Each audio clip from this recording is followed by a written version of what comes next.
in the far northeast forests of Kythera.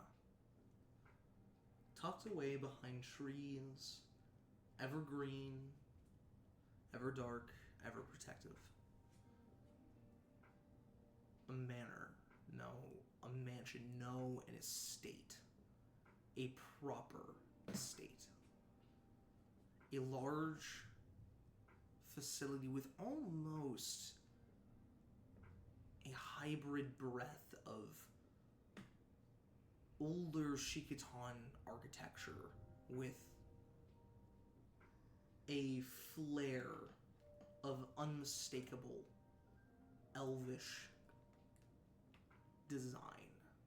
Curves and perfectly carved wood to almost look like it grew where it's supposed to be. Just here and there to remind you that this is no ordinary Kytheran manor. Silken sheets lay over your body, probably like half thrown over and like distressed, with your body outstretched on like a soft, incredibly comfortable mattress. A filling made entirely 100% of baby hippogriff feathers. Yeah. It is like sleeping on a cloud. You have not experienced this in so long. Your journey home was perilous, treacherous, Almost bitter. didn't make it on time. That's true. But hey, you're a good son. The best. The best, in fact. As you slowly start to wake, slowly start to come to consciousness, Cass, you feel the comfort of this bed. It's been so long since you have laid in such comfort and grace. You slipped in the middle of the night when it was dark and left a note at your parents' door informing them that you have returned home. It is officially your 50th birthday. You are halfway to being an adult in Elvish society, in Elvish culture. Yeah. Rays of sunlight just barely creep through the window as you reach over and pull up next to your massive 4-post bed frame a light string that pulls along a pulley system that was set up and designed years ago, reaching all the way across this 80 square foot this 80 by 40 like room, to where the magnificent stained glass windows are that lead outside, as it just pulls the curtains a little bit more shut as you roll back over to go back to sleep. And that's when it gets you. The unmistakable scent of cinnamon in the air. Pastries, dough baking, and a litany of elvish spices fill the air around you. This is old world cooking. This is Valen way cooking. Your parents do not ever cook like this unless it is a special occasion. And hey, a 50th birthday, what more special occasion could there be? As your stomach begins to growl, you have not had a good meal, nor I would even say nutritious meal, in like nearly a week. Mm-hmm. You started to run a little low on rations and thought, no problem, I'm almost home. I'll just go ahead and fill it out with the local shrubbery and like brush life. Did not work out the best for you. You did learn that pine needles, they move things along well enough. Very fibrous is what you've learned.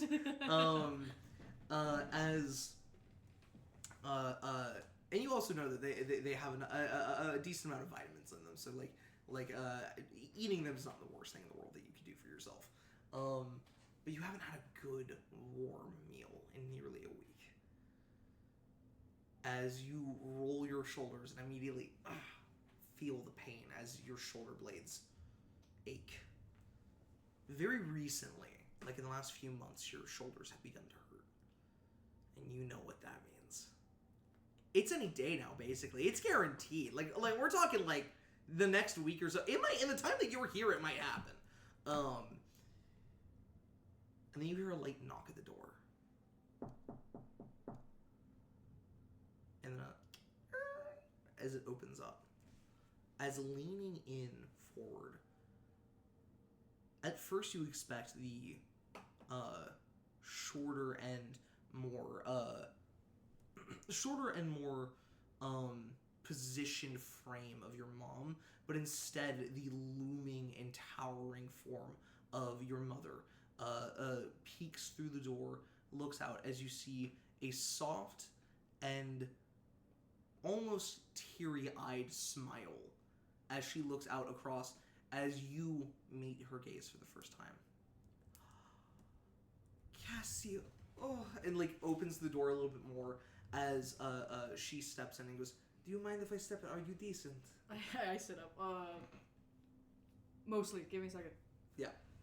Yeah, as she gives me a second, I pull on the like bottom waistband that I have, my pants that I have, and that's basically it. Yeah, you see that like when you say "give me a second," she just very gently grabs a like a Roka a Roka like paper sheet stand and unfolds it, and it's one of those like Japanese style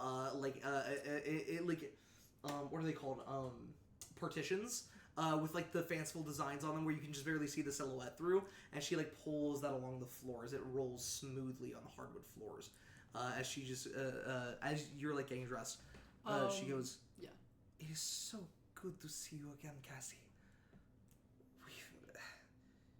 The house has been so silent without you." Really? Yes, really. Crazy. Anyways, I have so much to tell you guys about. You guys will not believe this stuff. As Cass is currently checking himself out in the floor length mirror. Yeah.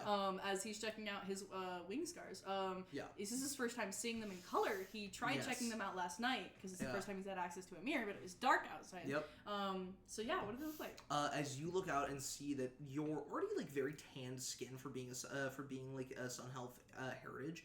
You watch as you turn your back and see there are two far darker slits, almost like perpetual bruising down the back of your shoulder blades, on the inner portions of your shoulder blades.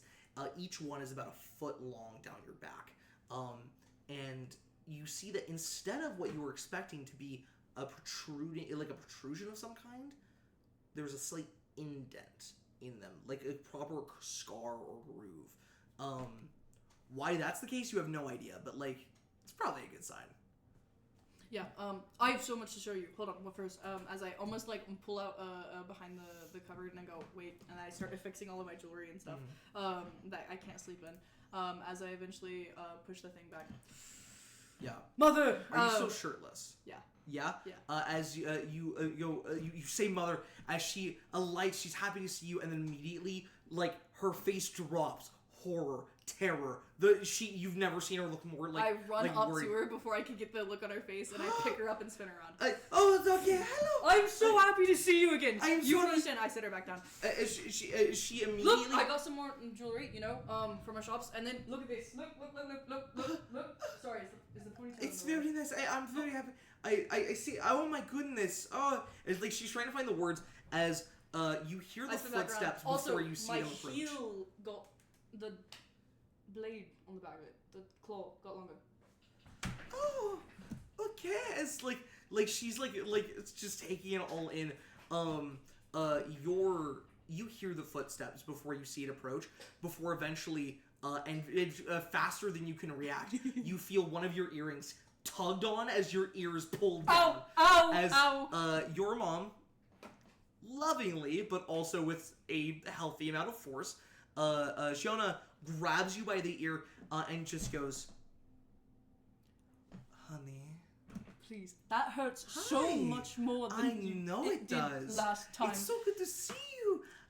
what is this? And she gestures to what Aurelie has been trying to talk to you about, which is the scar that you have going along. It's not a proper like full cross body scar, Yeah. which like is like a sign of like having fought a Rokani soldier. Because if you had one of those, you'd likely be dead. It's instead about halfway through and at a bit of a more slanted angle. The cut that Kiyomi got you with was not a perfect slice, which is why you are still alive today. Was because she kind of botched it. But it is a like abdomen scar going from your right side, like up halfway across your abdomen and stopping about in the middle. As she pokes it and just goes, just some fun between friends. He's a good guy. Trust me. Would never do me wrong. Ever. She like puts her hands on your face. I'm glad that you're alive. And like squeezes your cheeks a little too hard. Breakfast is downstairs. I got my second set of sharpened teeth, by the way. She just like lets go as she like turns and leans over to Aurelie and kisses Aurelie on the forehead and like walks out the door. As Aurelie just goes, Cassie, you promised us you would be safer. I am safe. I'm perfectly safe. I'm back home, perfectly safe. I'm not even bleeding this time. Yes, was that is an improvement. Mm-hmm. You're honey. It's like there's no like it's not even just worry now. It's like deep concern Yeah, of just I'll like grab her hands after saying that and hold them together. You know more than anything that for you two, I'm the safest I could possibly be. It may look bad, I promise. I was not scared once. This is not true. Yeah, no, not even like you thought you were gonna die. When Kiyomi got you with that blade, you were convinced you were dead. Okay. I say this with the utmost sincerity. I believe you. Please, we just worry so much. We want you to come home. We want you to be here with us. I'm your son after all. What's gonna happen as I stand up? I'm taller than her by like 5 inches, Yeah. I think. God, how tall are you? 6'7". Fuck! Sorry, camera. I didn't realize how tall. Holy shit! Audience. Could you pause it really quickly? Yeah, let me pause it. Oh my fucking god! And we're back to it. You stand up incredibly tall as she stands up quickly with you. As she just goes. All right. Before we go downstairs, she reaches over and grabs something. Off of, you realize she must have set it down when she first walked in. She grabs it off the doorway that she rested on, and hands you, soft to the touch, a like amberish, orangish, reddish silken shirt. As she just goes, to replace your last one, honey. I feel like these colors, they suit you better than the bright yellow that you've been trying to wear. I know, near, but amber is a better color on you. I promise. It complements your eyes. Okay, sure. It goes with the sandstone a bit and the maroon. So, but yellow also goes with those. What do you say? Thanks, mother. And she like kisses you on the cheek, and as she like starts to usher you downstairs, and also starts to try and get you to put on the fucking shirt. Do I have to? I'm indoors. Your mother has gotten you a shirt. The least you can do is wear Yes, it while you're here. it's a little tight is all. As I put it on. Well, I'm sorry you've put on 10 pounds since last I saw you. I'm not that. Am I that bad? Surely not. No. Muscle, darling. Oh, yes. As you like flex, and you, yeah. you hear of like the seams of like the shirt as she just goes, I can fix it. I know a wonderful tailor. Kistoic will fix it before you leave. Yes. What? Kistoic and Oh. sew? What? Can he? Are you sure? Like, I'd Yes. rather. Kistoic will fix it before. I'd rather you. And she just walks away. Hells, I'd rather me. As you arrive downstairs, following through this childhood home of yours, as you walk past what in many like noble manners you would see to be paintings of ancestors, of like previous heads of the family, of whatever. Not here. Instead, where you would find on the walls those paintings of previous heads of the family, patriarchs, matriarchs, what have you. You see landscape paintings. Some are more zoomed in than others. Some are far zoomed out. But all of them, even if it's incredibly small and in the distant horizon of the painting, all of them depict a dragon flying through the sky. As these are various paintings of different dragons. As you would know that this is one of the pastimes of your mom, is that when she can get around to it, which means like every 20, 30 years, she will make a painting of a memory she has of seeing dragons when she was a child. And like dragons in like these are not Shiquotan landscapes. These are landscapes of the realms. She remembers seeing dragons in Valenway. That's how old your mom is. As you know fairly well that both of your parents are just barely. One of them is just barely into her 500s, whilst the other is in her late 400s. As you know that makes them like not like old for an elf, but like up there, like past middle age. Yes, but also for elves that like don't ever talk to other people and like are incredibly wealthy, your mothers will very likely to live 750, maybe even beyond. Mm-hmm. You fully believe that. So do they. They're convinced that they've still got hundreds of years to go. Mm-hmm. It's just the thing that kills elves young is outside factors. Yeah. It's just that they get killed. It's not that they die of old age in the 500s. Not even close. Oh no.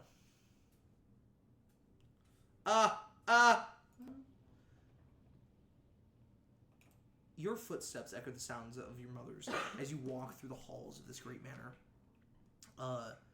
As you see floating in place braziers and sconces held perfectly in floating orbit with the wall, where they have a saystone mount. As the fire flicks off of the saystone brazier, off of the tin or silver brazier that has saystone embedded into its pieces.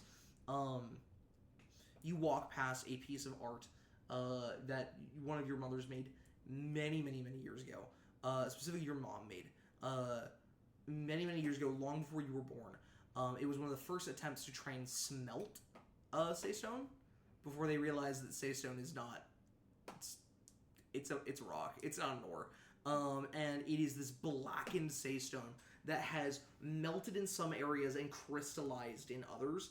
And it is one of the few pieces of saystone that is like this in the world, because they in order to even get it to respond like this, they had to without melting it, they had to get a red dragon to use its breath on it. This is a fully and basically unique piece of tempered saystone that is absolutely worthless. It's just unique though.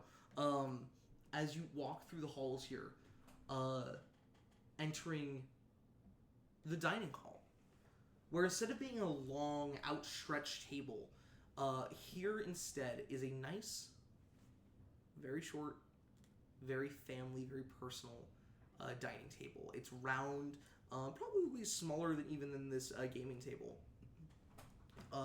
with throne-like chairs sat on right next to each other on a section of the circular table, and then a smaller throne-like chair, and then a very standard regular chair that is boosted up a little bit for everyone's favorite resident, Custoic Frostmane.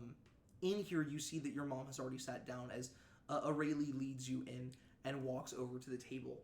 And on here is all of your favorite proper elvish dishes. I mean, we're talking seasoned and spiced whey bread. We're talking like these soft and like 3-month long like brewed like morning stews of like old Valen way culture where it's like yeah like even your mom's grandma made this and was just like this is what I made when I was growing up.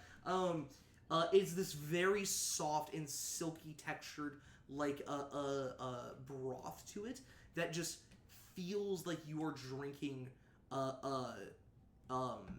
seasoned sugar. And inside you see that there is what is a unique delicacy of the elves is basically like a very old form of tofu that sits in this.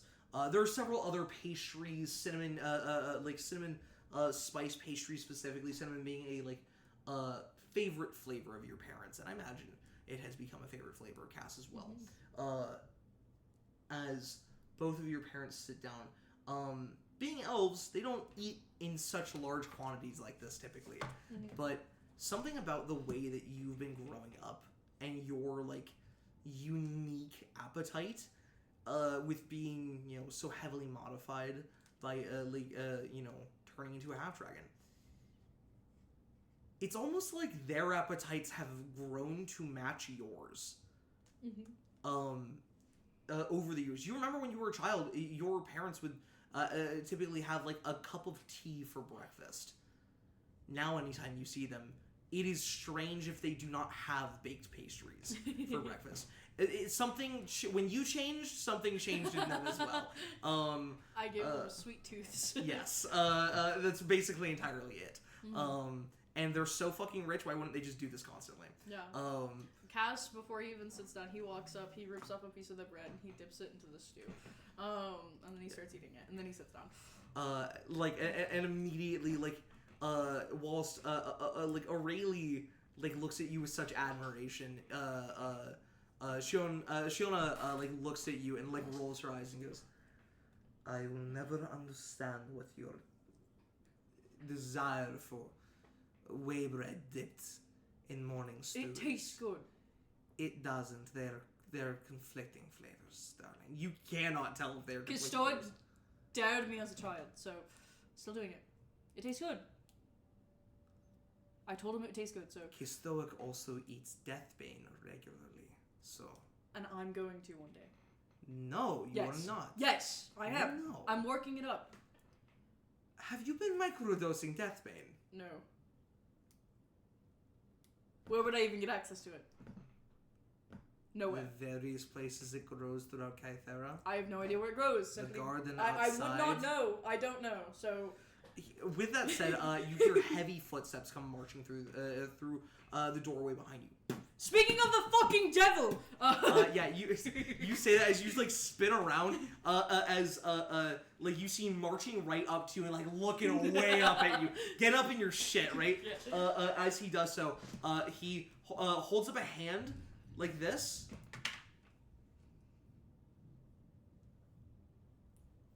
And he pulls off a glove. And he leans past you.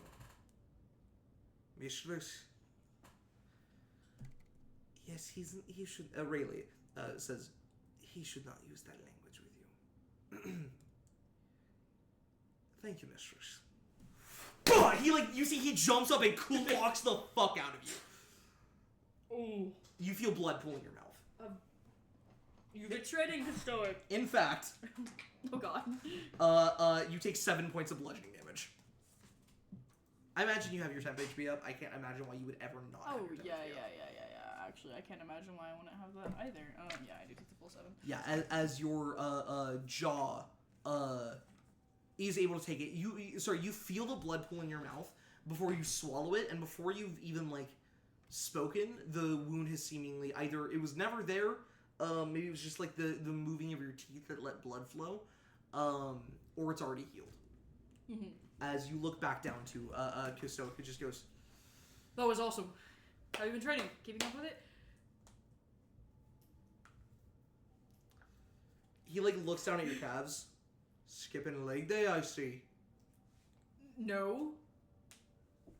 Look, I walk all the time. My legs are tired. I don't want to exercise them as well. Besides, I'm not even going to need them in a bit. He just doesn't want to. He doesn't even engage with that as he like walks past over to his seat as he climbs up the little like step ladder that's attached to his seat to get up to the top of it and.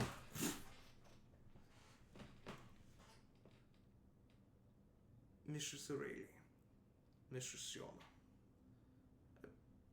Good morning and good pleasure.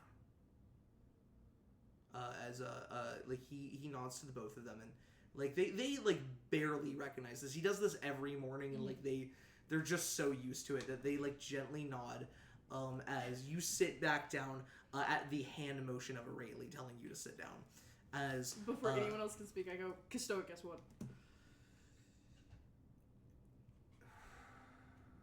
It's nice to see you again. It's nice to see you again. Yes, Master Castian. My wings. They're gonna grow in any day now. Any day now? Yes. Is that right? Yes, I like scoot and out my this chair what? as it makes a loud sound as I stand up and turn around. You see? And is this what the glorious Anir has told you? What? No, I just got the scars, so they're gonna grow. That's how it works. I think. That's how it works. Oh, I have you no think? idea actually. I assume though. Yeah, it hurts really bad, and usually they start hurting when. Does it really? Turn around. What's wrong with it? I don't know actually. Yeah, blinding pain for a moment. Cass bites his hand. Yep. Oh, I'm sorry. Was that painful? Oh, it wasn't. Ah, good to know. And pats you on the back again. I was worried you'd be in pain there for a moment. What? The last thing I'd ever want to do is hurt you unless you deserved it. Of course, yes. It's fine. I grab another piece of whey bread and I stuff it in my mouth so I don't lose. As you're like, Aurelia is clearly distraught by this, but Shiona is holding back a smile as she like watches you, and just goes. So.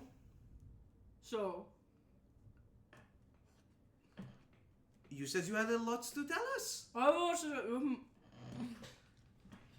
If you speak with your mouth full again, we won't do anything. But Stoic will take you to the chamber. I grab a taker and I start chugging back water. Right, yes. So right after I left, there was this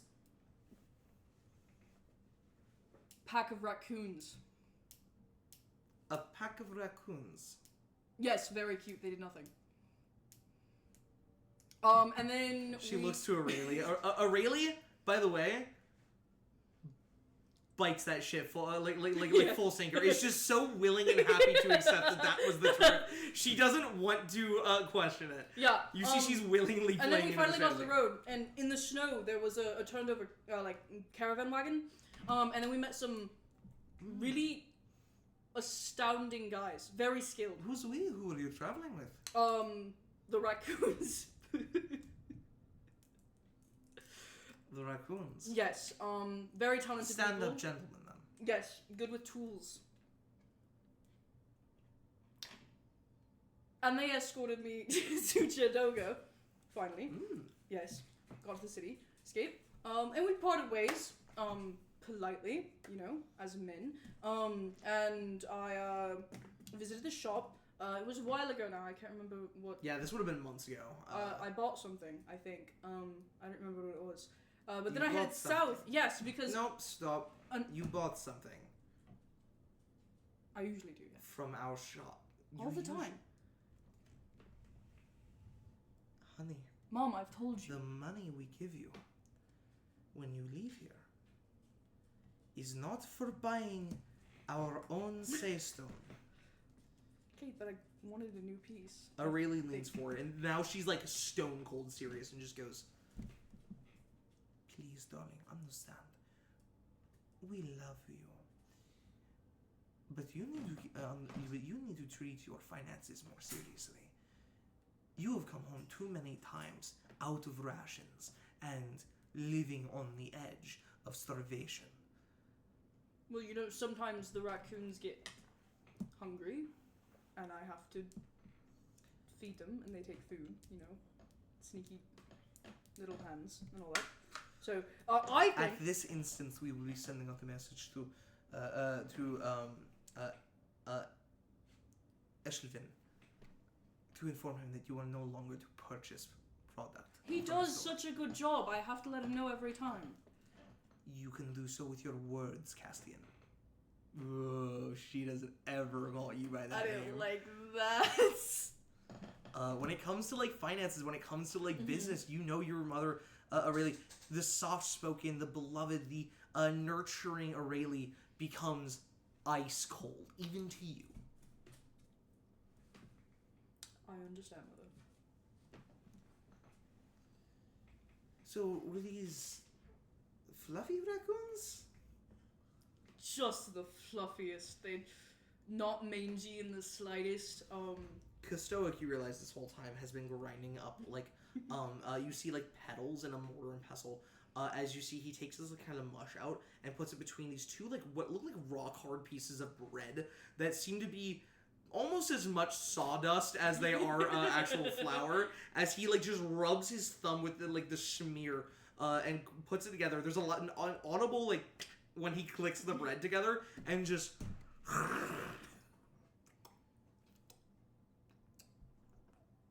Raccoons on. Mm-hmm. And you're sure they weren't thieving bandits? No. I mean, minus the rations they stole from me, but the raccoons, what are you gonna do? That's what they do. Aurelie goes, they stole from you? The raccoons. Shiona, finally interjects and just goes,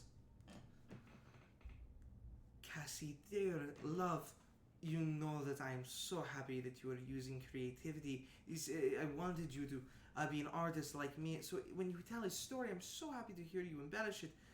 And then she leans over and grabs you by the ear again and just goes, do not lie to your mothers. I cannot stress how much that actually does hurt. Let's go.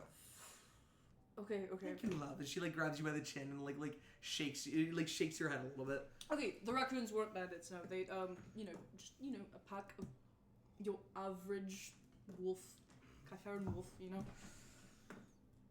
They were fluffy, mangy. Very mangy. Are you telling me wolves stole your fucking rations? Some of them. Most of them.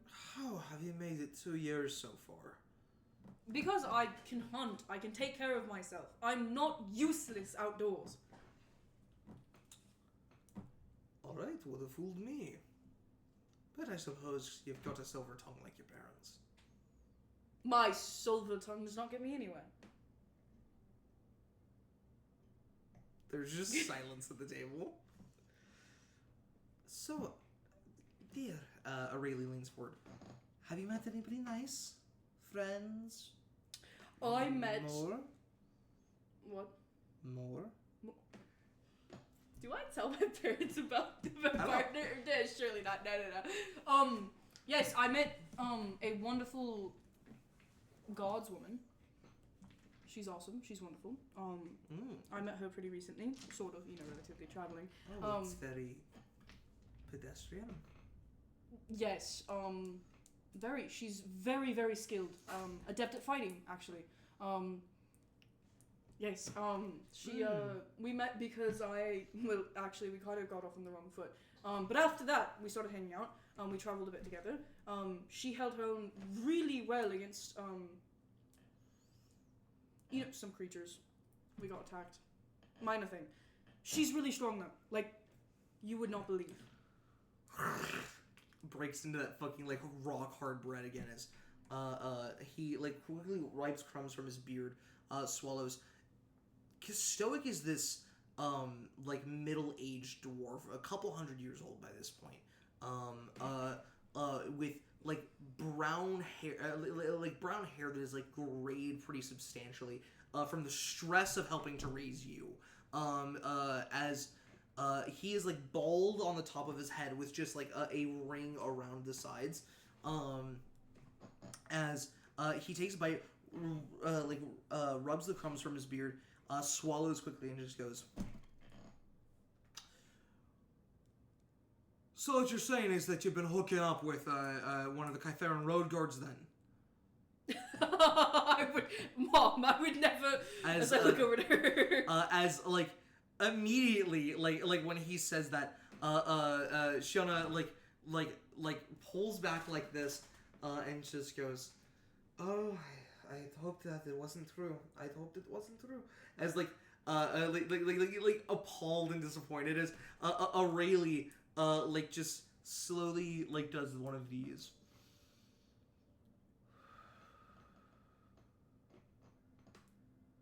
Oh, okay.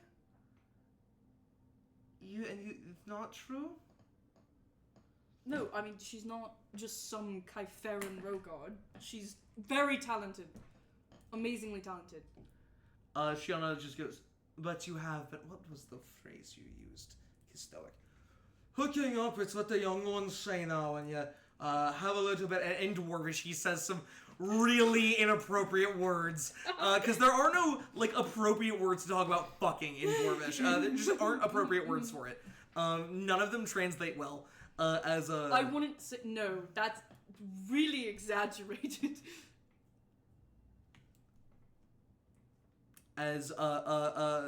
She's good with a blade and protecting people is all. Oh, she's good with your blade, is she? Shiona just goes, Stoic, that is enough. You see, she's saying that. Shiona does not believe that stuff. She thinks that shit's funny as hell. But Aurelie has sunken down into her robes and just goes, oh my goodness, oh my goodness. And she reaches over and grabs your hands. Do you love her? I love everyone I meet in my travels.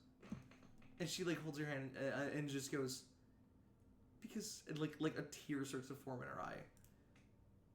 When two elves really love each other very much, and you realize now that it has not even dawned on them the idea that this person would be anything other than an elf.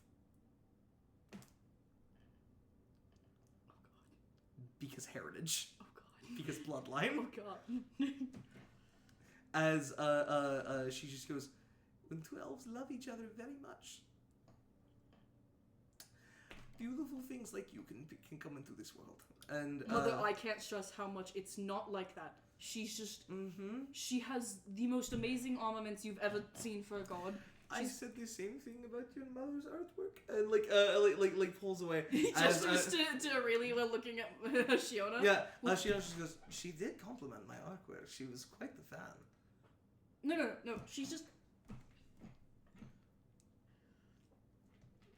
Can somebody just not be good at protecting people, and that's something worth complimenting? Also, she saved my. Of course, Stoic, you are wonderful at protecting us. We feel very safe, and that is something worth complimenting. As Stoic goes, I know not a privilege, my lady.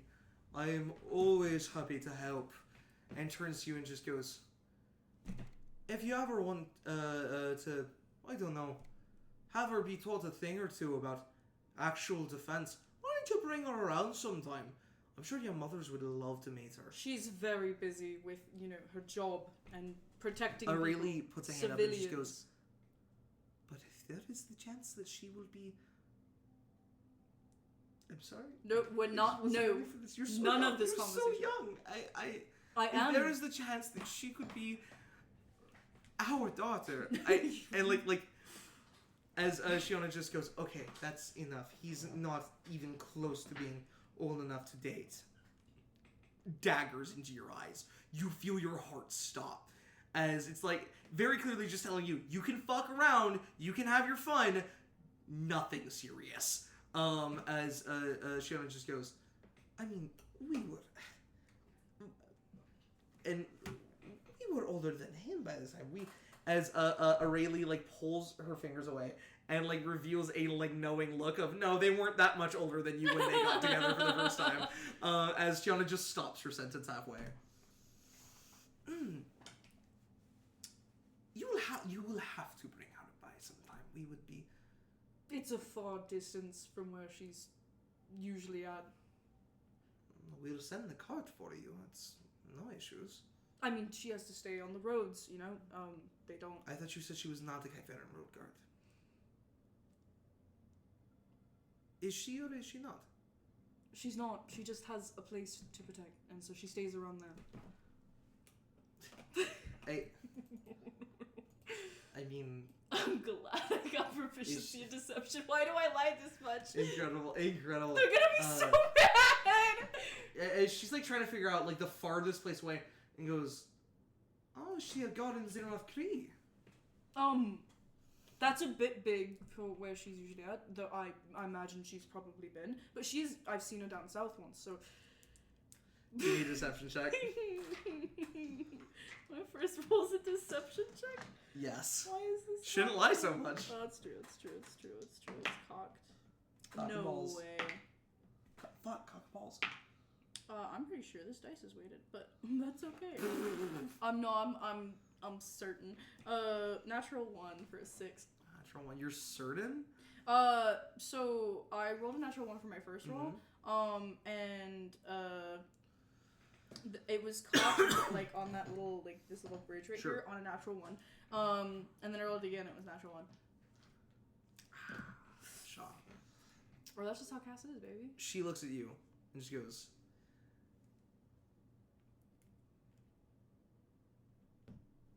and there's like silence as her fingers tap. And you know when her fingers are tapping, it means she is trying to decide how pissed she is. Look, if I just... Castian Lion Esterin. First and only son of the Esterin family. Yes, Mom. Where is she a guard from?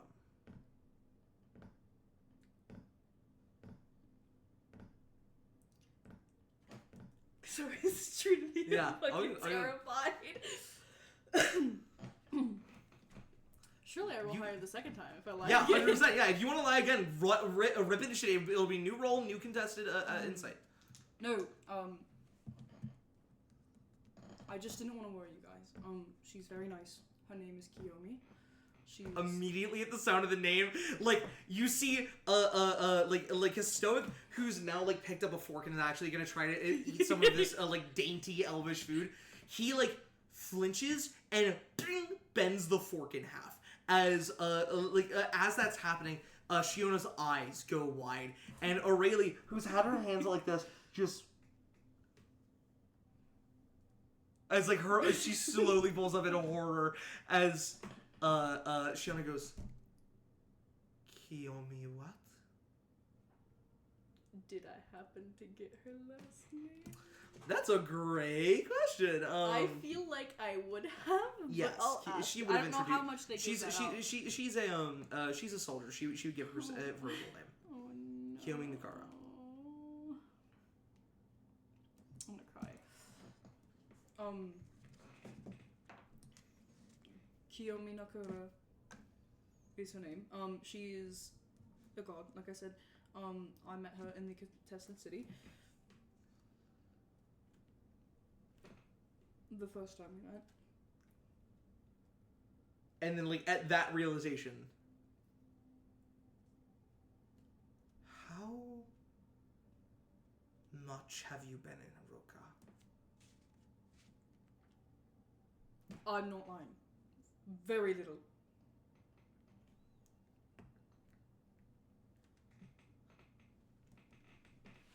Honey, we are not upset because she is Wakani. And so just goes, speak for yourself, my lady.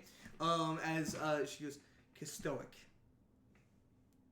Apologies. He's slowly trying to bend the fork back into shape. As she goes, your mother and I worry because as Aurelie just goes, we are almost at war. Do you understand? Have you been paying attention at all? You've mentioned, and it's... There have been skirmishes the last 3... No, stop! Talks about...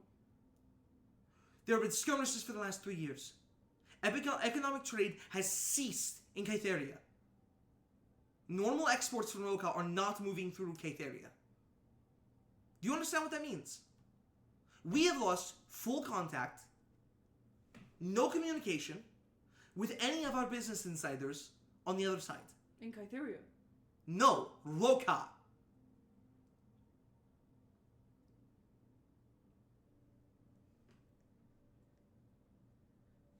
From what we understand, and from what the economy is telling us, and you must understand, love, your mom and I have lived through countless wars on this frozen rock.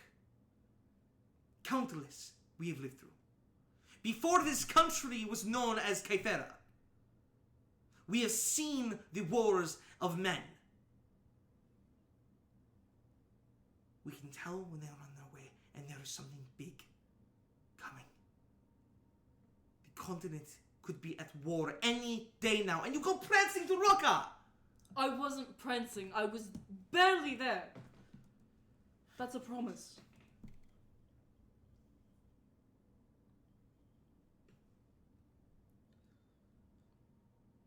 We cannot stop you.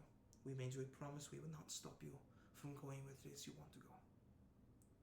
As Shiona steps in. But we need you to promise us something.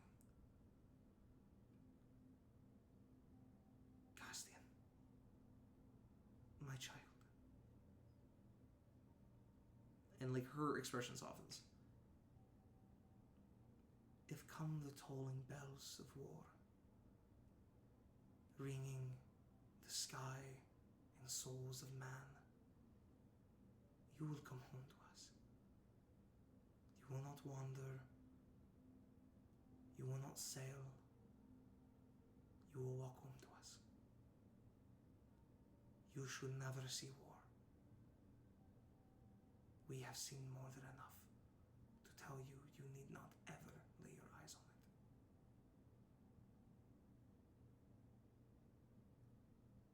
it. Aurelia is like full, like weeping. You understand that, like, though they've lived through many wars, the discussion of war even is a crippling one for Aurelia, especially. Her connection to the temple, her connection to the Draconic Crusades, both of your parents being direct victims and refugees.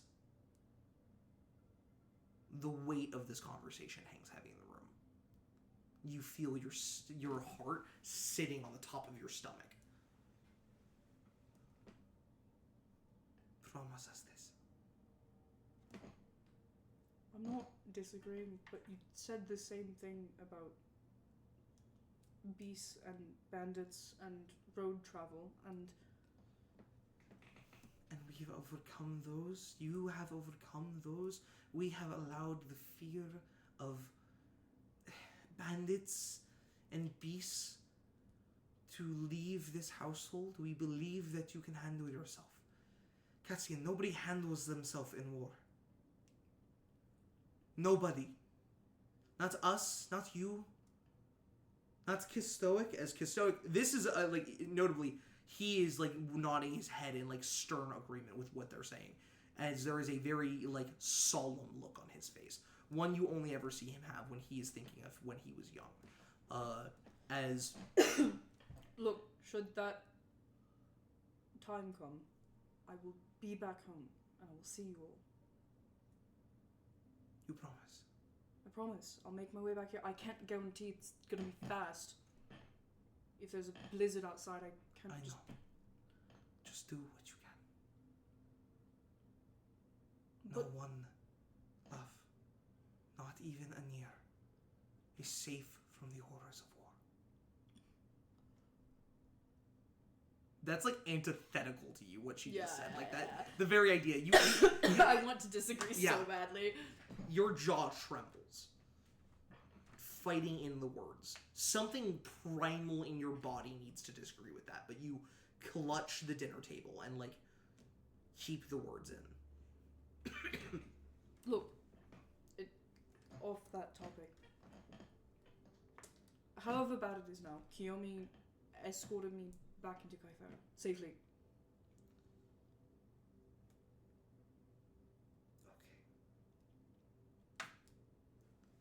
Then she has our greatest and most undying gratitude.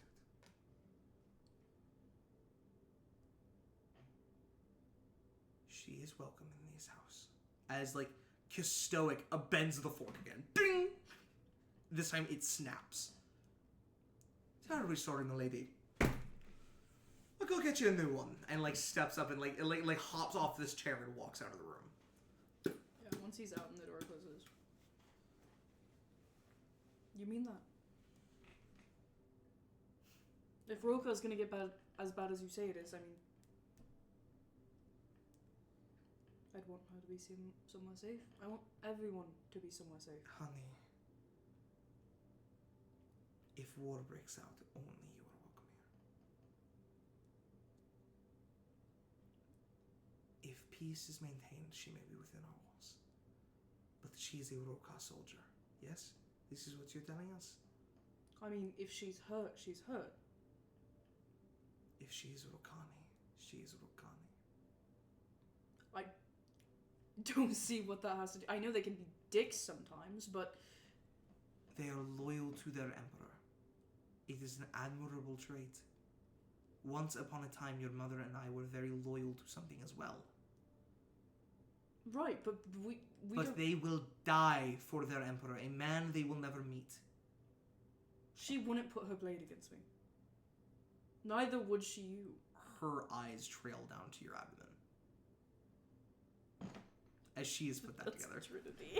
Get got. One of the first things we agreed on was that Kiyomi gutted you. Oh. Damn, talk about rearranging guts, am I right? Let's go! Whoa! Got me up, let's get it. This is wild. That was a good joke. Look, great. no, that's different. That had nothing to do with the Emperor or Roka. Or... Everything Rokani do is for the Emperor or for Roka. Love, have you not spent enough time to realize? When... Well, maybe I could have if you all would have allowed me into Roka earlier. Aurelie just stands up and walks out of the room. Alright. Nope, that's my fault. I should go apologize. Yes, you should. I apologize, Mom. You are forgiven, and I love you. I won't bring it up again while I'm here. You won't bring it up again. And she walks out of here. I'm gonna go find my mother. It takes a little bit of searching before eventually you find her outside. She's sitting on a large stone patio that overlooks the gargantuan gardens that you guys have just surrounding the northern side of the mansion. As she sits on the stone patio, resting in a comfy Victorian style lounge chair, as she has a handkerchief with her that she's using to dap away tears, as she looks over the garden and a very light snow drifts through the air, just clouds overhead letting go a little bit of weight, as you can see your breath in the air. This far north, it'll snow in the dead of summer, which, by the way, it's the dead of summer right now. It's a solid 40 degrees right now, but the upper atmosphere is probably cooler, which is why it's able to snow. As she leans on the side and is looking out over the gardens, she hears your approach and just says, "We just care about you, Cassie. We love you. You are everything to us. You were so young. You were so very young when Aenir first came.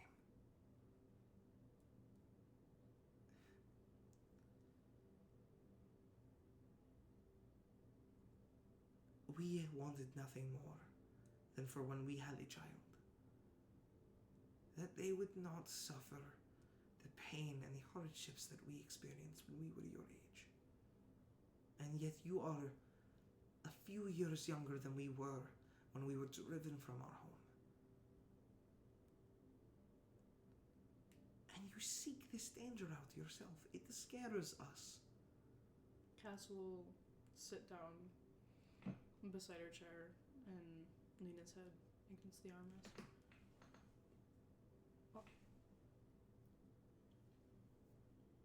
I don't seek out danger. I just want to see things. And the world is beautiful. And dangerous. It is, which is why I take it very seriously. I know a lot of people think I don't. I do. I know you do, sweetheart. We know you do. But I mean it when I say there's stuff out there worth seeing. I don't know about this war thing, but there are people. It is dangerous out there. People who can't feed themselves and can't work and would die out there, and I want to help them. I do. All the time. There are countless amount of people. Because you have a heart as big as the sun, love. We understand. You will help them. You'll be known for helping them. But we are so scared that one day there will be no one there to help you. That you will have no one who walks alongside you. No one who is awake when you are asleep. We know. We've received letters. We know that you travel alone mostly. We'd feel better if you had friends, if you had people who traveled with you. We were excited when you said you were traveling with somebody. Less excited when you said her name.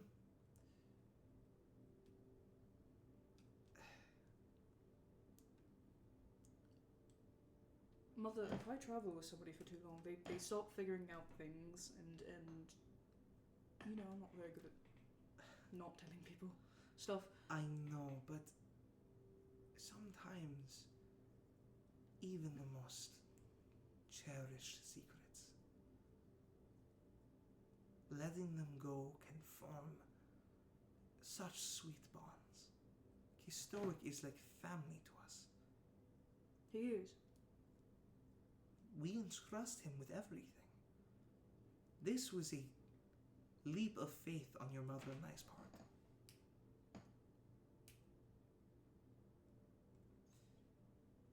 Anir doesn't trust anyone,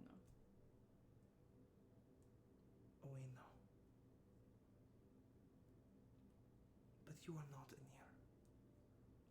You are so much more.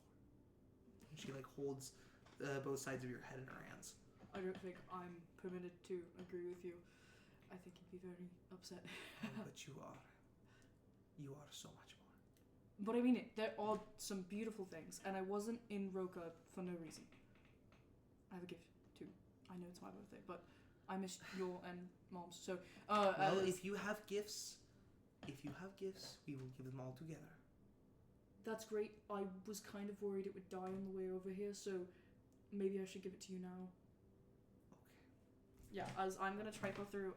So I know it's Japanese-esque Rokas. Do they have cherry blossoms? Yeah.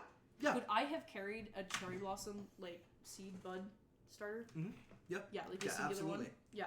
As I unwrap it out of a bunch of tartlets used to keep it warm, and the little not really pot that it's in, but yeah. Well, also what was often used were these glass glass the Rose and Beauty and the Beast. Yeah. Yeah. Nice. Those were used to preserve flowers and keep them alive longer. Wow, yeah. As you unwrap the glass and take the glass off and show a now blooming cherry blossom. I have never seen one of these before. I saw them when I entered Vicatest City, and they're beautiful. I had to see more. Oh my goodness. I have not seen cherry blossoms like this. And you see, she's weeping again as she wipes the tears away. When Teethil flew us over, dragging along the treetops, we almost landed in Roka, but she pulled mustered strength to pull us even further. We flew for days more, but I know, when we flew over Roka, we saw forests of these cherry blossoms just blooming Oh, it was the most beautiful thing you could ever imagine. I know. You told me. Untouched land. There was nobody there. Humans had not yet built civilization. Oh, and she's just wiping tears away. Mother, I had never seen one before. You talk about them constantly. I saw one. I saw hundreds. Yes. So I brought one back for property. Thank you very much. As she puts it back into its glass container and like holds it like this. We will cherish it, and perhaps it will be a fully grown, blossoming tree by the time you reach adulthood. As she reaches forward and hugs you and gives you a kiss. Does it really take them that long to grow? It can, especially in colder climates like this. That's so long. But with love and patience, anything can grow in Kythera. As she stands up and quickly walks inside to get the flower out of the cold. As you hear ding ding ding ding ding ding ding ding ding. It is Castoic's bell used to call you across the manor because he got fucking sick of having to shout your name over and over. As you hear it ring in the main foyer. Yeah, I'll go into a jog. Yeah, as you rush in, you see that there are boxes and boxes and boxes of wrapped gifts all around you. This massive like semicircle sitting around the main the main like lounging area of the foyer. As all of them have your name written in beautiful Elvish script on them. As your parents just go, many of these are ours. Shiana speaks up. But you've had quite the haul of gifts this year from various families that have reached out. Various elvish families that have reached out from Magic Corda. They know that this is your 50th birthday, which means you are now officially old enough. As I've never been to Magic Corda. That makes no sense. You sure there's not something from like... But they know that we have an heir. Or... They know we have an heir. And that now that you are 50, you may begin to have opinions on who you would like to. What is the comment? What is the Kythera word for this? Who would like to what? Before Kisori just goes, Yoda Yoda, something about Marion. It's not a joke. I like to my mom and my mother. They look very sternly at you. Very like not sternly, seriously. But how can I have opinions? I've never been to Magic Corda. I haven't met a single... Well, that's not true. I meant like 3, but... Anybody from Magic Corda. None of those were elves, by the way. Do you know how tall the gnomes are? Very short. Yes. We understand, but also I feel like after you open some of these gifts, you will understand that they know you perhaps better than you would think. As she That's walks not over true. and You starts... can't give a gift without having ever met somebody. Trust me. That's impossible. She walks over to one of the really big boxes and takes a small silver knife and runs it along the packaging as it opens up. I didn't know this is a plot line, Lawrence. That Get makes cooked. so much sense. Get cooked. I've been holding on to this for so long. You're Oh fried. God. You're fried. What's happening? As the box opens up and you see... Okay, well, hold on now a minute. Wait a minute. Maybe these people... Okay, well, hold on. Maybe they know what they're talking about. Okay. A beautifully hand-carved wooden statue of a dragon creeping around a tree. What kind of dragon is it? It is a sleek reptilian form that you see almost has like snake-like features, as you see that they have gently brushed evergreen oils into the wood to give it a greenish tint, as it is a carved green dragon sleeking around a dead tree. That's so cool. All of it was carved out of the same block of wood, you noticed. Do you think they got it like someone near Leia or something? Probably, right? As she grabs the letter off of it that is like signed to go with it, written in perfect and flawless Elvish, you see that yes, in fact, this is taken from the Bramblewood, a section of. Here, I'll even show you. a section of Rormalaith that is along the river's edge, touching Magicka.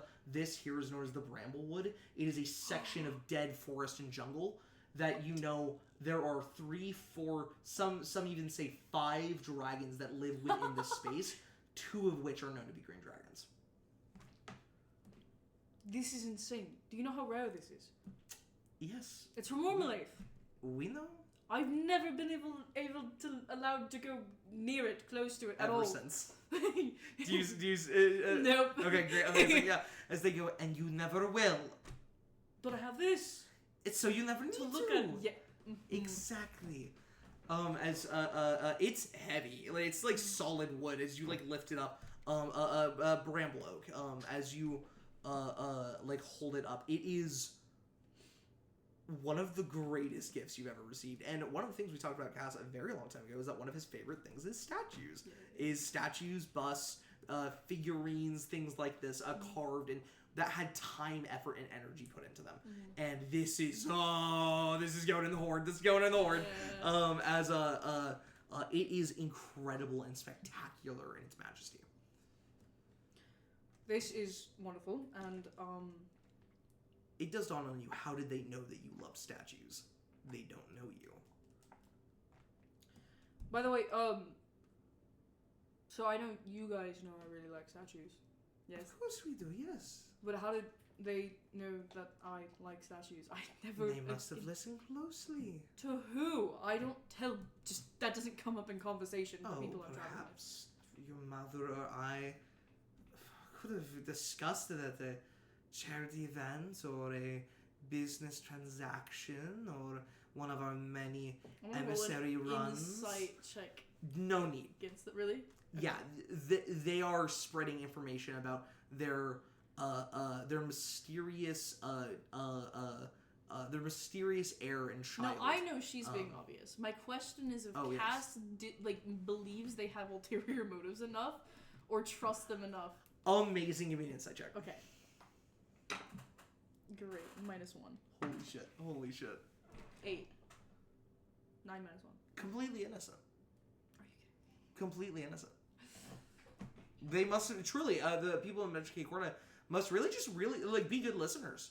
And that's nice. You like active listeners. That's really incredible. I've never, I guess you can learn a lot about people by talking to people they know, but they've never met me, so.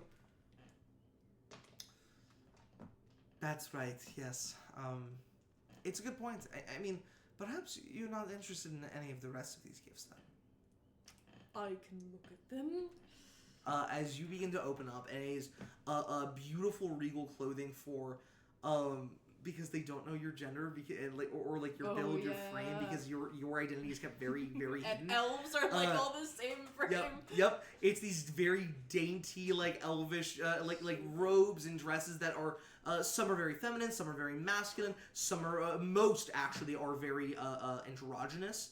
But all of them are built for a frame that you simply are not. But they are extremely nice, with multiple pieces here costing several gold. You know in your heart that these would have cost several gold pieces to make, and that's when you get to it. A beautiful slate stone mantelpiece, heavy but not too heavy for you, thin but elegantly carved with gold filigree filling in the carvings of the slate. The gray stone underneath. It is a mantelpiece, almost like a mage or a cleric would wear, but it's made of rock. As it is beautiful and incredible, and you realize it is not elvish in design by any means. It has elvish script on it, but then you look closer and realize it's not elvish script. It is a variation of. It is gnomish script. As you see, the gnomes from Magicka are even getting in on this. As it doesn't seem to be magical in nature, but it is an incredible feat of fashion engineering. Yeah, Cass is just raving about the mantle to them, about everything. Yeah, but I don't recognize the markings on it. I can't read them. Oh, it's gnomish. Oh, did they hire gnomes to make these?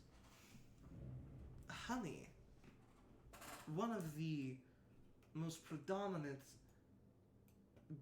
benefactors of ours in Magic Corda is a gnomish family. They didn't hire gnomes, they are gnomes.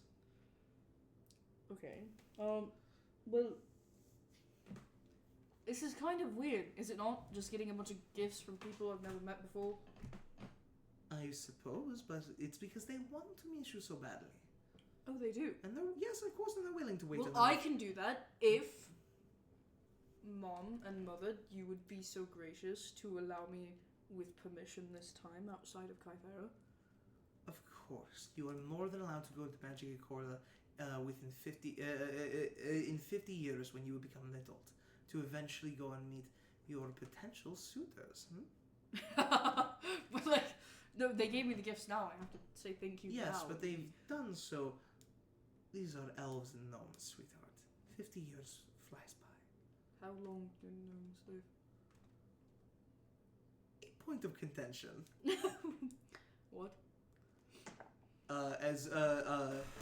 Cause Stoic just like leaning like this just goes, I don't know, it kinda just depends on whether they're kinda feeling it or not. Feeling it? I don't think would. Wait, how am I once knew a gnome that died at 100 years old. Okay, well if he died at 100 years old and they're giving me a gift now, then I knew a gnome that reached 609. He died of old age at 100 years old. What? He died of old age at 100 years old. Stop lying to me. I'm not lying. I'm not that gullible. On my life, I am not lying. Would it kill anyone in this house to explain anything ever? Gnomes are creatures of magic, darling. Creativity and fascination. Will to live. It empowers them, but on average, a gnome will live roughly 300 years. Okay, 300-ish. Ish. But, as I said, I have known many gnomes to live very much longer. Mostly in the realms. I just think it's kind of ridiculous to give me a gift 50 years in advance before I'm even eligible to do that. 50 years is nothing. You will know in time that 50 years is a blink of an eye. Well, look, 50 years is my life. That's my everything. That's double this. Mm-hmm. You're really beginning to make me feel old. You're not that old now. Mm-hmm. 50 years is nothing. You will see this very soon, I promise. That's not true. You will. Look, you'll just... I should go there to thank them. Yes, and you will. You will in time. 50 years is a long time to say thank you for a gift. They are rather traditional in Magic Corda. You are not to begin to look for a suitor until you are an adult. And the people who have sent you these gifts, many of them are no older, no younger than you at the moment. Mother, I'm not looking for so they suitor. are not. I'm looking for... Honey, I know you're not. That's why you have 50 years. No. You can have as much fun. Aurelie, cover your ears. As Aurelie just goes, I do not want to be... As covers your ears. He goes, you can have as much fun with humans and with anybody that you see fit. All sorts of people. Dwarves even. As Custoic just goes, no, dwarves are off limit. You touch a dwarf woman, I'll fucking kill you. You understand me? What does that mean? Do I have to fucking repeat myself? Not the killing me part. Why can't I touch a dwarf woman? Hey! Do I have to fucking repeat myself? I said you touch a dwarf woman, I'll kill you. What if I already have? He just like reaches okay, down. I haven't. Off limits. Don't whatever I don't want whatever the fuck is going on with you getting into the bloodlines. You understand me? As Ania says that's not how it works. As like light but like pinpoint slap along Custoic's forehead as your mom just pulls her fingernails back. Enough, Custoic. Honey, dwarves procreate much slower than the rest of us, even elves. And the women are ever so rare. That is why he's a little protective. I understand. I don't. You follow whatever your heart tells you to do until you are 100. And she just taps your cheeks. I'm gonna marry for love. And you will. Yes. And she gestures to all the gifts around you. You will be madly in love. The longer the idea of these gifts sits in your mind, you will know by the time you're 100. I can't even pronounce the names of half these people. Because you have been slacking. Slacking? I would never. I'm very well read. She starts ranting at you in Elvish, and like going really fast. Okay, I don't even think that was actual words, so... Some of it was, but not that last sentence. Your mother and I have a gift for you. Aurelie? It's hard to speak Elvish all the time. In Kythera, nobody speaks it. Well, perhaps you can be the one to change it. Speak more Elvish. To other people, they look at me like I'm a lunatic. You could bring some culture to this country. Elvish is so dainty for Kytheran folk. You see, like Aurelie kind of has to readjust herself. Fine. If it is too dainty, then perhaps you do not want the gift that we got you. It's just too dainty. No. It's not Kytheran enough. You're right. Did you give me a word in Elvish for my gift? As she holds out a leather-bound journal. I would like to rescind my formal statement. Here. What is it? Leather-bound in the realms. Elves? Leather-bound. Is it about the realms? Open up. And in beautiful Elvish script, literally flawless Elvish script, only that Aurelie could write. Nobody, you don't know anybody personally with better handwriting than Aurelie, especially when it comes to writing an Elvish script. As they hand it to you, so a message from your mom and I, so that you can travel with a piece of us always. And a notebook, so you can document all of your journeys, your adventures. I know, I write you letters, so... But yes, but they sometimes get lost. We want you to be able to have this to remember for your sake as well. You know, I'm not very good at keeping stuff on me. This will get ruined in, like, 5 days. Meh. She takes it. By all means. She grabs her glass of wine and just dumps That's my book! As it, all of the wine pours off. How did he do that? Kistoic. Is the paper rock? Kistoic grabs his battle axe. No! As the table breaks. Oh. And he picks up the book.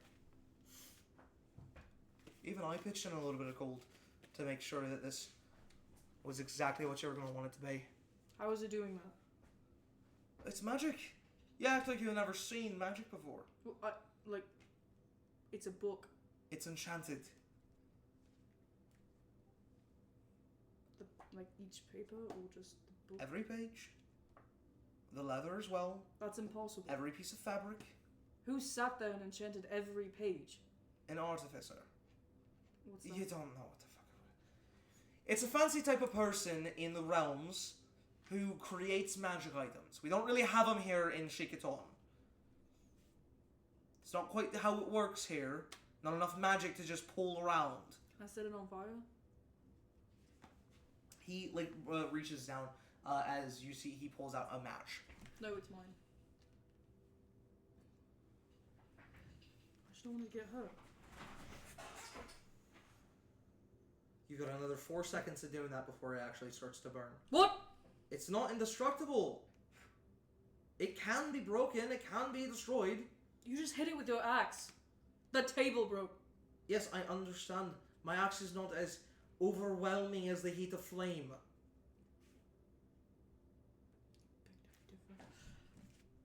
It'll take a burst of about just damn near anything. You can put your own magic into it. Really try to burn it. But anything prolonged, that'll do it. Except water. It can take as much water as you want. It's completely waterproof. That's wonderful. I can cross kind of creeks, brooks, rivers. That was Aurelie's idea. That was Lady Aurelie's idea. As your mother just goes, we just wanted you to have something that could withstand the adventures that you were going on. It's gorgeous. It's just it's. What do I write? Whatever you want. But you all don't want to hear about half my adventures, anyways. We will when we have places to sit down and for our furniture arms to clutch. Okay. But other people will want to hear your story. Yes. You will want to hear your story when the memories begin to daughter and fade. My memories are not going to fade of my travels. I remember everything. Most. You do now. You have an impeccable elvish memory. Mm. We do not know if you will have a dragon's memory. And if you don't, even your mother and I begin to forget things. That's not true. Your paintings. Honey. There's a very heavy look on your mother's face.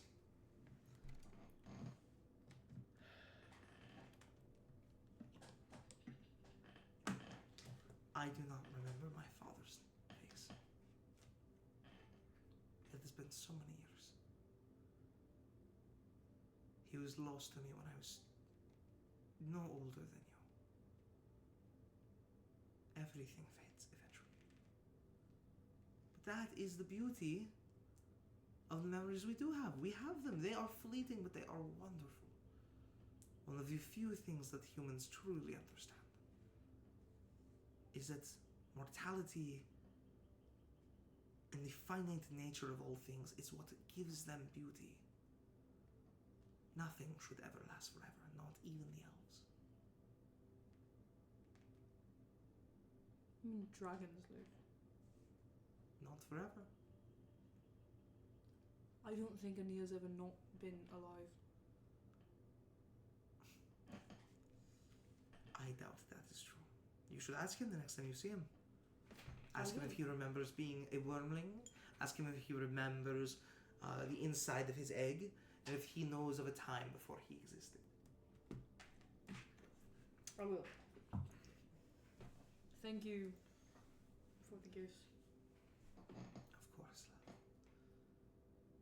love. Oh, Shiona, you had another? As Shiona just goes, There's more? one more, yes. I am deeply worried about you. Your mother and I constantly fret. So we got you something. Another gift from the realms. She reaches under and pulls out a healing potion. In a beautiful crystalline decanter with a metal stopper. Oh my god. And you see the letters AA stamped on like the metal. What's that? A healing potion. Your eyes light up. You've never actually seen one before. And she slides it over to you. Can I keep the bottle? Of course, darling. Nice. It's crystal, not glass. It'll handle a bit more wear. Wonderful. What's AA mean? Just the brand. Nice. Awesome. Cool. Can I shake it? Go for it. Yeah, you shake it, and you see the liquid like swirls around inside. And as it should, if it was water, it would settle just normally and go back to its base state. But you watch as it just continues to move these impossible patterns and swirling motions before eventually, when it does settle, you see that there is like a like almost formation and a clustering of color in the middle where it gets deeper red before magic is fully infused in whatever this is. This is like one of the coolest things ever. It's awesome. Thank you. And as your mother was saying, it is a fleeting thing. You drink it once, the whole thing, every drop, and then it is gone. Forever. So only use it if you need to. Yes. Understood. Okay. Now, I believe you owe me a game of Dragon's Chess. I haven't played Dragon's Chess, I think, since I left. You know, a lot of the people in Kankyo don't know how to play it. I try to teach them. But It is a very Realms game. I don't think it's that complicated. Neither do I. But you know how Kytherians can be, honey. They're hard-working folk. Very focused on surviving. They are, yes. And she like walks over to a dragon chess table as you guys begin to play. Days pass. You're here for a pretty healthy amount of time. Just as you are approaching being here for a week, you see that there is you hear that there's a scratching noise at your like window. I'll go look at it. You look out and see red scaled and sharp brow ridges, wings that flap that like flutter behind its back and like pull up, and a bulbous stinger on the end of it is a red pseudo dragon. I'll unlock to the door and open it up. Hi, hey. You're really cute. Yeah, you see as it crawls onto your hand, as you up onto your arm, and you see that underneath, tied around with a leather belt around its like body, is a letter. Messenger pseudo dragon. You here coming in? I grab it. I open up the letter. What's it say? As you open it up and read it, it is written in a Nier's handwriting. Oh no. It's not bad news. It's just weird. As it simply says, in no uncertain terms, Castian. It's fine. When he addresses you directly, he oftentimes calls you Castian. Mm-hmm. Buddy. Little guy. I think I'm small. I need you to get to Kytheria. Like, ASAP. Why does he want like me to go to yesterday. Kytheria? How am I supposed to go there yesterday? How does he know when yesterday? Did he know when you were going to arrive? Why do I need to go to Kytheria?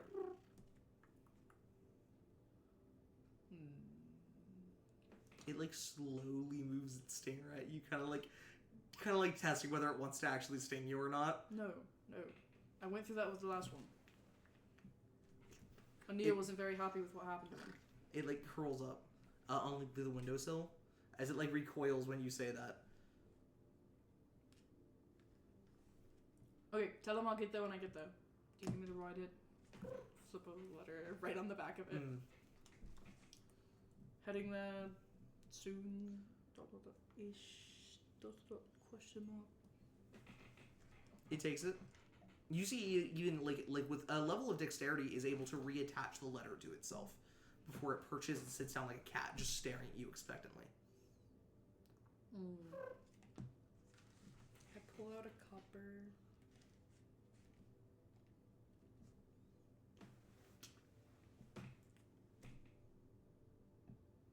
What happened to the last one? And like it bites your finger. Fucker! Push it off the windowsill. As it like flaps and like flies away. What's up?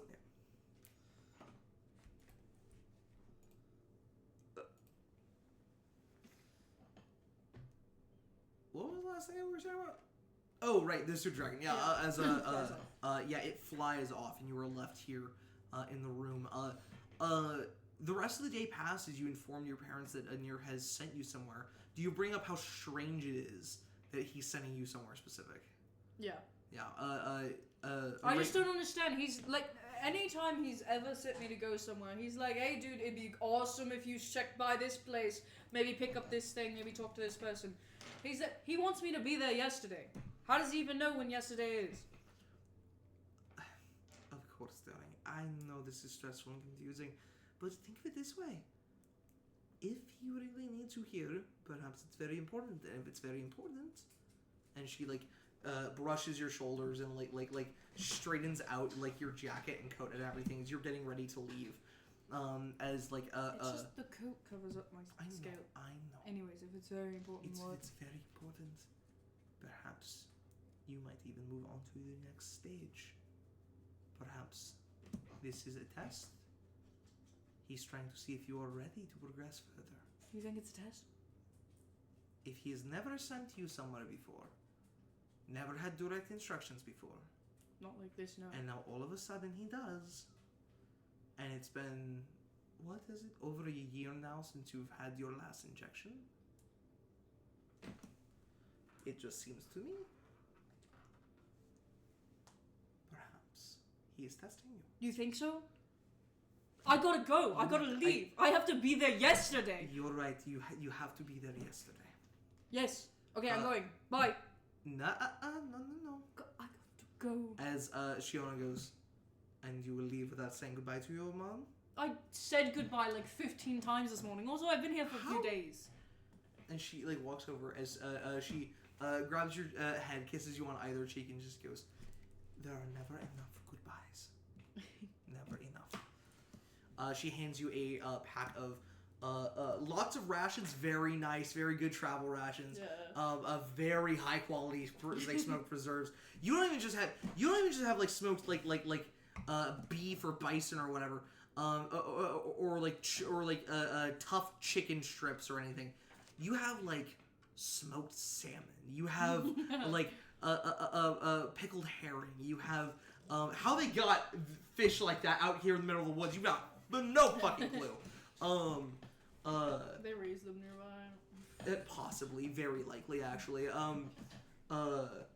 As you have these incredibly nice rations, and then they stack you up with 5 more rations of spiced whey bread. Whey bread is a specific type of elvish bread meant for travel. A single block of it, it comes in like these square. Imagine a softer, but also denser version of cornbread. It's that.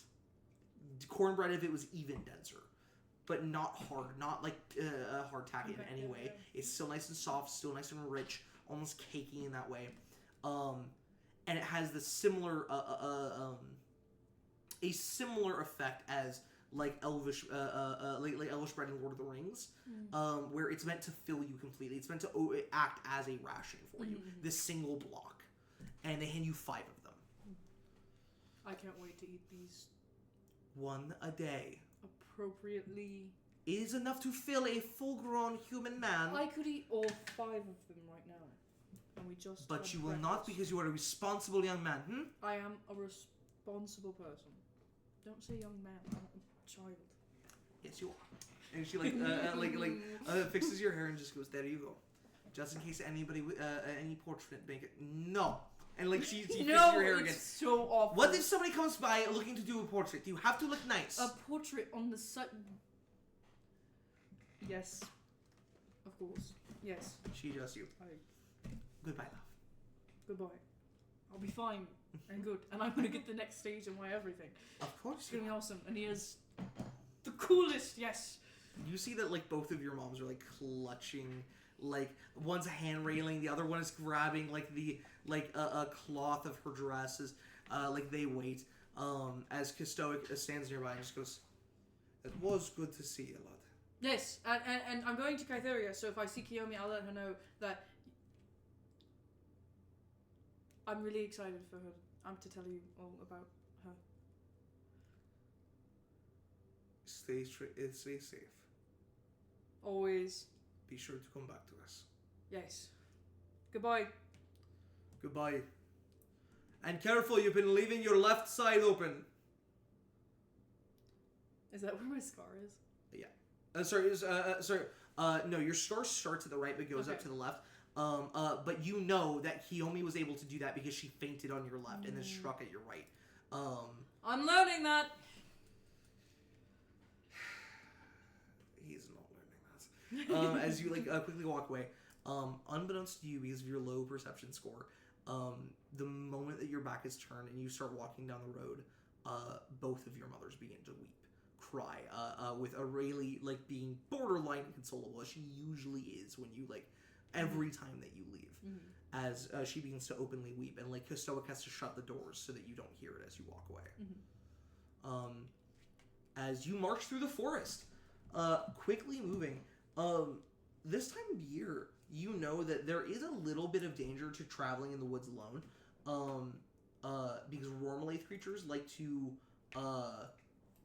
come from Rormalaith into Kythera and nest in the northern forest. With your family's property not being immune to that, right? But also... That's why we have Kostoic. That's also why you have Kostoic. That's predominantly why he's here. 100%, yes. But also, that doesn't really start to happen until, like, early mid-fall. It's still summer. Cool. You shouldn't have to... There might be a few stray ones, but... You can handle yourself against a Rormalaith beast? Come on! You know what? So what? You know? As you continue to march through the forest, there is an eerie silence. You start to get towards familiar territory. Slowly I could have sworn I was trying to go more north this time. You thought you had. And then you see a dead tree, a very poignant landmark, hollowed out with a old shack built underneath its branches. Almost using the trunk of the tree, the hollow trunk of the tree, as one of its support beams for the shack. You see, correct me if I pronounce this wrong, Fishane Hollow? Fishane Hollow? That's what you named it. Yes. Hold up. Likely. It's a grove. This is like an open area with like, there is like bramble here, there are wild berries and bushes. And towards the center of the grove is this dead, hollowed out tree with the shack built onto it. Yes. Well, onto its base at least. It's Fizshin. Fishshin? Fizshin. Shin. Okay, interesting. Fizshin, yeah.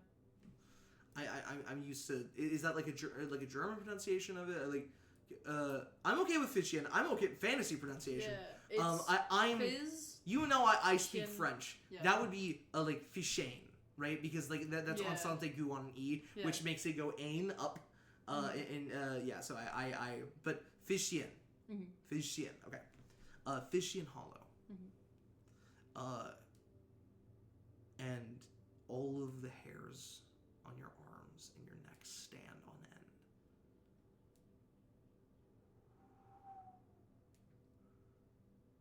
Leaves rustle.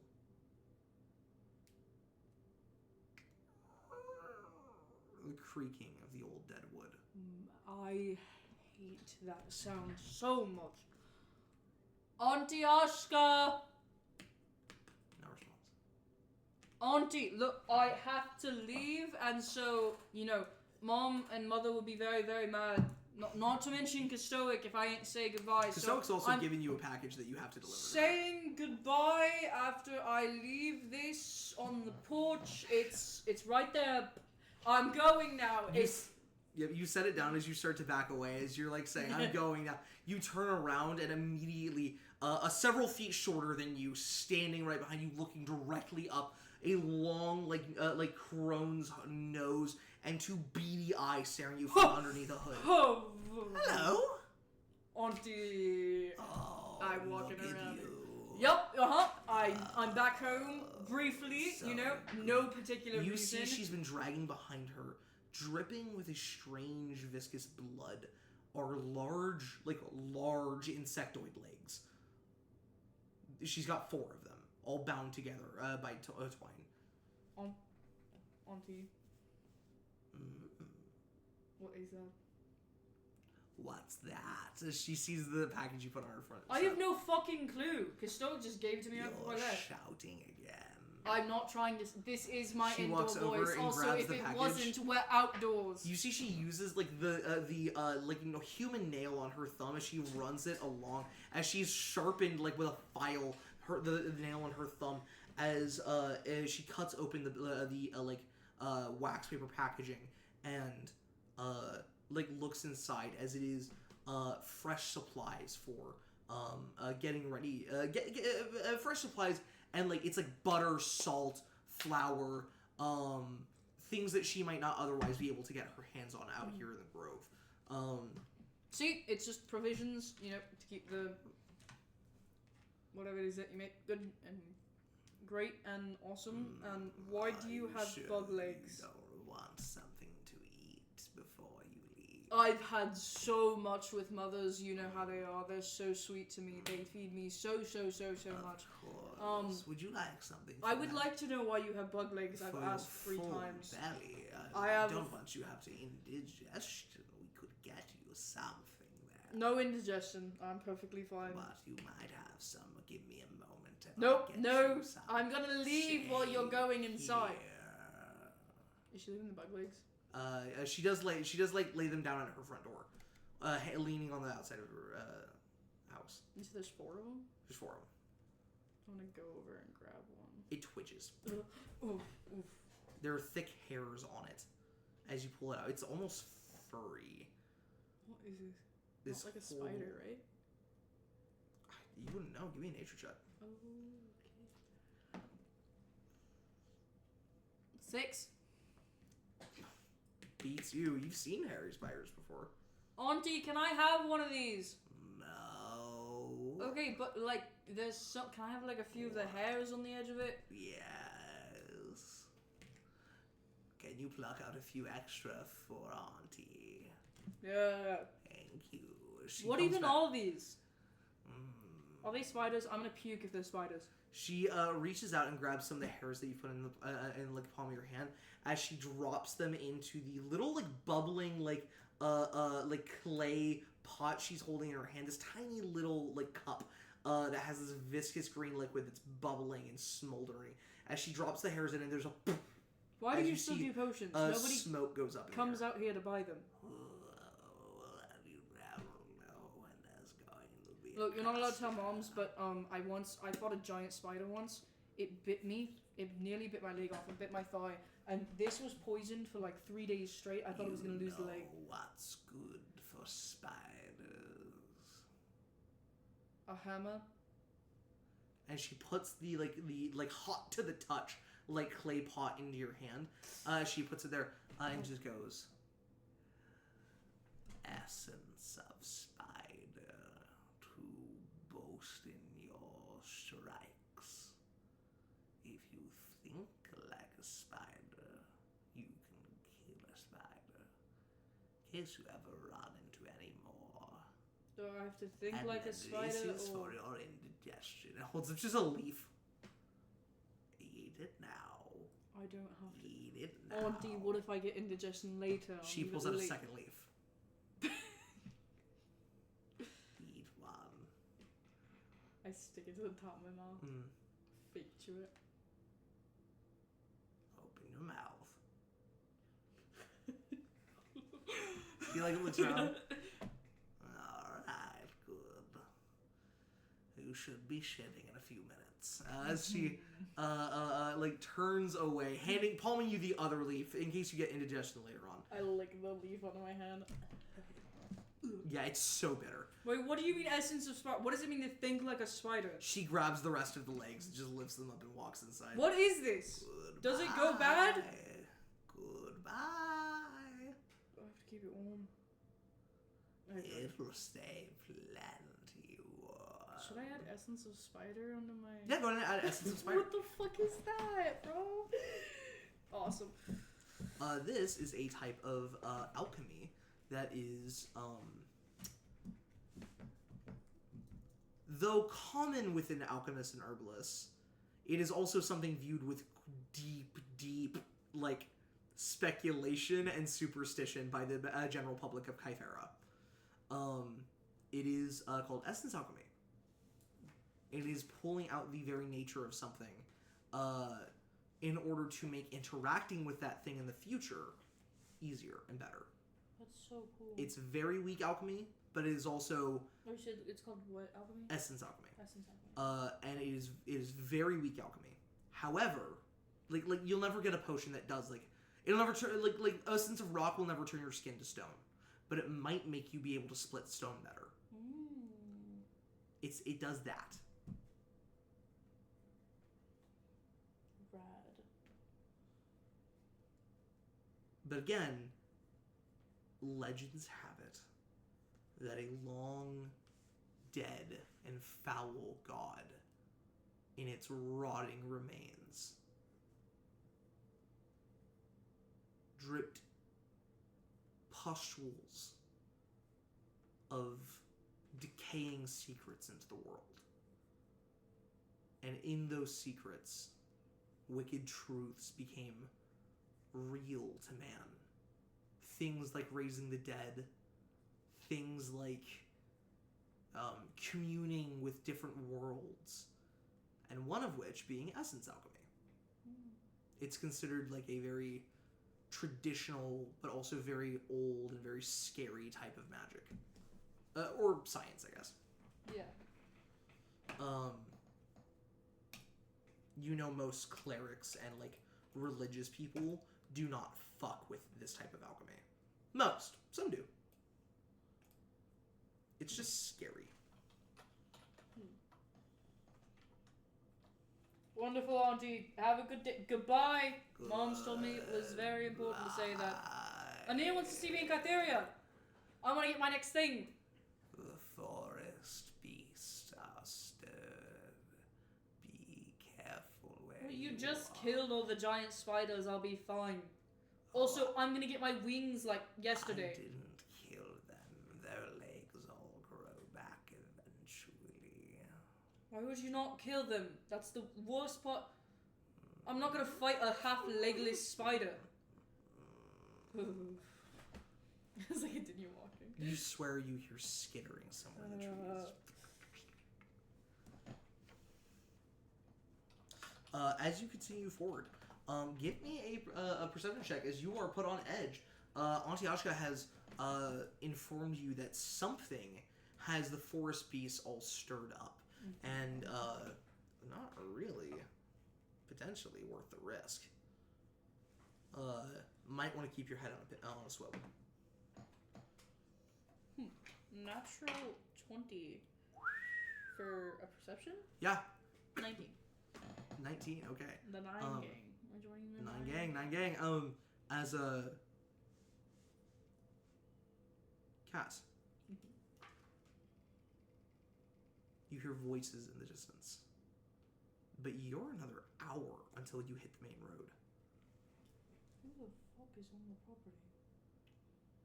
There should be nobody on the property. I'm gonna get killed. Honestly, if not by like Custoic or something, like by like the beasts that are here, this isn't really a safe place to live. But you know that it could be travelers, merchants. It could be people. Genuinely, could be like ambassadors, merchant ambassadors trying to get to your estate, which like isn't illegal. They're allowed to try. It's just the reason that you don't really ever get a merchant ambassador is because it's scary and dangerous, and most don't ever get past the hag in the woods. But you hear voices as you hear the sound of. Did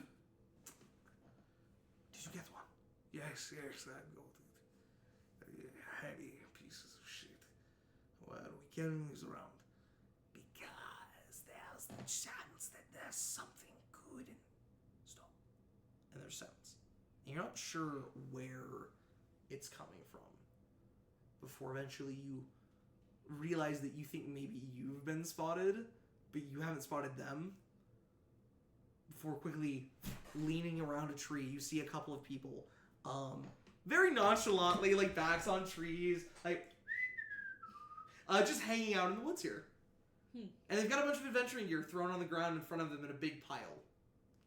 Seems like their adventuring gear. Oh, their traveling gear. All thrown together in a big pile. Backpacks, blankets, traveling cloak, pair of boots. One of them's not wearing boots. Pretty cool name for that. Hey! What's going on? Hello. Hi. You see that there is a yellow-scaled dragonborn woman, this very sleek and slender form, like turns and goes, "Hello, hi, good to meet you." Nice to meet you too. Hi. Look, I got very lost off the road, and then I met this old lady. She lives in a cottage just that way. You see, like the Dragonborn's face grimaces. Fucking horrifying, by the way. Never want to talk to her again. We have had unfortunate Have you? Right. That's crazy. Do you know you're not supposed to, like, be here? She told me that. She said it's very dangerous, and if you take anything, you lose your hands in the middle of the night, which is fucking stupid. That would never happen. Seems ridiculous. Yeah. What's that? Our traveling gear. Where's your shoes off? Because we're getting ready to lay down. Really? What time is it? Not time to rest. The sun's, like, high in the sky. We're tired and weary. Come on, we still have time to get to the road. Look, I mean it. That lady in the cottage, she's gonna be pissed if we're still here. Thank you, please, really. It's all right. We really want to lay down. As you see that one of the people here, you've only ever seen one at a distance.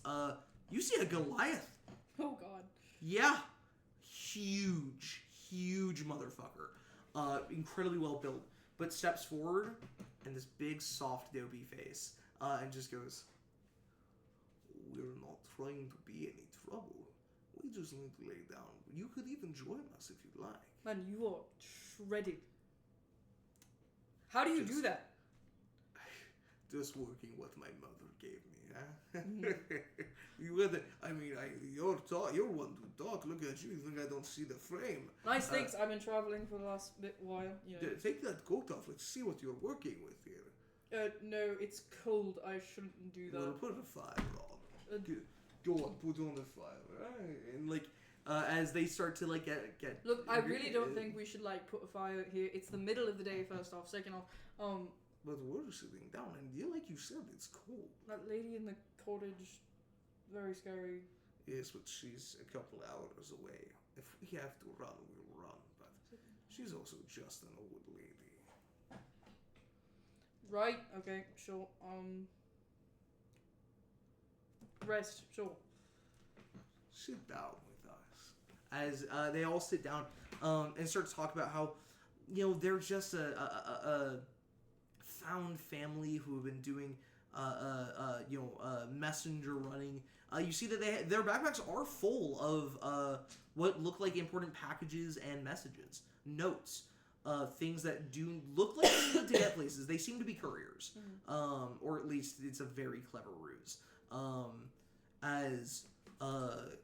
The third individual here is a grizzled-looking human man with a shortcut beard that's just kind of like curly, but doesn't go very far off of his face. No mustache, just a chin strap beard that's beginning to gray, heavy wrinkles, and he's missing his left eye. But no, it does not bother with an eye patch. Just has his destroyed eye open visible. Look, you really shouldn't have your shoes off in this cold. I'm gonna go over the pile and I'm gonna grab the 2 shoes. When you go and grab the 2 shoes, the Dragonborn grabs your wrist and just goes, "Please, we've had to deal with thieves. We're a little touchy with our things." There's 3 of you, 1 of me, and these 2 boots don't even fit on my feet. I understand, but our things are ours all the same. I'm just trying to... He's gonna lose his toes. I'm happy to put on my boots if you'd like. Sorry. He's happy to put on his boots if you'd like. Takes it. As you see, you let go. They spin around. You see that they are a tailed dragonborn. As their tail just perfectly happens to land and rest on top of the pile, right where the shoes were. As they toss the shoes over to the human who grabs it. Anything in the pile? Give me an investigation check disadvantage because they're actively trying to obscure it from you. 5. 5. Yeah. You look in there. And you're expecting to see stones. Round, large geode stones. And you think maybe you do. But something in there isn't right. That's not gray. That's like milky white. Before you lose vision of whatever it was. So, Tell us about yourself. What are you doing this far in the woods? I'm a traveler. No, I'm heading to Kytheria right now. I just came from Keithay not too long ago, and I decided I was going to stop in the woods. I was going to go off a bit, do some hunting. I got a little lost. You know, it's very hard around here, and very dangerous. And thankfully, the creepy old lady found me instead of the wolves or spiders or whatever hang out here. Spiders? Yeah.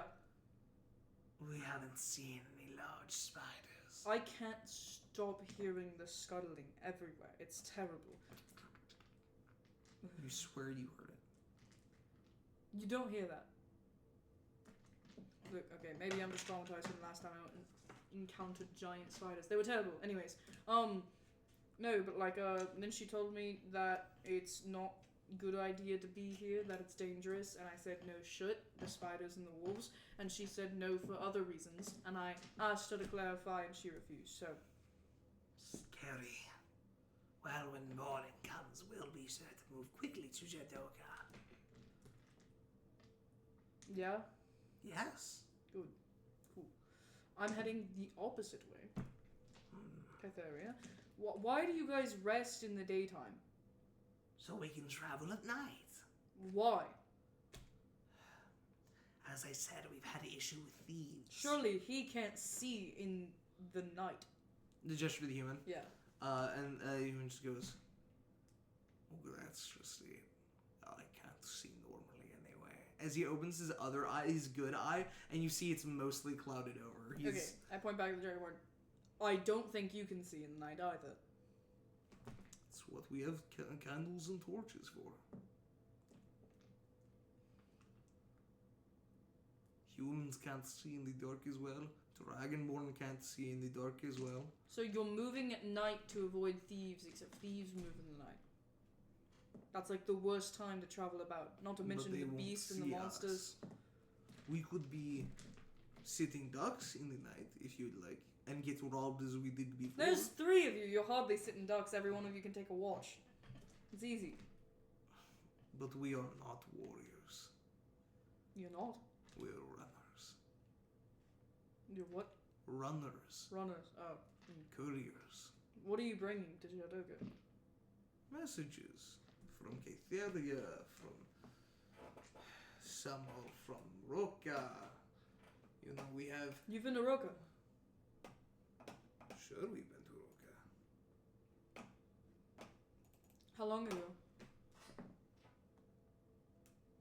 Looks at each other. A couple of weeks. Maybe 2 weeks ago. We've been traveling fast on the main road. Did you just come from Kytheria or did you come from Roka proper? Roka proper, and we cut through Kytheria. Wait, really? Mm. So, did they just let you in? You guys just traveled? We have our travel papers in order. You understand that travel papers are a thing you're very familiar with. It's basically a form of passport in like Shiquotan in general that has to get stamped and everything. It's usually just a formality, but in the last 10 years they've become almost like doctrine. I surely have mine. You do? Yeah, you have plenty. Yours are very thoroughly stamped. As all of this is starting to not really make a lot of sense. Well, yeah, I'm, pull up my travel papers. I went to Roka too for a bit, briefly. Could I see yours? You're not supposed to share travel papers. This is bad etiquette. Bad etiquette among who? You guys went to Roka, that's awesome. Tell me about it. The cherry blossoms, they are beautiful. The women, they are okay. But the wine, they call it, what is the word? You know that they call it sake. I'll wait for him. Looks to the Dragonborn. Dragonborn looks at him with a, I don't know, man. Before eventually they both look to the human, and the human just goes, they call it sake. Right, yeah, and the banners that they have around this time of year? The banners? I'm making shit up. Yeah. Call me as they, the Goliath looks up to you and goes, Yes, with the red banners with the purple striations and the symbol of the emperor. They're real big on their emperor there. This is such bullshit. So that's lying, right? Yeah. Yes. Yeah. As you see, he reaches down and goes, "Here, I'll try to find the souvenir from Roka. Give me a moment." He starts digging through his stuff as the Dragonborn like walks over to you and just goes, "So you said that there are spiders in the woods, huh?" Yeah. As I grab my maul and I'll pull it out, Ooh, bash them with this thing. Perfect for bashing spiders and seems like wolves it. and sometimes other things, but not much else. That's heavy. Do you mind if I see it? Is that say stone, by the way? Nope, no one else is allowed to touch it. My things, you're cool with that, so sounds good. Of course, yes. No, I completely understand. What if a sign of trust, goodwill? I'll show you my weapon. You show me yours. See, no, I can't do that. As I stand up, I just, it's really important to me, and also be a shame if I didn't have it. In case we got attacked or something. Always gotta watch out. Bandits and... You're right. You can never spiders. be too safe. No, I understand. I really do. And looks over to the Goliath and goes, "Have you nearly found what you're looking for? Or are you going to keep going through all of our things?" It's here somewhere.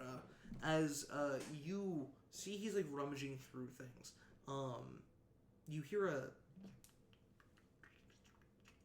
skittering, wet noise. Give me a perception check real fast. Yes.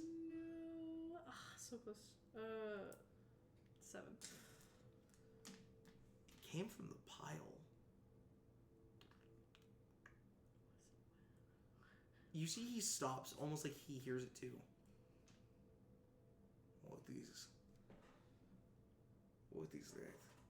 And he like stops and like looks around as you guys all like start to kind of like look around for the noise. Your eyes are kind of fixating on the pile as your like vision focuses and narrows. You see between a slit, just between backpacks thrown over each other, you see a white like membrane of a round object, a little too large to be one of the stones, almost like threads snapped off and like a ruptured like crevice into this large wet sphere. Give me a nature check with I'd say definitely like a +3 circumstance bonus because you've seen this before. Okay, -1 plus 3, so +2, 11. 11. That's a giant spider egg if you've ever seen one. And these fucking idiots picked it up not knowing what it was, assuming it was one of the rocks. And as you were like having this disgusting and horrible realization, and then also realizing it's now open, guys, danger! you watch as a web shoots down from above you, from the trees, as it grabs the human man, as he just goes, "No!" As you watch, he's just launched into the air and slams into a tree trunk, and you hear a as he hangs limp as the web attaches to the tree trunk and his body hangs. A corpse just dangling, almost like a noose, as you see 1, 2, 3. Okay, starting to get a little dangerous now. Oh no, 4. Oh, that's a lot of eyes. 5. Do you have fire? As the Dragonborn just goes, "Huh, what? Yes, I have fire. Fire torches now. I don't carry any. By this point, they've already actually like started to put together a fire. As runs over and grabs a stick and starts trying to get the stick to light, trying to get it to burn. And as they are doing so, go ahead and roll initiative for me. No. Could I do something right before that or no? Yeah, I'll give you an action. But I don't want to do magic in front of them. They're gonna look at me. They're gonna think, do I want them to know I have magic? Is that a bad idea? It's who knows? Who knows what kind of idea it is? I'm so scared. Are you looking for the spider? Yes. We have one who's in the bag. So In the bag? Okay. Right down there. This here? Yeah, he should. Is it my face spider? He should be in the front pouch. No, it's our wild mount spider.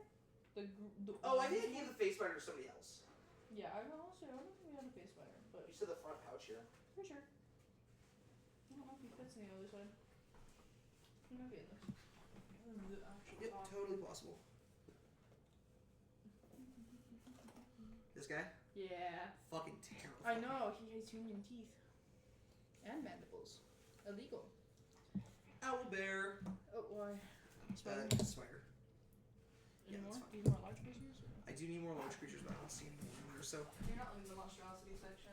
Here's a dire wolf. There's a Drider as well that I was just holding. And the moss guy. How many do you need? 5 total. You should go these guys. But where'd the Drider go? What? Oh, use the Drider since it's spidery. Sure. They are large size. Wow. Thank you. Yup.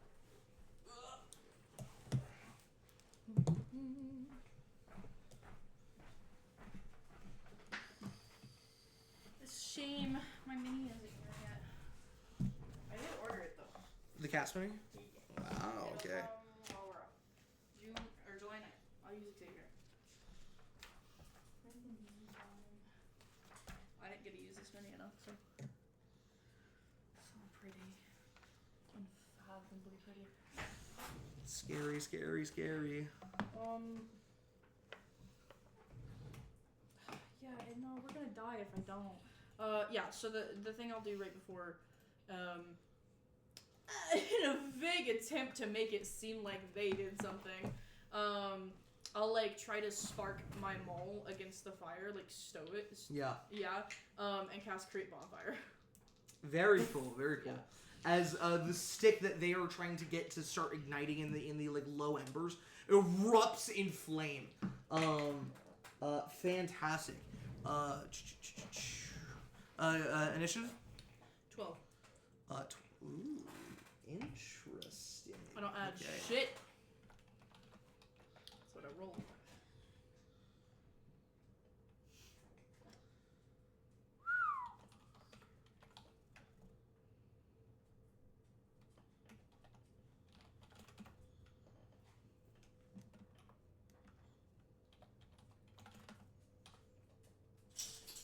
Okay. As first up in initiative is giant spiders. Giant spiders. That's not great. No, it's not. Oh, let me just grab 2 of these real fast, just to. What about the human? What? What about the human? Oh, he's dead. Dead? He's dead. Oh no. Sorry. No. I'm gonna kill that thing. There he is. Dragonborn and Goliath. As we're gonna use this for Cass. Mm-hmm. Okay. Here, and the Dragonborn is right next to you. As the Goliath is over here, dropping down behind you guys. Is he in this space? Yeah. Sorry, did I not put him in? Did I put him in a good one? The Trotter leans so far out of its fucking. Yeah. Why do you do that? It's a beautiful mini. Terrible mini. Yeah. Yep, that's good. As let's get some actual fucking like battle music going real fast.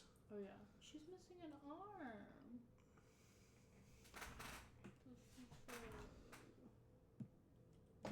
Yeah, it broke off even when Yeah. I owned it.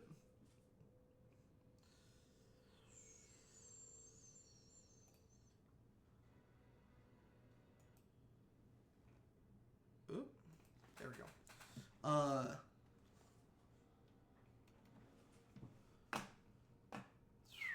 Yeah, first up is giant spiders. As what they are going to do.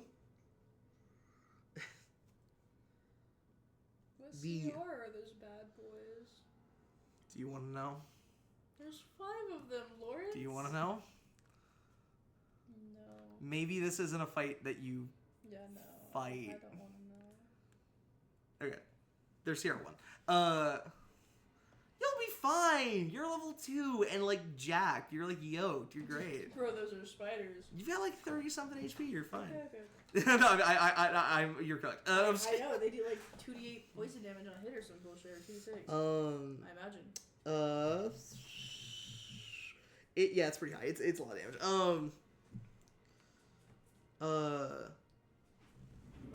Thankfully you get to make con saves. You're good at those. I know how proficiency in You're that. good at those. Um. One is going to rush up. The Shambling Mound will move up to. I'm just realizing I never rolled my proficiency on my deception check earlier. Oh, I forgot yeah. how that works. We're doing proficiency dice, yeah. Yes, I rolled a d4. Oh, good. I didn't even add my proficiency bonus. I just did. Anyways. All right, base. Because I don't have my proficiency bonus added. I Yeah. get used to that. Anyways, what up? Please move the Shambling Mound over to you. And then have the actual spider with the horrible face move up to the Dragonborn. There we go. As the wolf is going to use its web. Yeah, it is. Please don't be a dex save. Please don't be a dex save. Please don't be a dex save. As it is going to go ahead and target the Dragonborn. And fucking whiff. As a web shoots out, the Dragonborn ducks as you see the web shoots at you. And you, like, basically, like, limbo lean back, slam your maul into the ground behind you, and push yourself back up onto your feet. Good dodge! Yes! As it starts to look around, starts waving the torch in front of the spiders, and you see they don't flinch. See, told you, spiders. I'm never wrong about this area. As the one that ran up to you is going to make an attack against you.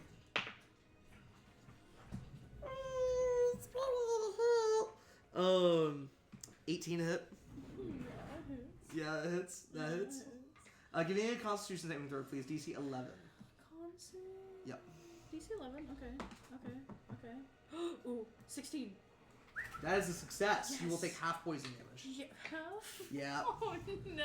Well, the bite damage did minimum, so, you know. Okay. You take 4 piercing. Hold up. Yep. I take 3 piercing. You take 3 piercing. And then... Tracker. It is so good that you just saved on that Constitution saving throw. I just rolled max on poison damage. But you're having it. You're having it for me. Yep, so you are going to take 8 points of poison damage. Is that halved? Yeah, that's halved. Lawrence, I rolled max. They do 2d8. Are you fuck? I was right on the money. Yeah. Lawrence. Oh, good. I have a plan. It's fine. Hold on. Surely Cass understands that violence isn't always the answer. But I did get a cool spider potion. That's true. And it makes me better at handling spiders. That will be a bonus action drink, by the way, since it's a potion. Sorry, I'm trying to fucking use OneNote. No, let me do that. It's an action to drink it, yeah. Bonus action. Oh. Oh no, right. Only healing potions are bonus actions. Yeah. You're right. No, it's an action to drink it. Yeah. The other 2 spiders that haven't done anything, they're both going to move up towards the Goliath and make attacks. So it was a. Did you max on the piercing too? No, I rolled minimum on the piercing. Oh, okay. I did 4 piercing damage. Plus the modifier. Plus the modifier. Yeah. So it's 3 points of piercing plus 8 points of poison. Yes. That is terrible. I take none of it though. Yeah. Yeah. As the Goliath dodges both attacks from the 2 spiders from the drow and the Drider and the owlbear. Okay. Thank you. As the Goliath starts like moving back and forth, and you see punches and gouges out one of the spider's eyes as it recoils backwards. As he just goes, "All right, Corvix, time to go." As you see the Dragonborn, like nods and understands. It is your turn, however. Has Cass fought alongside people before? Would I know how to flank? Yeah, you know how to flank. Okay, I think so too. I just wanted to make sure. Because it would really help. It'd be based and within my right to say no, but like I don't. That doesn't make any sense. So like, I think it makes sense that Cass would know, but I would also default to you. Well, we've described that you have fought with people before. Like, Yeah, literally. they just get annoyed of you, Yeah. like, very fast.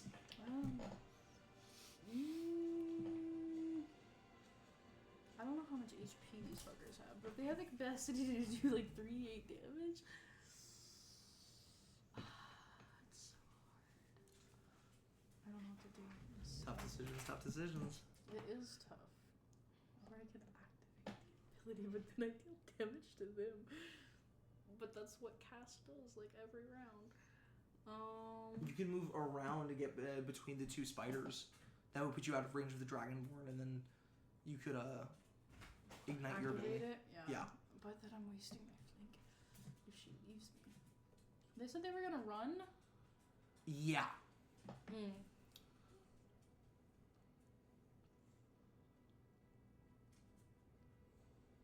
No, surely not. Sorry, this is Trinity determining how stupid my character is. All good, yeah.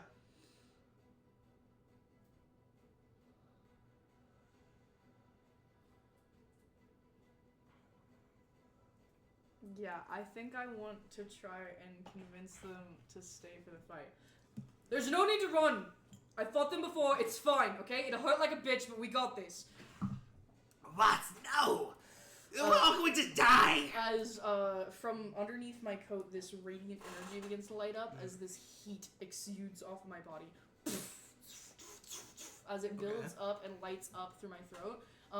As I will activate, my Scourge ASMR ability. Radiant Consumption, I think it's called? Yes, Radiant Consumption. Yeah. We should rename these to be like draconic things. Yeah, as my body lights on fire with the heat of the sun.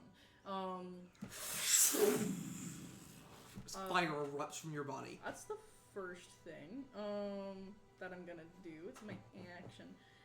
Do they take damage immediately or at the start of their turns? I'm looking up Scourge ASMR right now. I like closed the tab that I had for earlier. No worries.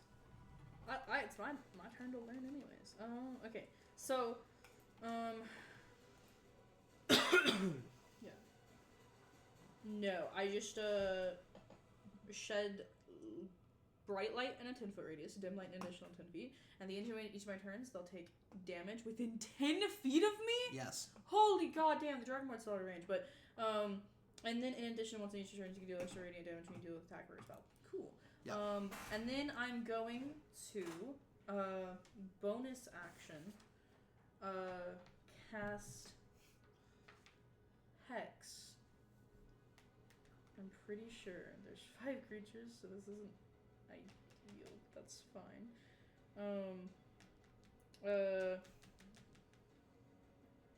Yeah, on the spider in front of me. What does this look like? I have no idea. Yeah, I'm going to, point to the, like with my maul to the creature, the spider right in front of me. Yeah. Show yourself! As it irradiates with this, golden, sunlight. It's not actual, like, shedding any kind of light. Yeah. But it is very clearly visible to me and any of my allies. Hell yeah, there you go. Yeah. As you start to shimmer, as it like chitters away, realizing something has happened to it. The fire for the webs. And is that the end of your turn? That's my action and bonus action. Yeah. So at the end of my turn, everyone, so me and the 2 spiders, will take 1 point of fire damage. 1 point of fire damage. And I am out of temp HP, but still. Sorry, radiant damage, not fire damage. Radiant damage. Yeah. I'm out. Oh, that would have been so awesome if it was fire damage. Zam, that would have been awesome.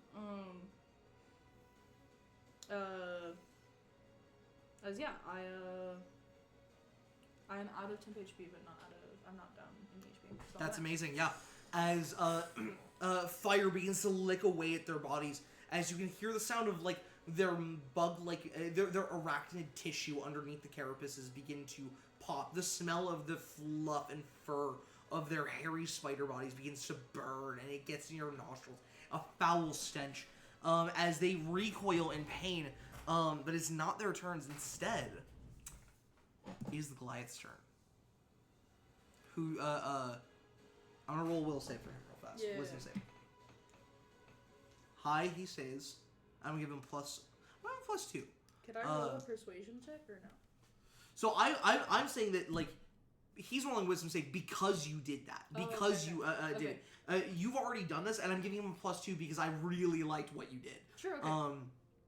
He's already got a +2 normally, so he's got a +4 to this. I'm gonna say this is pretty scary though. He's got to beat a 14, so 10 or higher on the die. Okay. To see if he sticks around. The Dragonborn will do an exact save like this on their turn as well. Cock and balls, motherfucker. That is a 7 on the die. Oh no. As the Goliath just goes, it's not worth it. It's not worth it. We just need a quick book. And he like action disengages, runs. He'll move here. I'll walk over here and do it. He'll move through here, through the camp as the action disengages. Free object interaction will pick up not his belongings, but instead you watch as he picks up 2 large basketball-sized geode stones. As he will then the movement he has left begin to run away.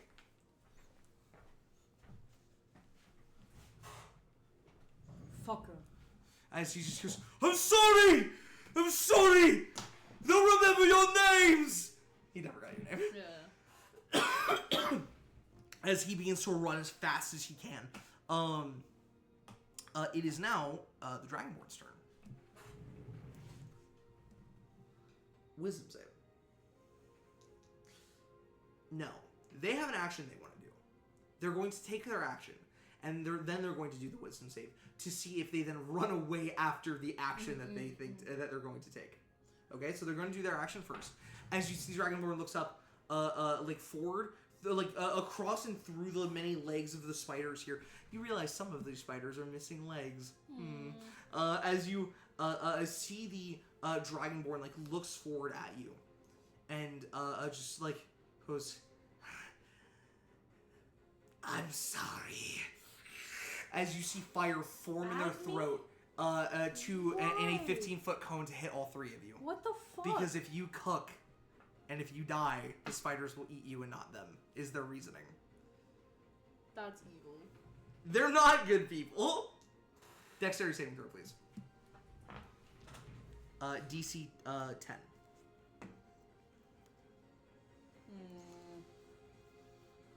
3. 3? Okay.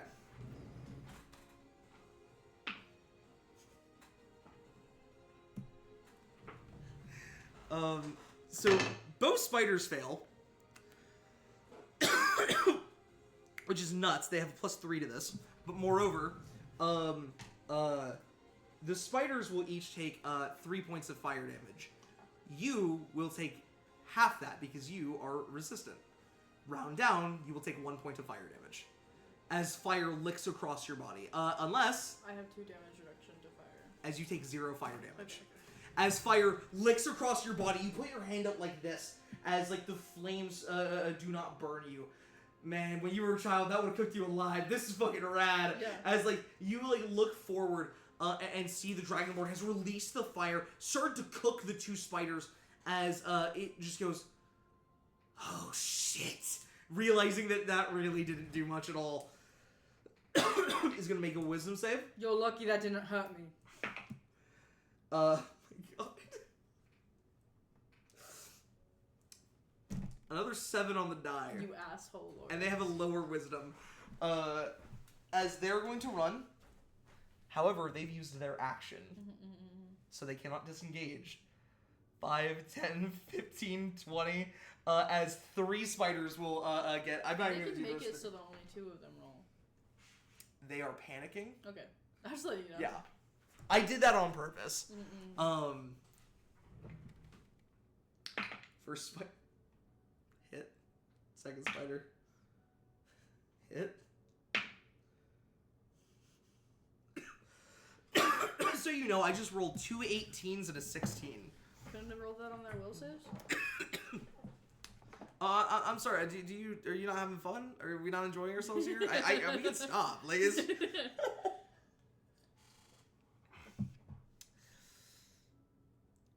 fix that bad boy. I do 3d6 damage to him. If I did What's minimum high damage, level? the Dragonborn would die. Okay. Here. Nope. Also roll. My good lords. Okay, hilariously, on my first roll, I did just do minimum damage, but no, I'm not going to continue rolling because, like I said, minimum. Even if all three of them did minimum damage, it would still be 3 points damage over, and it would still kill the Dragonborn. As it drops dead with 3 chunks taken out of it, and you see poison oozing from its wounds as the Dragonborn drops to the ground, dead. As you see, crawling out of the pile right here is a small size, not tiny, small size, like dog-sized spider come crawling out of the backpack as it walks over to the not quite dead Dragonborn and then starts to feast on the Dragonborn as you hear the last whimpering sounds of this Dragonborn be eaten alive by this new baby spider. I fucking hate spiders. As they all and like begin to turn their attention to you, all 6 of them. That's not true. The wolf is actually going to keep its attention. Eat me, I'll roast you alive. They don't seem to understand you. Yeah, they're not really. The that interaction was here is not for me. for sure, but the interaction here is just not going well. Giant spider's turn. As 2 are going to make attacks against you. Fuck, actually, that might not hit. 11 hit? Miss.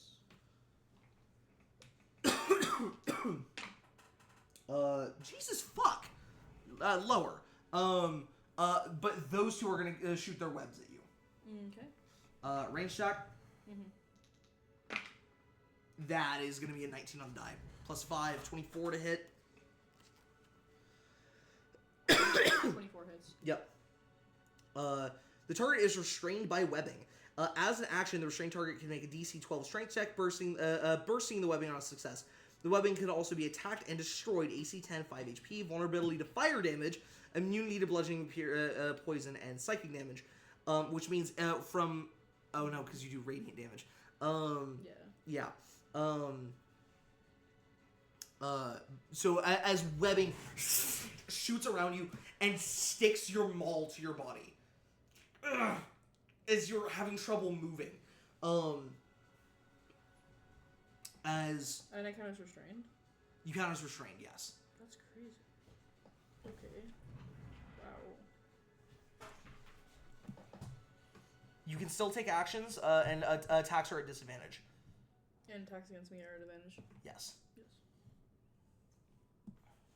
As the giant spider rushes over to Hope that fucker dies. Goliath and is going to shoot webbing at him.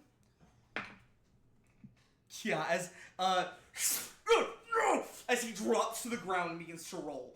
No, please, don't do this. Fuck it, you had a chance. I don't want to die. He starts sobbing.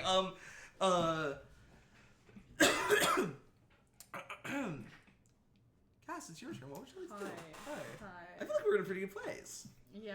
Yeah. So I'm definitely casting Exorcist Retreat. I'm trying to decide if I want to drink this potion, because I don't know what it does. Or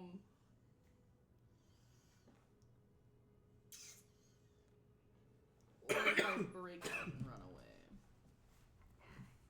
away. What's the AC of the webbing you said? 10. 10? And it has 5 HP. You would make attacks at it at disadvantage. That's right, yeah. I will say, problem. Well, actually, not a problem. Technically, because of your weapon. But it is immune to bludgeoning damage. Oh. But that's not a problem for you. Hidden play. Do I still have that? Yeah, didn't we keep it? No, I don't remember. I mean, It should be on the document, but I didn't know if we were keeping it. You didn't say you wanted to get rid of it. You just said that it doesn't have a use case, which you are correct. I mean... You also have daggers. You can What's just the- bonus action pull out a dagger. What's the strength DC? I don't actually have a dagger. I thought we gave you a dagger earlier. Wait, a small knife. What would be, like, during the equipment section? Yeah, because you get a simple weapon. We gave you a dagger for that. No. Oh no, you went with the crossbow. My bad. Yeah. You're right. And then turn that to silver. You are totally correct. Strength DC is 12. Strength DC is 12. Okay. Either disadvantage DC 10 with a +5 or. Well, technically, proficiency bonus.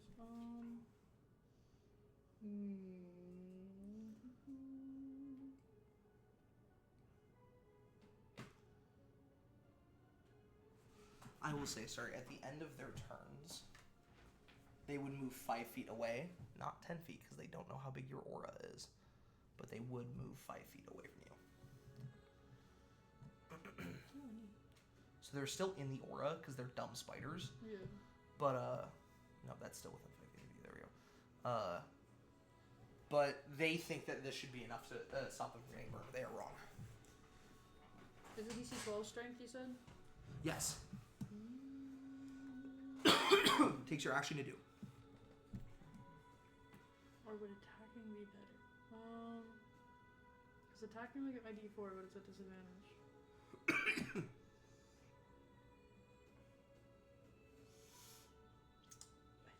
idea what's better.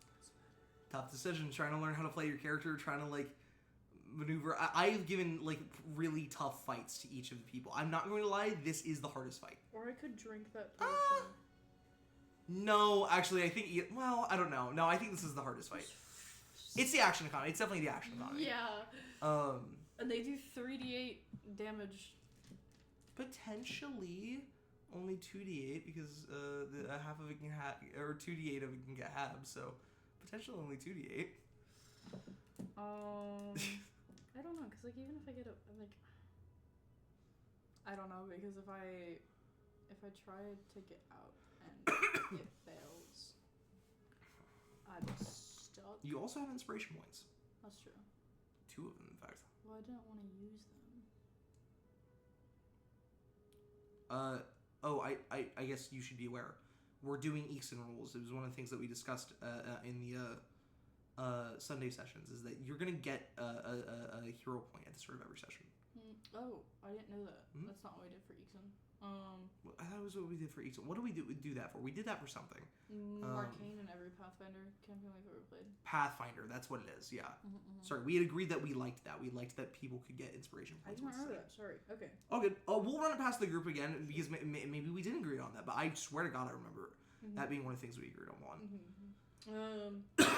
Because I want to encourage... Because I'm still going to give out inspiration points as often as I do. Roll 7 or higher. That's possible. It's doable. Surely. Okay. Wait. If I roll a disadvantage, I can still get the extra D4 and then use an inspiration point to get another roll. True. So statistically, I think that's better. And that one's DC 10, not DC 12 to hit, right? DC 10, yeah.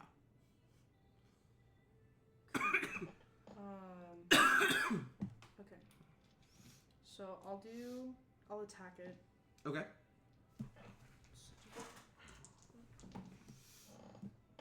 Okay, yeah, one of those is a 4 plus 3, so 7 plus 3. 10. 10! That hits. Roll for crit? No, I'm just kidding. It's disadvantage. You can't do that. Wait, what? I forgot you were rolling at disadvantage, not advantage. No, I rolled them both at the same time. Oh, did you? I got Okay, I 16 see. on the other dice, yeah. Okay, awesome. That's amazing. So the slashing damage is 1d6, right? Yes, it's 1d6. I'm gonna kill myself. 4 points of damage. 4 points of damage. As you and start to carve through, it is almost there. You are so fucking close. Well, I'm fucked. Well, that was useless. Is that the end of your turn? I don't know what else I do. Any bonus action things? I can't expeditious retreat. It would do nothing. I mean, it's a duration spell though. Well, yeah, but I can't do anything with activating it the first time. I mean, so you're why right. not just do it the second time? You're fair. You're right on that. That sucks. I don't know. I don't think there's anything else I can do as a bonus action. Okay. Then at the end of your turn,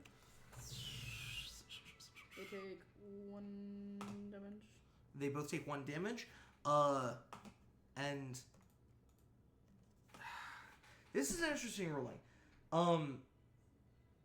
Why wouldn't the webbing take damage? I know that it says creatures, but like that doesn't make sense in this situation. No, I agree. The webbing should take damage. Then the webbing takes damage. The webbing takes a point of damage as the webbing burns away because it was at 4 HP out of 5. Yeah, that doesn't help me, Lawrence. I understand. Like at all. But you're no longer restrained and they don't have advantage against you. Oh, okay. So it does help you. Yeah, well, they have over 50% chance to hit me, so. That is true. As the webbing burns away, go ahead and please move them as it becomes the giant. Well, I guess it becomes the poacher's turn. He will make a strength check to try and break out. As he breaks the webbing, gets up and just like looks at you, looks at the spider in front of him.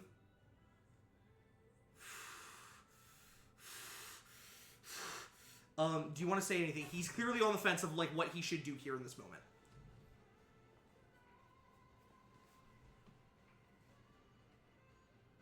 I know what I want to say.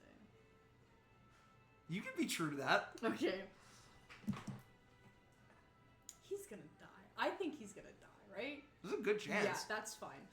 Steal from my family, and I'll hunt every last one of yours.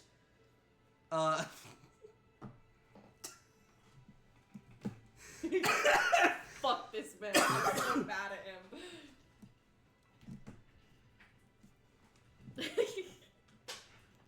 Give an intimidation check. Sure, yeah. You have +2 to these because of green tongue. I do, yes. I'm not person. Oh my god. That's fucking. 23. Only roll high when it counts, really. Honestly, I like these dice so far. These dice are great. This is gonna be very indicative of the rest of the campaign. I can just tell. He will roll a wisdom save against 23. He can't succeed that. Mm-hmm. As you see, he looks at you and just goes, I'm sorry! He like grabs the stones and just goes, drop it! We didn't mean to hurt anybody! He will not disengage, but he will run back this way.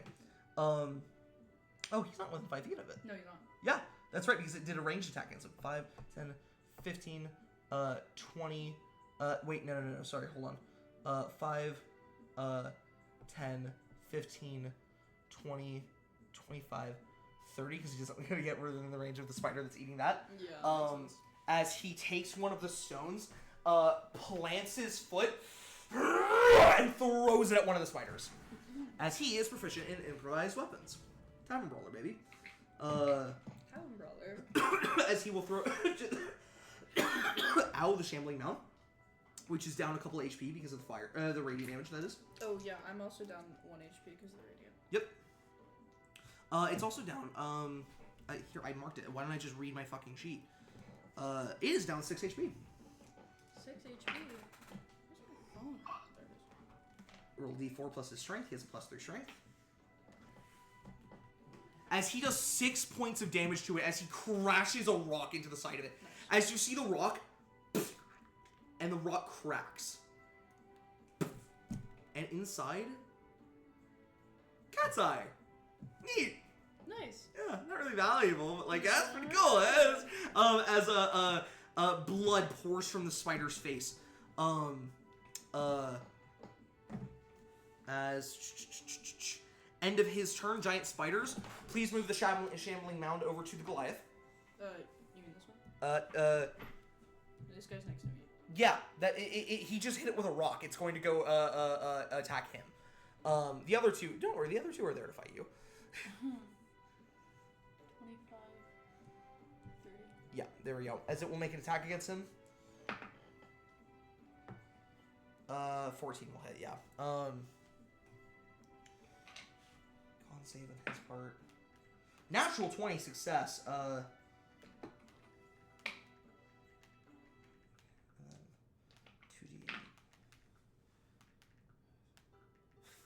1 HP. As it bites into him, as it starts ripping at his chest, he goes, "I'm sorry! Please save me! We'll never steal from you again! Please!" As he's starting to pull its mandibles, as poison is injecting into his veins, as he, like, shirks it off, and drops to the ground, pulling himself back up quickly to his feet, as he still has one of the stones under his arm. Is he trying to steal it? Is he still keeping it for a weapon? Unclear at this point. That's Spider's turn. The Drider is going to move forward towards you, but the Owlbear is not, and the Spider there is going to move away. It is fucking sick of being burnt. Yeah. As it moves away, the Owlbear will... It doesn't want to... It's watching its friends get set on fire. It doesn't really want to fuck with that. It's actually going to stay right where it's at. Drider will make attack against you. Nope, 11 misses. Owlbear will shoot webbing at you. Natural 1 for a 6 on the for a 6 total. Nice. Miss. As honestly, this fighter's gonna fuck off. It's already lost 7 HP, for no good reasons. It'll take its action to move again. Mm-hmm. As I'm gonna move that one off the board. Oh, is it gone? Yeah, it fully fucks off. You see, it climbs up a tree and leaves. This one is going to close the distance here.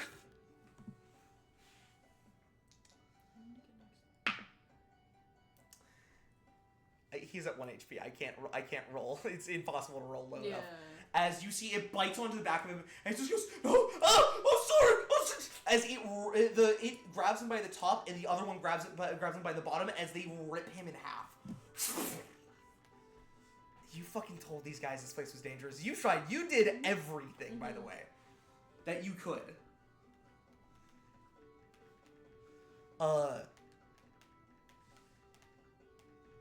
Alright, that puts us to Cass. It's your turn. Okay,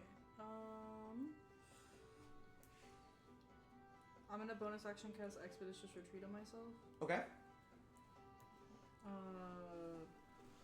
I guess I could. This one hasn't been hit though, if anything, right? It has not been hit yet. Yeah. I don't know why I wouldn't just action disengage. Actually, hold on, 3d8 damage. I guess if you crit, that would be not great.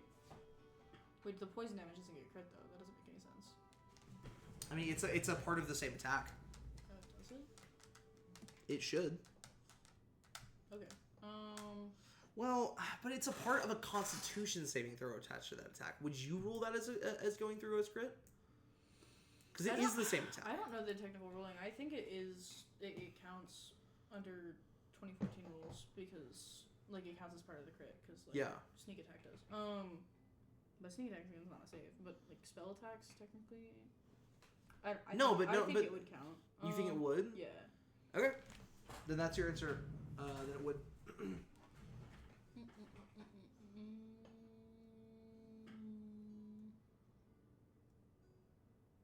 I would say, what are the odds that I'm going to crit? But it is me that you're talking about. So. I don't know. I could still get like a lot of feet away. 60 feet if I action disengage. It's not bad. Yeah, I'll action disengage. Okay. Yeah. I will move 30 foot of my movement that way. Okay. Like away from the spiders. Yeah, 100%. All of them, and then I will bonus action dash 30 feet movement, so I'm 60 feet away from the spiders. Yeah, 100%. As you sprint away and begin to run, it bites out at you but can't get you because of your action disengage. Yeah. As my feet light up with this radiant flame, as literally like trails of like burnt footprints. Yeah. Yeah, as I run. As you sprint away running, as you turn a corner around a tree and press your back to it. I kick out one of the flames, footprints. As you hear the skittering as the giant spider's turn goes by. And you hear skittering and moving around I have Expedition Retreat. I'm running. What's up? I have Expedition Retreat. I'm running. Oh, you just keep on running, full sprinting? I can run faster than they can right now. I'm at 90 feet. You're running in just the first direction that you could think of. As you see and hear whoosh, sound of a whipping leather. As you hear the spiders quickly behind you, scurrying towards you. As you are not stealthing, not hiding from them, they found you, but are having a very hard time keeping up. You're moving 90 feet around. Yes. They're not able to keep up with you, but you hear the whipping sound, the cracking sound of leather, as you see a carriage moving through the woods on a beaten trail. As you see, it is being manned by a human on a cart. Quickly whipping the horses with the reins and just going, come on! And he looks back and sees you on fire, leaving a trail of flame behind you as you sprint as fast as you fucking can, which is insanely fast right now. With 4 spiders, giant spiders chasing behind you. As he just goes, oh shit! I'm gonna run and try to jump up. Surely he has some kind of foot stand, right? Yeah. I'm gonna try to jump out of that and catch onto the wagon. Yeah. Give me an athletics check, please. Yeah. DC 10. Not great. Okay, thank God. I rolled good on the 20, not the proficiency die. 23. 23 is more than enough. You jump this massive jump through the air as he goes between 2 trees. You literally put your arms out and elbow check both of the trees, push you a little bit forward, and grab onto the back of the carriage as he goes. He's one of his busted, and he starts moving around. He can't see you on the back. Do you drop Scourge Asmar, by the way? No, because I have an idea. I think Interesting. I have to read the ability. I could be wrong. But we'll check.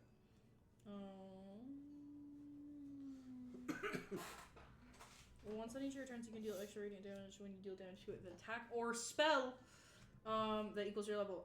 No, I'm gonna open my mouth and I'm gonna jettison flame with Draconic Blast as at you the spiders. Feel force well up into your chest, up your throat, and as it goes into your tongue, the magic you've learned from Anir, you basically carve a draconic rune into the ball of force in your mouth as it ignites with fire, with radiant energy as it shoots out. Go and roll an attack against the giant spider.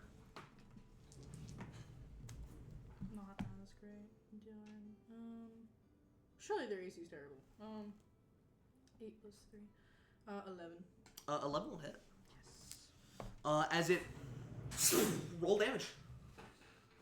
I have no idea. You add your level D10? 2 as well. Is it D10? It is a D10 for Eldritch Blast, yeah. D10. I don't add charisma though. I don't have agon. No agonizing blast, so no charisma. But you add 2 because it's your full level. 7 points of force radiant damage. As you knock off one of its limbs, as it slows down and scurries to a stop, the 3 continue to chase, but the horse is even faster than your expeditious retreat running.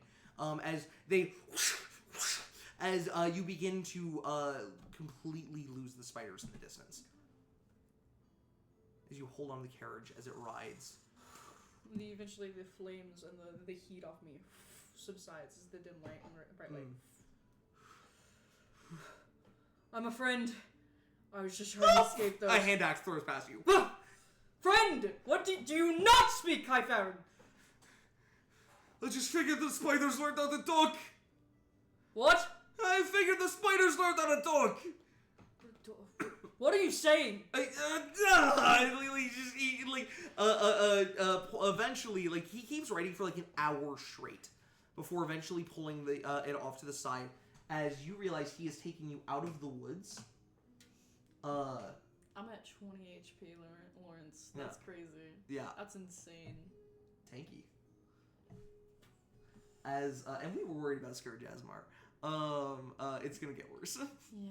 Well, I also realized if it does radiant damage, I'm resistant to that. So they technically take half. Interesting. I thought the point of Asmar was that you're supposed to it's not supposed to resist, but I don't think it actually says that on the thing. Yeah, it doesn't. Sick, awesome. Then if it doesn't say it in the class, like in the species description, then hell yeah. Hell yeah. Most like class and like racial things that do that, they're like this damage can't be reduced in any way. But no, if it doesn't say that, fuck that. We're not gonna roll with it then. As you are resistant to it. Nice. Still at this level though, it's minimum of 1. Mm-hmm. So. Well, it only does 1. Half of 1 for a minimum of 1. For a minimum of 1, exactly. That's what I'm saying. Yeah. Yeah, you find that he has pulled you off to the actual main road, one of the main travel highways of Kythera, as he eventually stops and like gets off his carriage, and you see he's got another hand axe. What are you doing on my carriage? Getting away from spiders, no shit. Sorry, I'm not trying to be mad. I just met some very awful folk who are now. I met them all into the ground to like try and show that I'm not. Very much dead and eaten by spiders. So, hi, my name's Cass. I'm just a traveler. Where are we headed? Where are we heading? Where is this? Which direction are we heading? Heading east to Jardoga. Fuck. Okay, that is... You said you met some unkindly folk. Yes. Human, Goliath, Dragonborn. Yes, quite. Actually, exactly that. He sheathes the hand axe onto like a little holster. Gold Dragonborn. Yellow Dragonborn. Yellow Dragonborn. Fire breath. Human. Scar. 1 eye. And a Goliath looks like he could grind meat on his abs. I get it. As he. I knew it was gonna get you. I knew if I said it in such perfect character, I was gonna get you with it. And he walks. I got me. Fuck.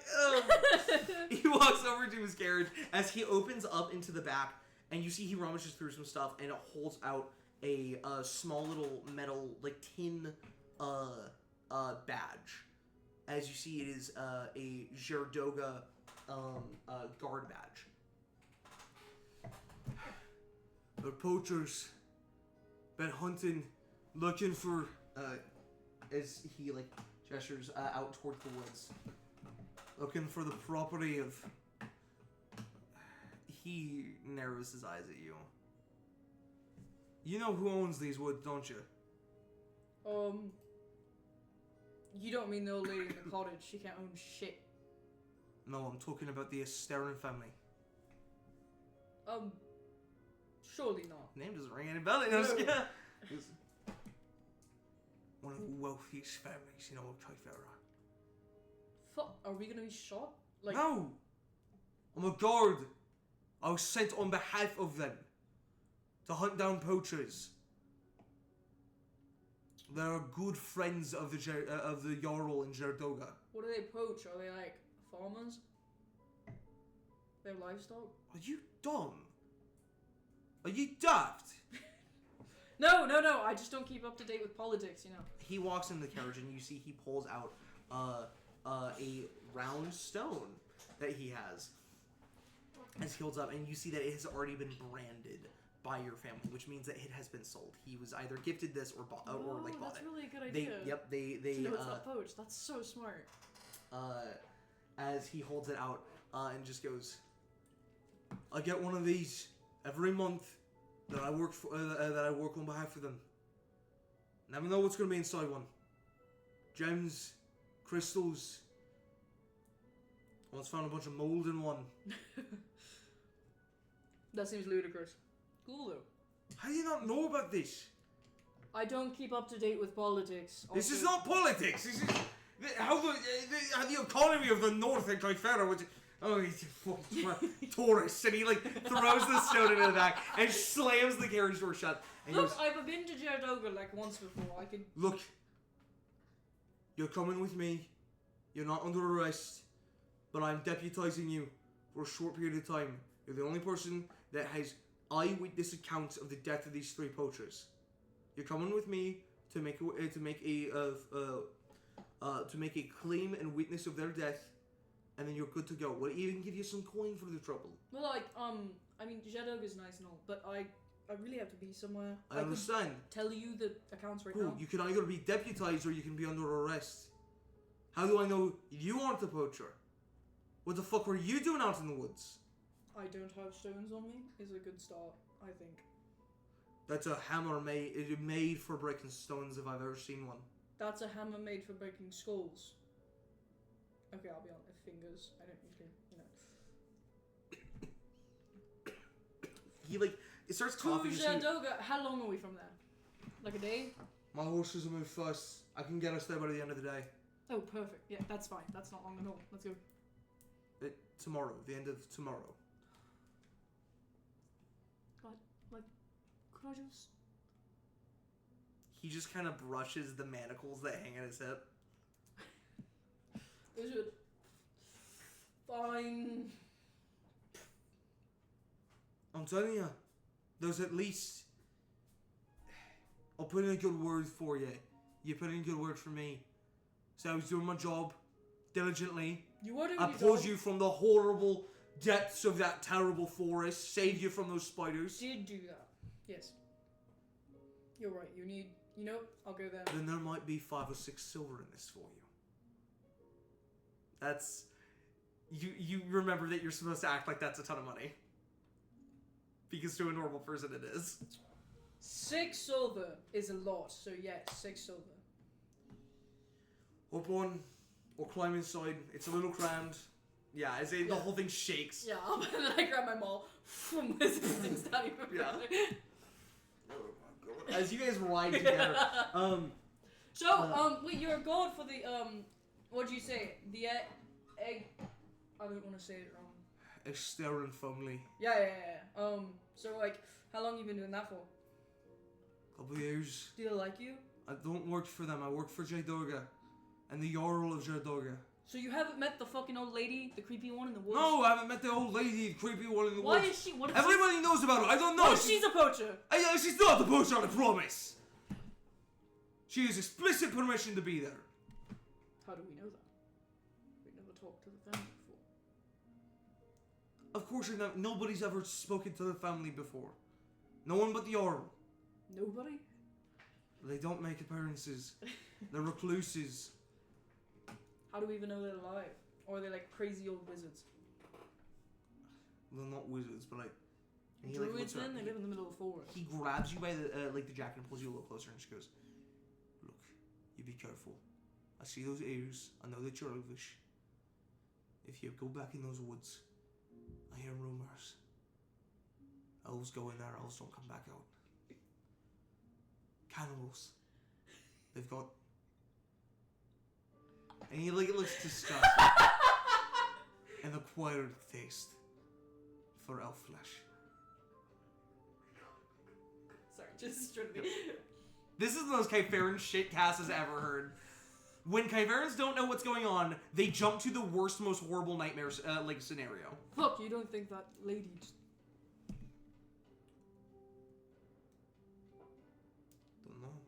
She gave me stew. Am I gonna... You should see a doctor. Yeah, like I start fake gagging. Yeah. Until he leaves me alone. As you guys ride to Jadoga, as you approach, the mountain's so visible in the distance for so long. This is gonna be so much fun, by the way. Also, that's not how I pronounce my last name, and we're gonna go through a whole other campaign where you mispronounce my last name. I'm so sorry, how do you pronounce that? Estrin. Estrin, okay, Yeah. no, I will fix it. We're not gonna go through a whole as the Estrin property. I is imagine a left lot right. of people still say Esterin, because the likelihood they've ever heard it said out loud is very small. That's fair. As you see the city grow and loom over you, as the sun is setting in the west behind you, it perfectly illuminates the city in this beautiful end of day glow. You see Jadoga, a steep mountainside city, walls at the base of the mountain, and these giant grooves and stone these stone grooves and boxes that move up and down the sides of the city, between the streets, powerful earth magic is used to transport goods and people throughout the city in this way. As you get to the bottom gates, as you arrive, you see that there are Kypharan guards standing out front, wearing like full Kypharan like gear, heavy hide with like shoulder capes thrown over as they walk up. One of them wearing a hide helmet with antlers sticking off the top of it, a human rather than a dragonborn, and just goes, "Hi, I'm deputized. Did I get that right? I looked at the guy this shirt. 24 hours, you still can't get it right. You're deputized. Deputized. Hi." As he like shows off his badge, as the guard looks at you two. That's all well and good, but new policy change from the Jarl. No one gets into Jardoga without papers. Bring 'em out. Show us your papers. When did this happen? Yeah, this is new. Jardoga has had an open border policy for their city specifically for a very long time. Yeah. I'll They've been palm one of the them holdouts my in papers. I have my hand between where the guy's at. The guard. As he takes it, I will say, this is true with every other character at the table has the same issue, unless you go out of the way to get them forged, which is illegal to do, by the way. Your papers do have, all the way at the front of it, your real legal name, right? Unless my mother said something about it, Cass doesn't simply not care that much. Yeah. However, most guards, like, without question, will stamp the page that you give them. Mm-hmm. And they won't flip all the way to the front unless you've given them reason to be suspicious. Okay. So that's what my mom told me to do? Yes, they've told you always open it to like the most recent page where that doesn't have a stamp on it. Don't give them a reason. Don't hand them a closed book. Never ever do that. And like it's never failed you. It's literally never failed you. Nice. Okay. As they take it, because each page has like a faded like design on it that is like an agreed upon design between Roka and between Kyphera, so that people know that these are like authentic travel papers. Yeah. As they stamp it, hand it back to you. Take the guy's book. Making too many trips. Almost out of pages. The Jarl's got a new tax on fresh papers. Even us guards aren't above it all. As he stamps it, hands it to the guard. As the guard just goes, bloody hell. Bureaucracy. As you guys ride in to the lower ring at the base of the mountain, as it is on this side, you expected to see Ashkelon, the nomadic people of Shiquotan outside, but they weren't there. They might be at one of the other gates, or... How do you spell that? Yeah, I've got you. 1 second. Take your time. Okay, yeah. Ashkelon.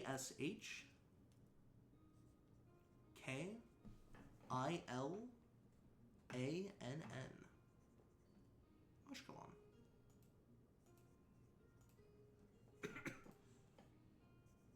Cool. As you step inside the city and get off the cart, as he starts sewing, you see sight. There's usually an Ashkelon here? On the outside of the gate, because they're not allowed inside the cities. Yeah. Anyways. There's usually like a tent, like little tent area of Ashkelon, like an entire community of them that sits outside this gate. And you are flabbergasted, flummoxed to see as you enter the city. It's still not very far within it, but on the other side of the wall, a camp of Ashkelon.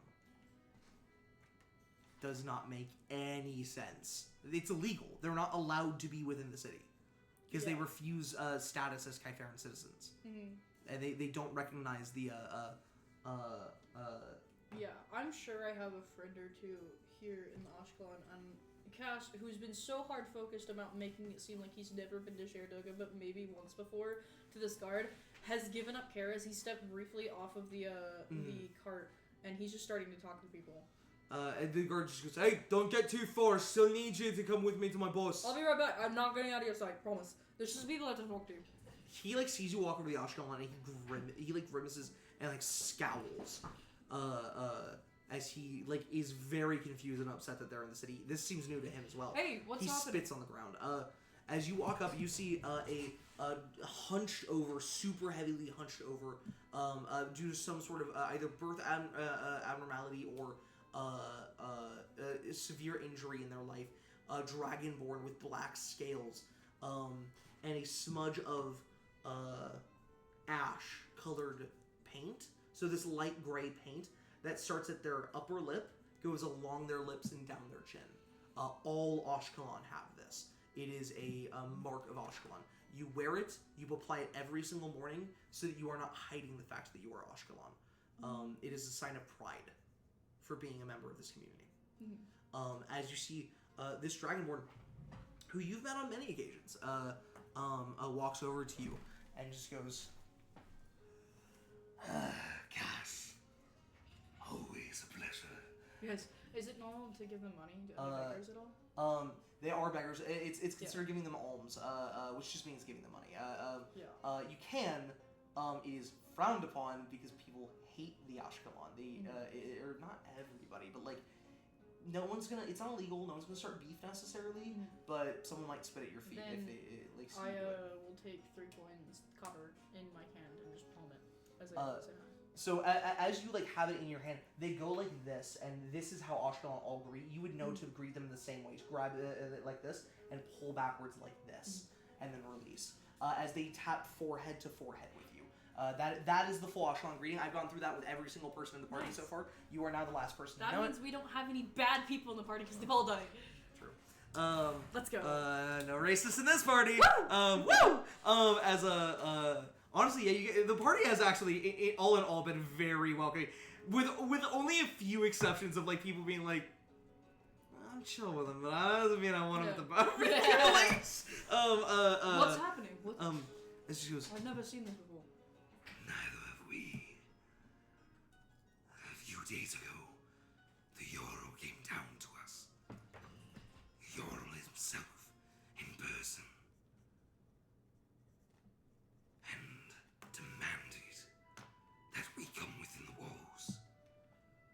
He said that danger comes, and that we may not be Kyferans, but we are his responsibility. And for as long as the winds have us here, he would have us within the walls. he seems happy. He seems very excited. This is groundbreaking. Ashkelon are never allowed within walls. Not even in singular parties. Like, no individual Ashkelon is allowed within most major cities. Any city, by the way, this is true. This is like illegal status determined by. Oh, okay, hold on. I need to pause it. You mentioned that my mothers have met the Jarl. On multiple occasions, your mothers have met What do I know most about of the him? Jarls of Zeradoga. What do I know about him? You've never personally met him. Yeah, However- that makes sense. However, you know that he is a brass dragonborn with purple striations, named. Here, I'll wait for you to catch up.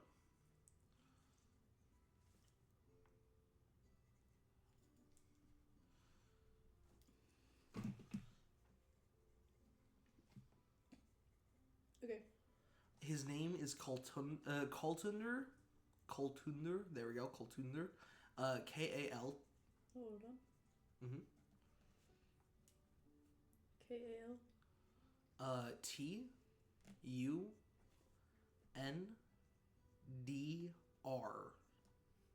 Tundr. Coltunder. Kaltunder Dragonhead. Dragon hyphen head.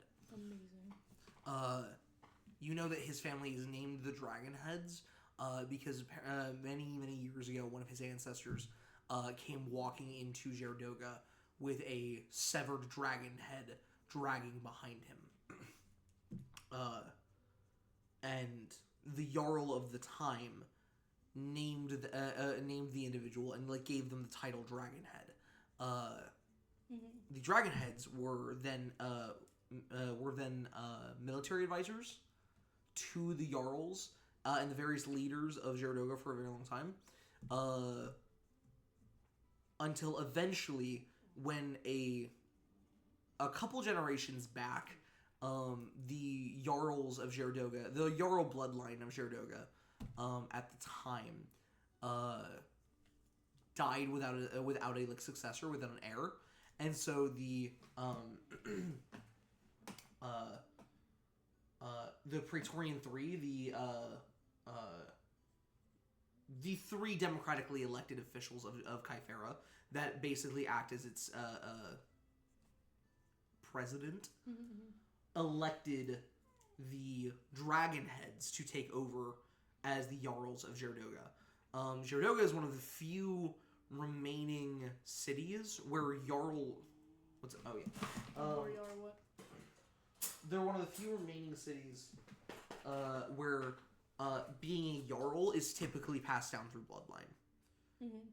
In most other cities, jarls are elected not by the people but by the Praetorians.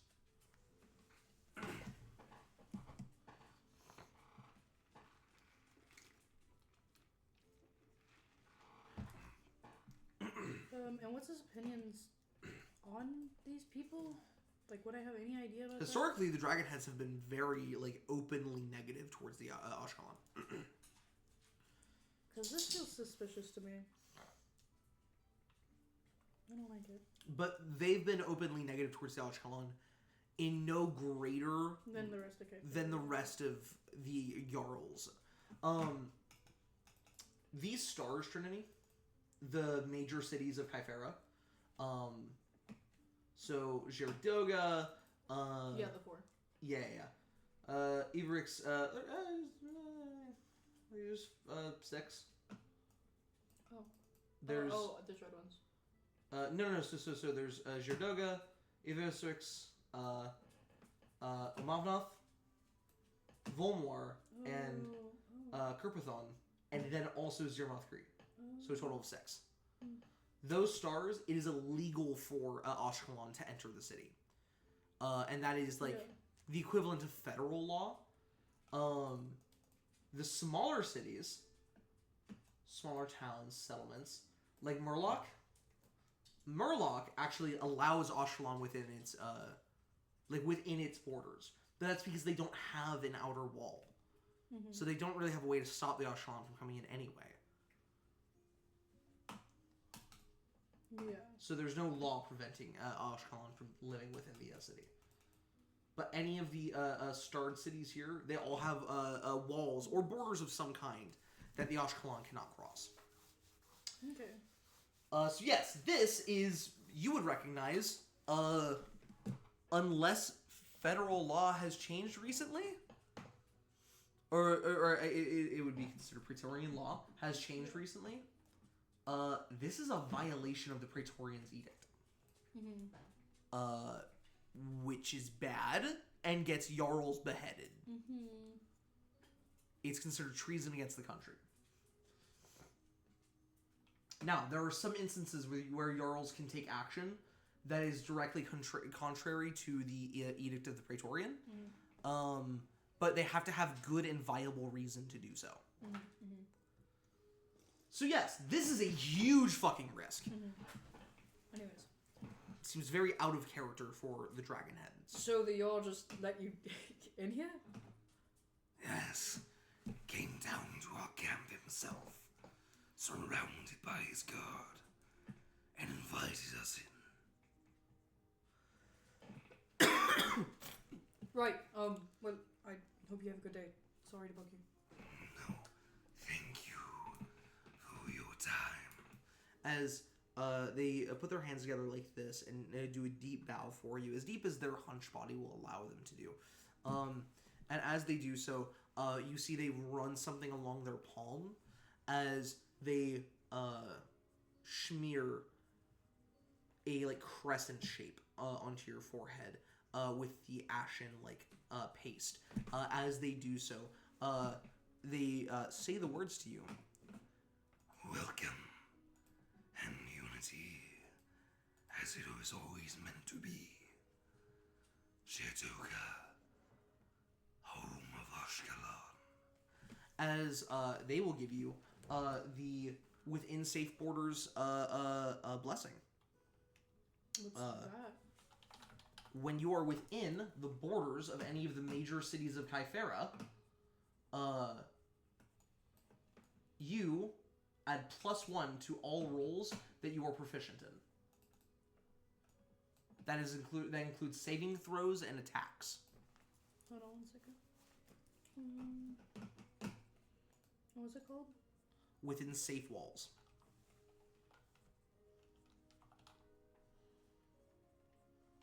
And what does it do? You get a +1 to all rolls that you are proficient in. Anything else? Sorry, it's specifically when you are within any of the major cities of Kythera. Yeah. But no, that's it. Roll me a d4, please. Last a day.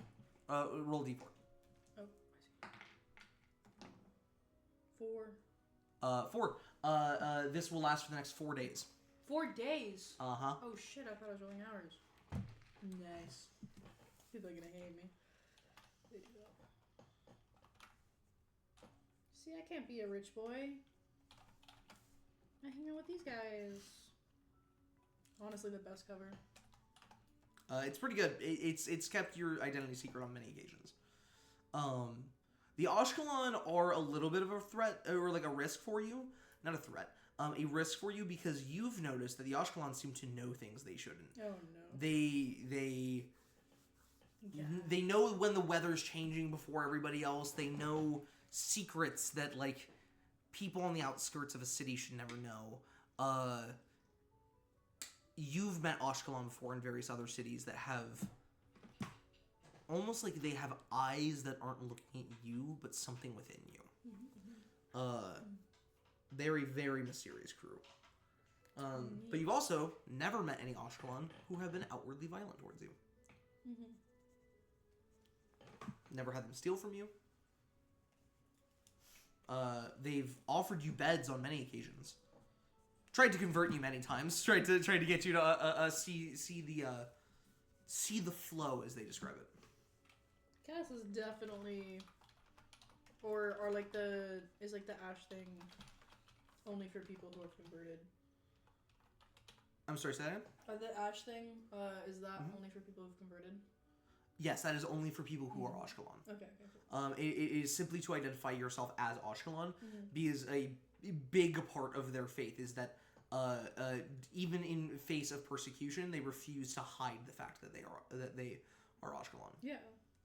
They believe that that KO will not recognize them if they do not have the mark of their people. Nice. Yeah, as I will skip back over and hop back onto the cart. You have fun chit-chatting away. Gotta get information somehow. And he hands you a handkerchief, looking at the smudge on your forehead. Well, You gotta lose information's not something. gonna go very far if I act like that. He just throws the handkerchief at you, and whoosh, as the I grab the handkerchief and I'll store it into his shit. as the cart rides forward as far as it can before eventually he has to leave the horses behind. As the cart itself is detached from the horses, you sit there on the front bench with him as the horses get stabled, and the carriage is rolled by several people who grab it by the sides onto a stone platform. You have never had an opportunity to use one of these because you've never come into the city with a carriage before. As you see the stone platform embedded into stone grooves along the mountainside begins to, without any ropes, pulleys, levers, go upwards. You've seen it do this before at a distance, but you've never been on one before. And it is a smooth ride with a faint sound of grinding stone beneath you. As This is crazy. You don't know the half of it. You know, I heard something about they use magnets to get this done. Magnets. Magnetite, yeah. You know that weird mineral that... It's like sandstone, but shittier. Shittier. it just clings to itself Oh. when smelted. When smelted. Yes. Saystone's not a... Never mind. No, I'm telling you, it's not saystone. No, I understand. That's what... Comparing the two is an insult. That's funny. As he called it shit here. As a Not even on the same level. as you feel What did you call it? Magnetite? Magnetite. It's just another name for magnets. Yeah, cool. But yes. Apparently this mountain does not just have an unusually high levels of saystone, but it also has obscenely high levels of magnetite. Man, this is hyper. Compasses do not work in Girdoga. Nice. Writing that up. Anyways, yeah. As it goes up 1 tier, 2 tier, as the further up the mountain you go, the more steep it starts to get. As the carriage has to readjust itself. Eventually you stop 3 tiers up the city. Alright. Get off. The carriage will wait here for us. Only take a moment. You guys walk into a small barracks carved out of stone. This almost like dwarf-like architecture, if you can imagine it in an open space. That is what many of the buildings here carved into the mountain sides, or are buildings jutting up and out and away from the mountain with impossible stone architecture, built with incredibly beautiful and molded stone bricks that are almost fused together. Do I recognize any of the guards in the barracks here? You do not. Darn. Okay. As you walk in, you see that there is a Kytheran officer, fully and completely. It's rare to find them nowadays. A dragonborn that is one solid scale color. As you see a perfectly silver dragonborn. No striations, no additional colors, no mix of chromatic thrown in there.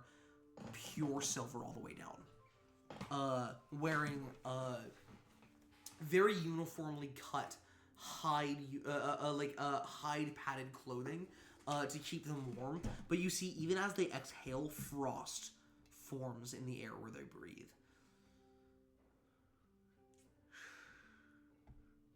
You tell me what happened.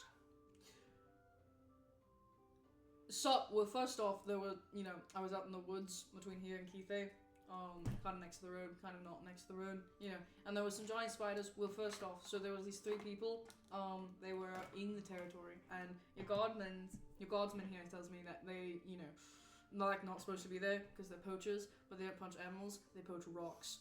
Real cool. Anyways, so instead of poaching rocks, they're poaching spider eggs that they thought were rocks. Very stupid poachers, I think. Then again, they're poaching rocks, so... this is the whole story. As you go through the whole thing, and he gets like... I don't lie about anything. I do make it nonchalant as possible. 100%.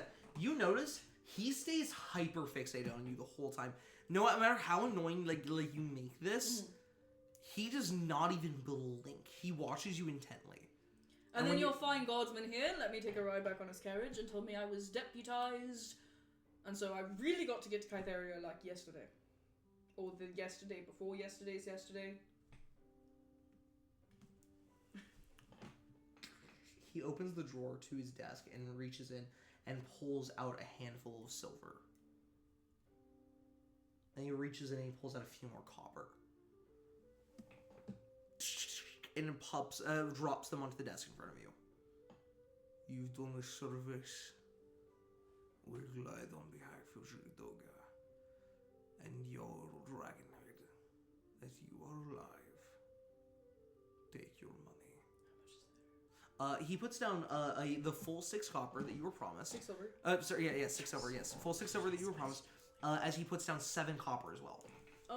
Does he know anything? Why did he put down extra? Unclear. Do you want to try to do an insight? I would.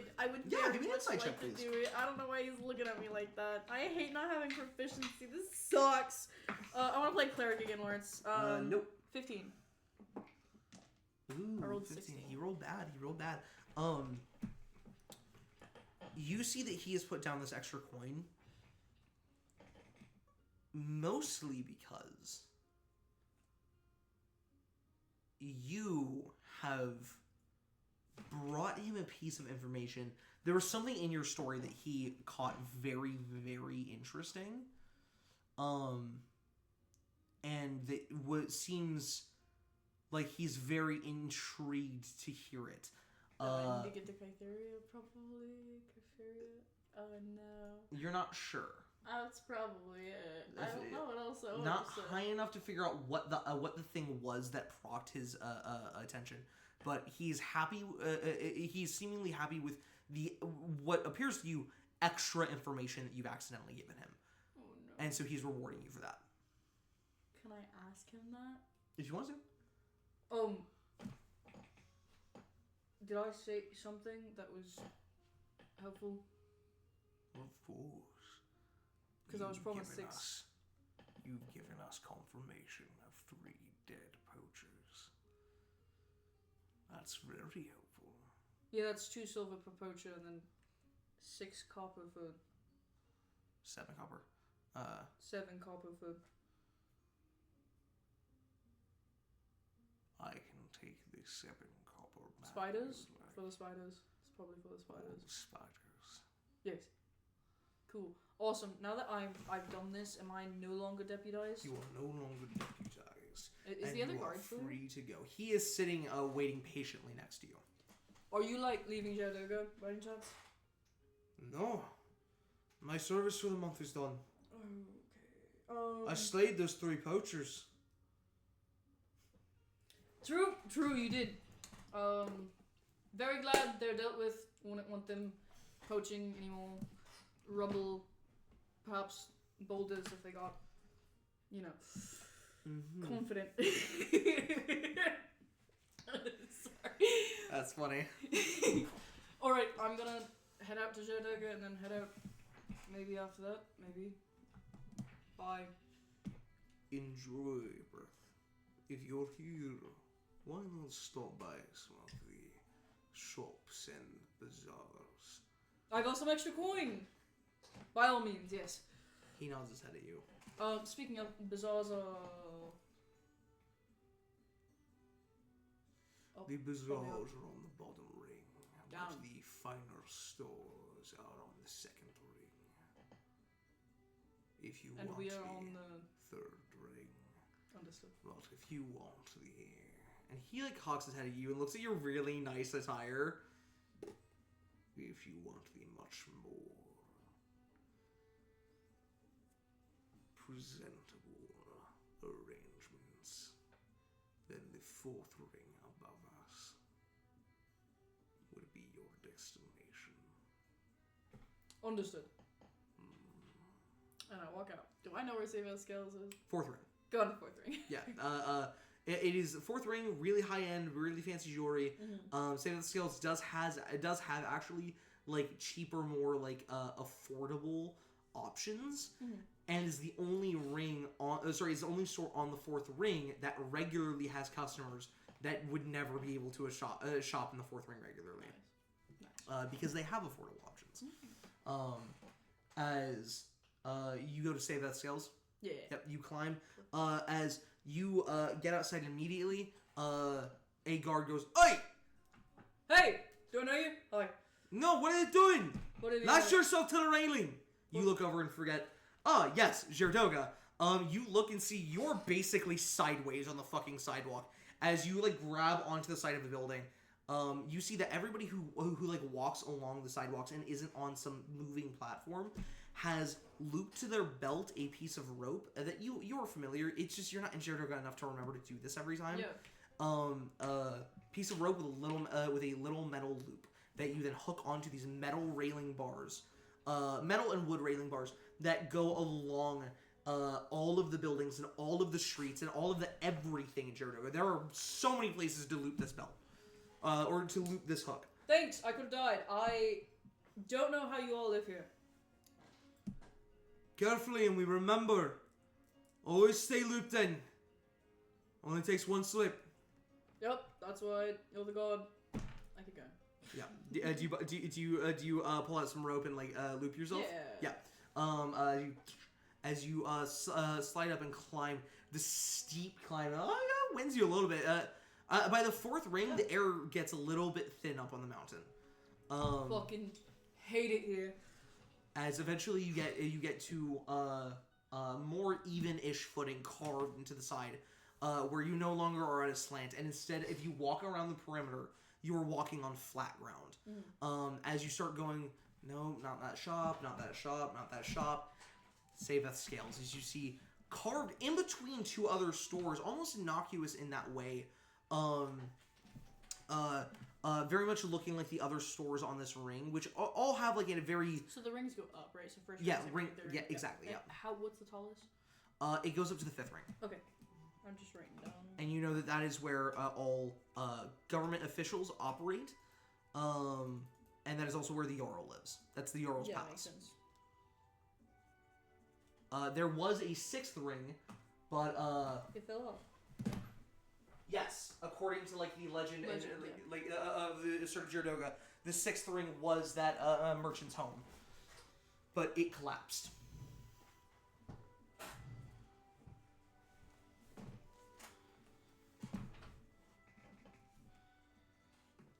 The outside of all of these shops has a very like natural look to it. The appeal and aesthetic of the 4th ring is that it looks like, except for when you it looks like basically the regular mountainside here on the 4th ring, unless you're looking close enough to see the open doorways and the stained glass windows that are perfectly inset into stone like walls to the sides of you.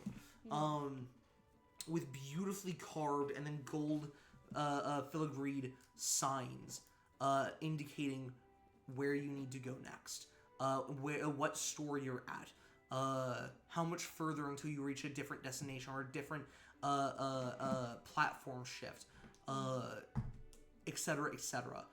Say that Scales, however, does stand out for a very unique thing. There is, jutting out from away from it, and off of the side, there is an additional platform, like a balcony, that is outside of it. How do I describe this for you? Okay, I know how to describe this for you. So, imagine for me real fast that the curvature of this table here is the side of the mountaintop. Yeah. Your Cass, this is like the little like walkway, the flat walkway that's carved onto the mountaintop. On this side is where all of the doors are. On this side is just open air dropping off into the cliff, right? Say that Skills is right where the Drider is. The door would be here.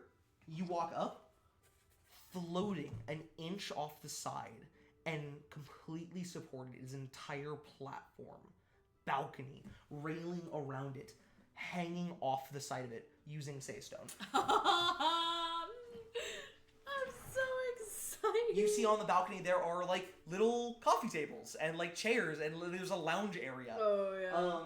As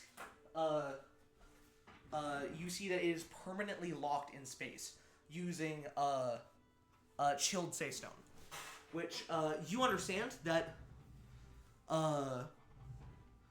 when you cool saystone and then set it somewhere, until it experiences a extreme temperature change again. We're one it red becomes, dragon away. Yeah, exactly. From death. Yep.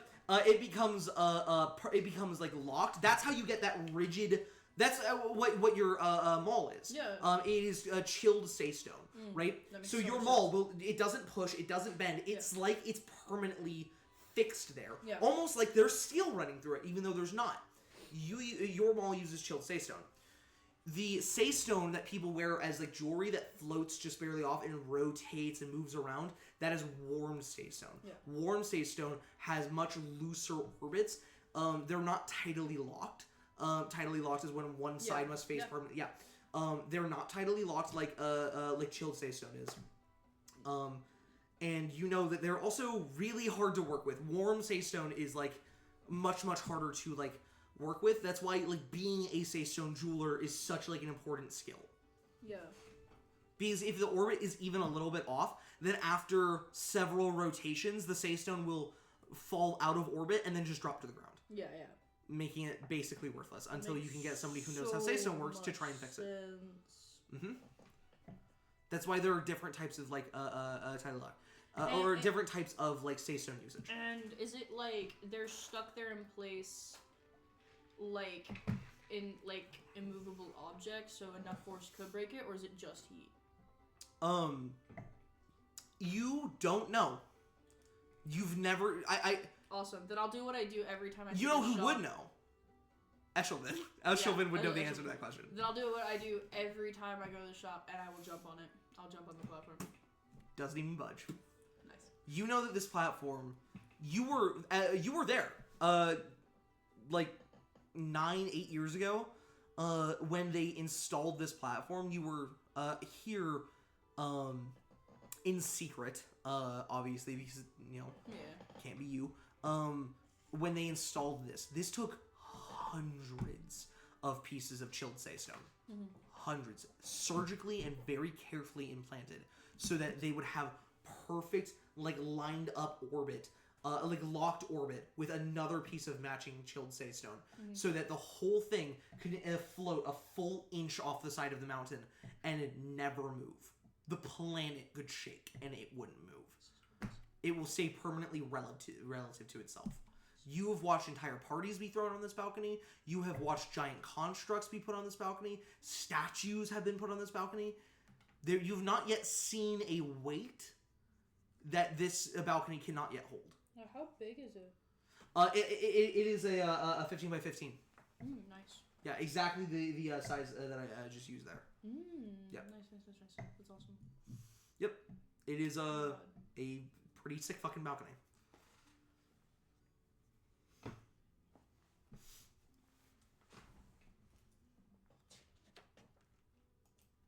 Do you go inside the store? As you walk in, you immediately are curious. They've done something with the floors. Oh. You see an epoxy has been put over, like a resin almost, has been put over the floor. But underneath the resin, warmed Saystone. Like, little rocks of it everywhere. Just completely, like, you know those, like, tables that are made of, like, marble, and then they put, like, resin over it? Marbles, like, individual marbles, and they put resin over it? It's that, but with Saystone. Are they moving? No, they're still. Oh. But you don't understand. That doesn't make any fucking sense. What is the point of that? They're not in relation to each other. They're not locked with each other. They're in resin, so they can't move. And then you see a flash of gold move past you quickly, silently. You hear no footsteps.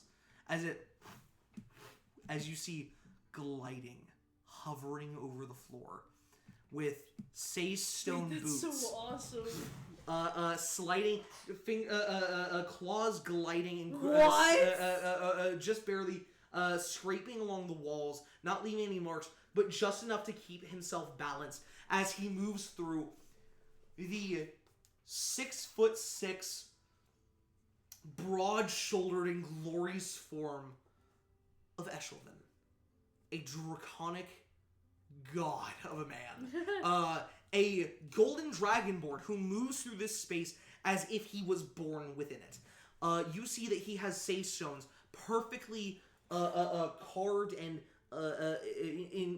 basically infused onto the pads of his draconic feet, creating almost like boots, as he effortlessly skates and glides a full inch above the floor as he moves around. Zero friction to slow him down, so he's having to use his hands to do that as he moves along, going quicker and quicker. As you see, he even like moves himself up and along some of the walls where where you see they've not just done this on the floors. There are stripes that go along the walls of like arches of Saystone.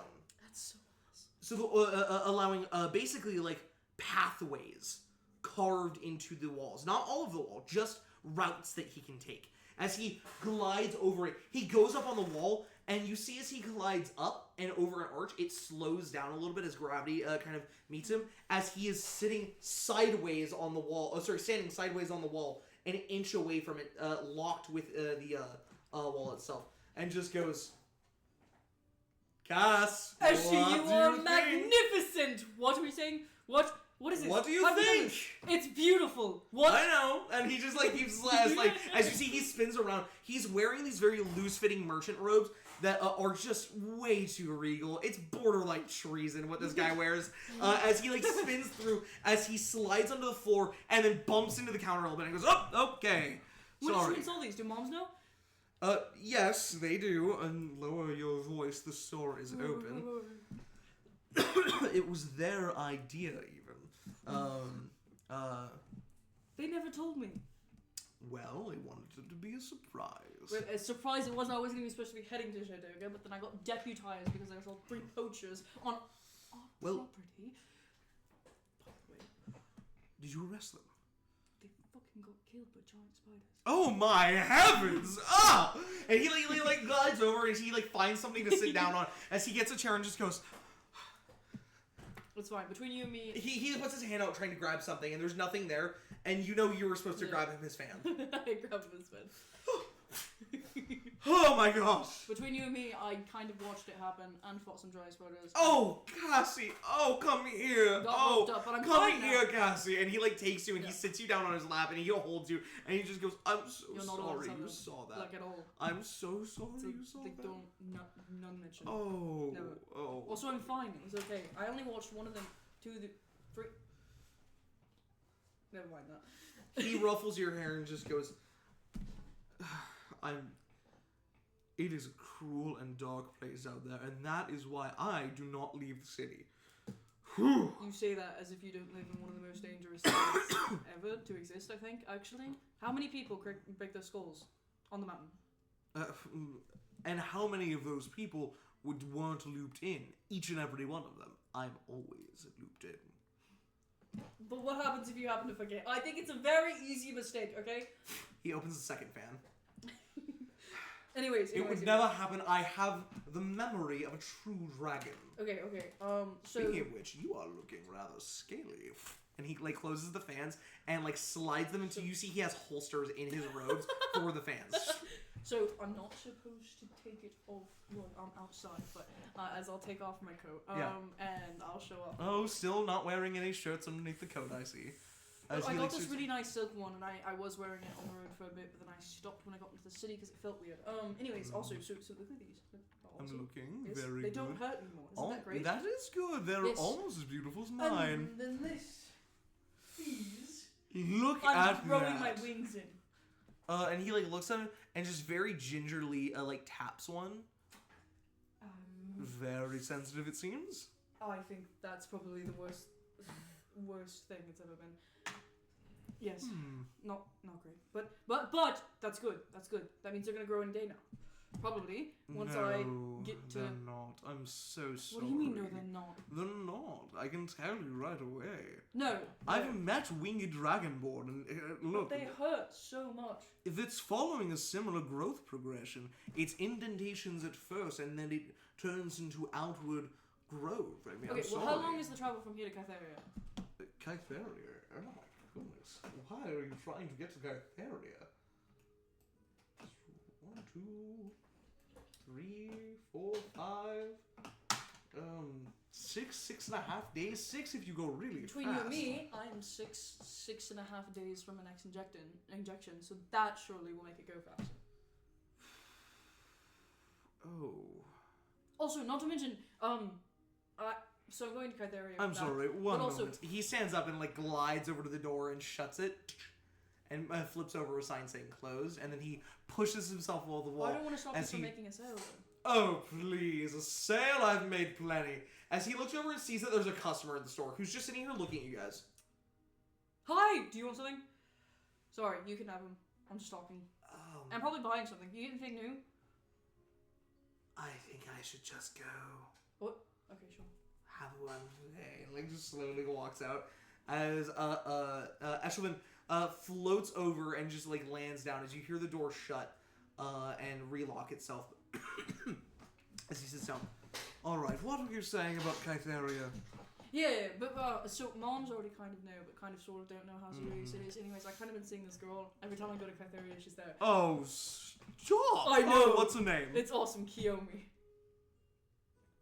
An interesting Kytheran name, wow!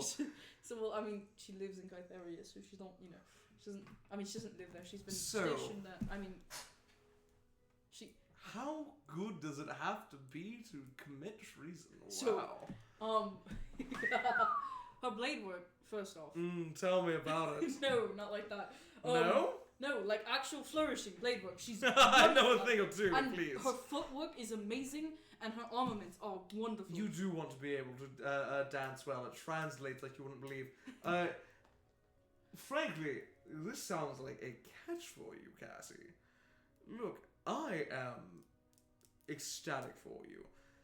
Am I thrilled that it's a Rokani? No. Let me be real with you.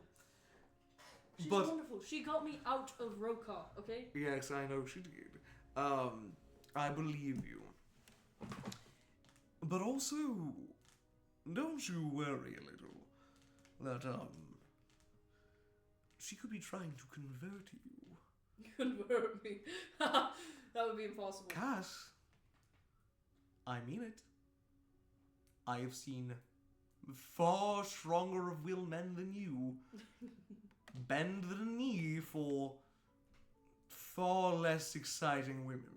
We all know non-Roka born don't get treated well in Roka anyways. You're right, yes, but I've had so many people tell me that about the Ashkelon, and it They hasn't happened yet. speaking of which, Ashkelon within the cities. I mean, I'm happy. What is for- happening? Hey, I'm happy for them. This is all they've ever wanted. I have been, you know me. And like I'm writing he that po- down. he He's points an ally. he points over to like a sign on the wall that says "All welcome, Ash or not." What do you? Cass has asked this every time. Why do you even have that? They're not allowed. They are allowed now. That's awesome. What Maybe can I it's say? I'm used. clairvoyant. You know that your Not that mothers they're have gonna your come mothers have full demanded ring. he take it down multiple times, and he always does when they tell him, and then at the moment they're gone, he puts it right back up. They're not gonna get to the fourth ring anyways, which sucks. But That's true. Unfortunately, their extension into the city is limited to the bottom ring. that makes sense. So what's happening though? I don't know. You Nobody live in the does. city. Nobody knows, Cassie. Look, I want you to believe me, but I I- do. I just look, I've tried to get up to see the Jarl. You know the Jarl and I, we go back with like this. But I mean, no, I can't get into it. But Surely right- you haven't fucked the Jarl. Stop! I would never. How dare you? Eshi.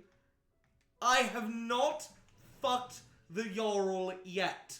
Yet. He's married. It won't happen. Okay. His brother's right there. Ugh. No. What? What are we talking about? Right, yes. Yara and I, we go way back. Kaltunder's, he's a complicated man. Complicated as in wants to get his head cut off complicated or... Understandable. He truly, as a Jarl should, in my opinion, loves his city. He loves his people.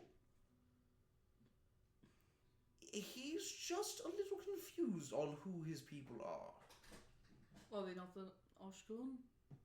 The Ashkelon are not even Kytheran. I mean, but they are his people. They live outside of the city. Okay, but not routinely. This lot of Ashkelon have only been here for the last 6 months. They likely won't be here to see the end of winter. That's what they do. Yes, I understand, and thus they are not his people. So why risk his head for people who aren't even going to be here come winter? This is what I'm saying. He's confused. He doesn't understand what he's doing, I think. But then again, he does seem to act with a strange newfound purpose. What do you mean, strange newfound purpose? Well, he's always kind of been a rather lax ruler, following laws established before him. But now, I mean, you've heard the new edicts from the Praetorians. They require that anybody entering a city, a major settlement within Kaifera, must have the paperwork. The Jarl has gone so and that's taken it further. Taking it further. You must have your papers stamped before you leave.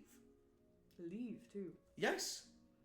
Jadot is the only city in Kaifera that currently requires that you have your papers stamped upon leaving. I didn't know that. Yes, so you better have space in your papers.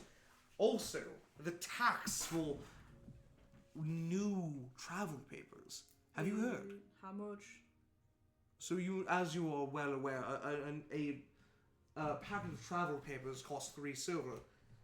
The tax is 100%. What the fuck? 6 silver for new travel papers. Can you imagine? Is that just towards Jadoga? Is that... For anybody who has to renew travel papers within the boundaries of Jadoga, citizen of Jadoga or not, Yeah, but where does the tax go? to the Jarl. Why? I don't know. Nobody does. This is what I'm saying. He's acting with newfound purpose. Something is driving him for this action. He's made a damn near killing off the Ashkelon down below because lots of them did not have travel papers. They didn't need them. They weren't allowed within settlements. Mm-hmm. But now, as mandatory citizens of Jardoga, they were required to pay silver for each of them. He did give them, oh, wouldn't you know it, a tax break. Only 4 silver per travel paper. 4 silver is bullshit. 3 silver is bullshit. And most of them can't afford that. I was gonna say I've never seen an Ashkelon have anything but copper. Exactly. So the ones that can't afford it can't leave. Well, if they're doing bad, maybe I should go give them some silver. There's over 100 of them in the camp. You don't have that kind of silver. I don't have that kind of silver. And trust me, I am rolling in it these days. Commission work. Look, say what you will about sales. I could cover it. No. Give them each one, at least. He, like, puts a hand on your shoulder. Cass. Are they gonna be taken care of in the city? So far, yes. Can they get food? Are they gonna be able to leave? No one starves in Jadoga. You know this. You do know this. I understand that, but they're nomads. You can't just cage them. I understand, but there's nothing we can do.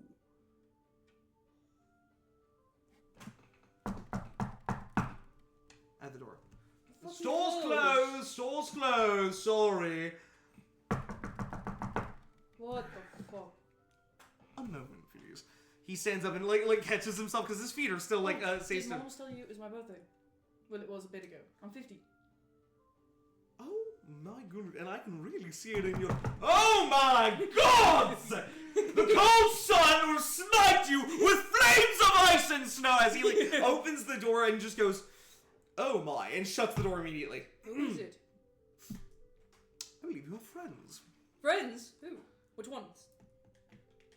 He glides away. I walk over to the door. You open it up and friends!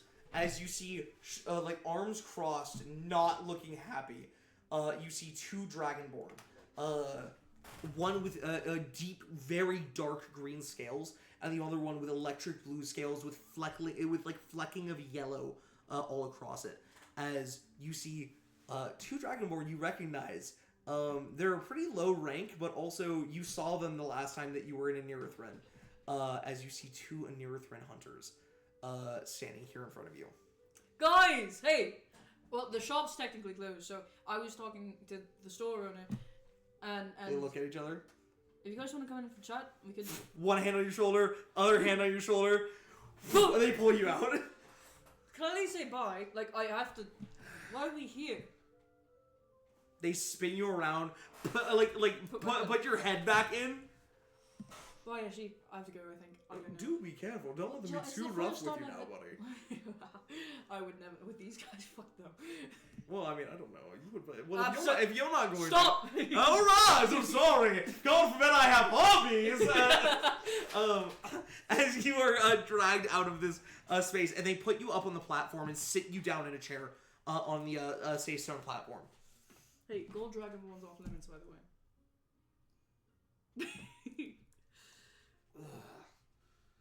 We would never. The other one like looks over and goes, "Speak for yourself. Off limits. You're not my boss." Pardon? You want to say that louder? I didn't say anything. I'm sorry. Were you sent here to babysit us? No, we're sent here to babysit you. I don't need babysitting. What Apparently you do. What are you doing in Sardoga? It's not like I wanted to be here. I got attacked by not one, not two, not four, fucking 5 giant spiders, okay? And you couldn't handle that? No, who can handle 5 giant spiders? I'm sorry. And there were 2 fucking They kind of bandits. just like look at each other. They seem confident. There were 2 fucking bandits. No, poachers. Bandit poachers. Well, there was actually 3, but then the spiders killed one. And then killed everyone but me. And then I got How convenient. deputized by the guards. You can ask the guardsmen on the 3rd ring. We don't have time for this. Neither do I! Look. They lean forward. Anir has reached out to us. Magic words into our heads. Why don't I ever get the magic words? I get some fucking pseudo-dragon that always wants to sting me. Are you going to let us speak, or will you continue being a child? I haven't stopped letting you speak. He's not thrilled about your departure to Jerdoga. I'm sorry. Who asks somebody to get somewhere yesterday? I can't do that. I don't own time. He's the sun. Tell it to move slower.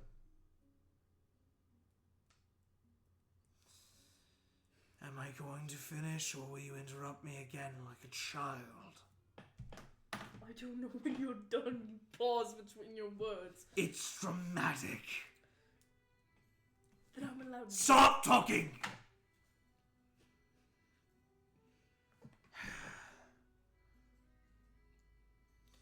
We have been hunting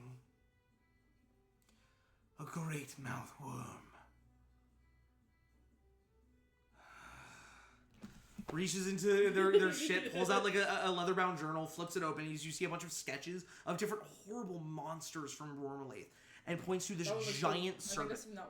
Smacks your hand. Opens to a giant serpent that has the ability to open up its jaw, and inside of its jaw, you see that it like has multiple like almost vaguely humanoid hands on where its bottom like teeth should be. Or bottom fangs should be almost. There are fangs, but still. The bottom of its jaw, when it opens up, has these weird humanoid hands in it. And you know that they call it a great mouth worm. Look, fuck no. You guys are the hunters. You made it very clear I'm not a hunter, and he asked me to get to Kytheria. So... But we have been assigned to babysit you on your journey. To Kytheria. Great mouth worm is on its way west. We can multitask. We have to stop it before it kills more people. Which people? Who's just in the middle of the fucking forest? Not the forest. The main. He pulls out a map. The main road. 7 people already dead.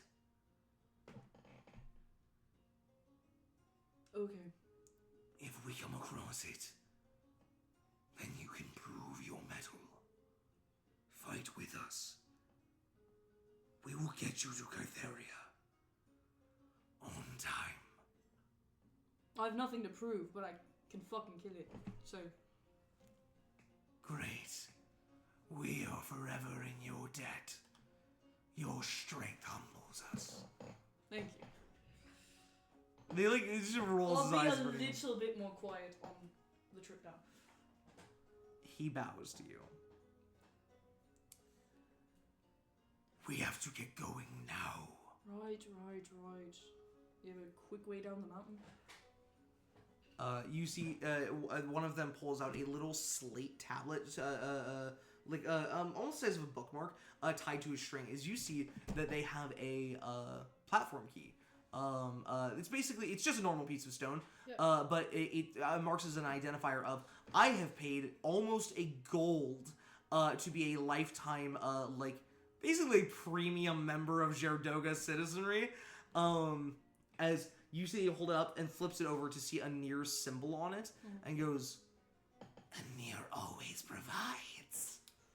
He sure does. Okay, so I have a question really quickly. If you guys were hunting this worm and I wasn't expected to go to Gerdoga, how did you know I was going to be in Gerdoga? How did you get here? Anir knew. How did he know? He knew that you were here. We were in Gerdoga. By coincidence, Okay. we attract the great mouth worm. Hey, here. you'll talk to the Jarl. The Jarl. Yes. We are a Newthrin. We have no authority here to speak to the Jarl or demand audience. That would be Gilrin. No, that makes sense. It just... I have no idea what's happening in this fucking city. Okay, let's go. I never do. I hate this blasted city. as you guys take a platform quickly down to the bottom ring, where you see the Ashkelon are greeting people in and out of the city, as they are very happy to be within walls for the first time. Mm-hmm. A genuine, first time that Ashkelon have stepped foot, without being persecuted, that is, inside of city walls, in Kythera, for the last 100 years.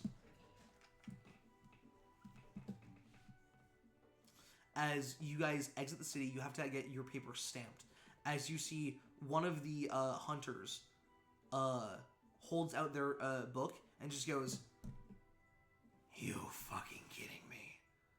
they're out of space in their travel papers. Last stamp, buddy. That's terrible. As the Kytheran guard just, this human man just goes, Look, you can't leave the city until you get new papers. We've got packets here, but it's 6 silver apiece. If you don't have the coin, stick around in the city. There's plenty of work to do. You can earn it. As the hunter just waves his hand, as you see he reaches in and pulls out a gold coin and palms it to the thing. You understand that all Anir hunters are given a singular gold coin as emergency from Anir. Mm-hmm. It's from his personal hoard. It's one of the very few times where he takes money out of his hoard. It's to pay for running a Nirithrin. But he pulls out a gold coin as the other hunter goes, Really? You're out of silver? Shut up. Do you have change? as the guard pulls out 4 silver. And he goes over to a chest, puts the gold coin down and underneath a bunch of silver, and then pulls out 4 silver coins. Actually pulls out 3 and then a 10 copper, and hands it to the hunter as you guys leave the city. He does not stop bitching about how he had to use his gold coin emergency. By the way, they only get one of those a year, right? That you don't get another just casually gold coin from an year, because it's outside of their compensation as well. That's not their payment. That's just emergency, right? So he doesn't have another until the new year, which granted is a couple months, but still, I guess half the year, but regardless. As you guys travel further west, honestly, weather's not bad. Cold, pretty brutal cold snap. You get to the main road here. On the main road, you get to an interjecting road.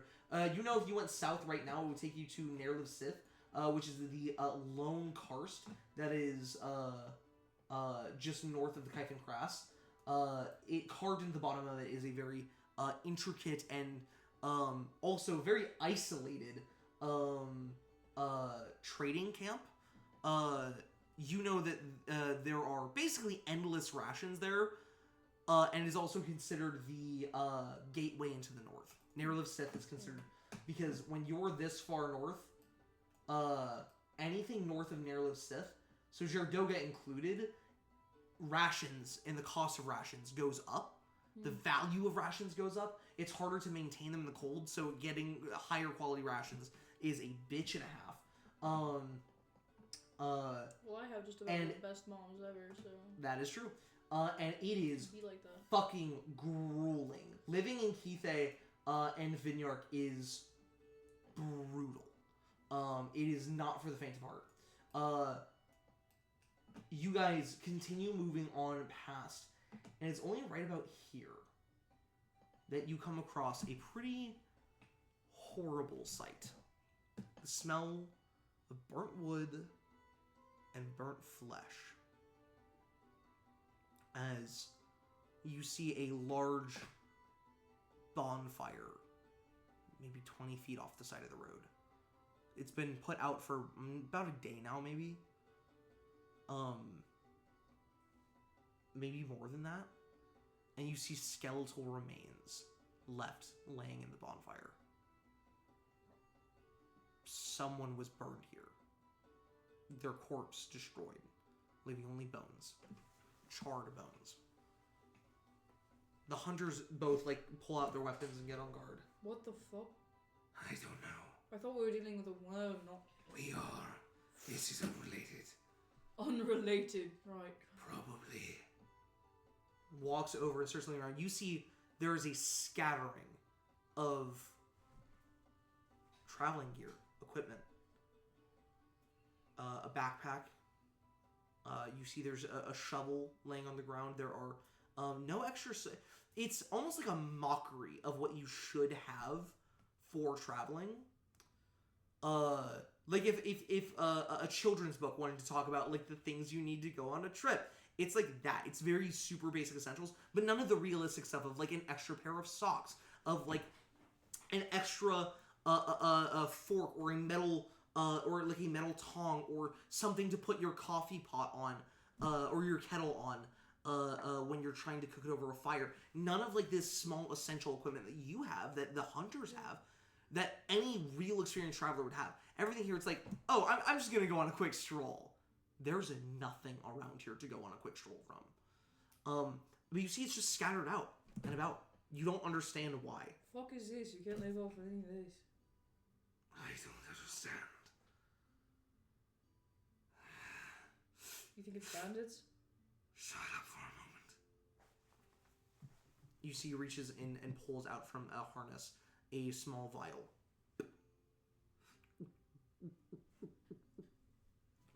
Throws the glass. As you see their eyes glaze over, but they take this huge breath as black smoke pours out of their mouth.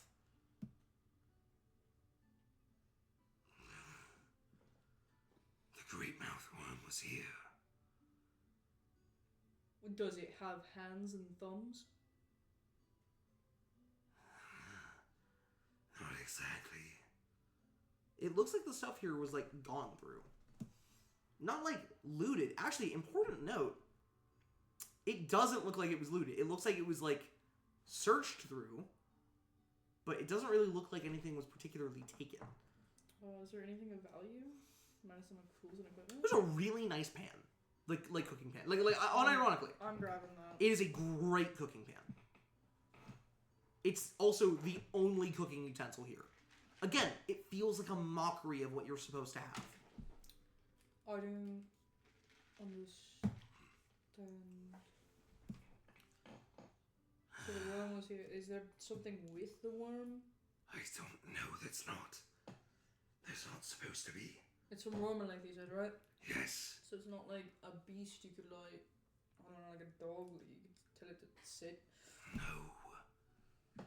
They walk over and you see the green dragonborn steps into the burnt remains of the bonfire, of this huge bonfire where the body is laid, and starts picking at the bones. I'm gonna look at the nurse and we'll keep an eye out in that area. Perception? Yeah. I don't want to get snuck up. Yeah, give me a perception check. Oh shit. 9. 9. I would average. As you look around in this space, you exhale. There was a struggle here. But, like, a while ago. Days, maybe. You look over and see a tree nearby has blood stains over it. And you see some of the items are scattered around a little in a higher density next to it.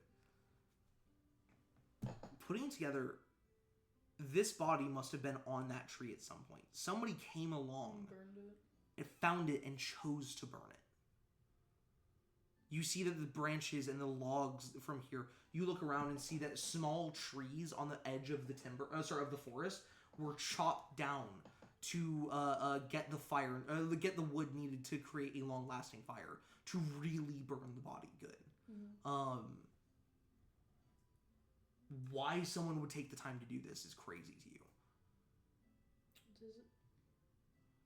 I don't know why Cass would know that. But it seems like a burial rite thing, right?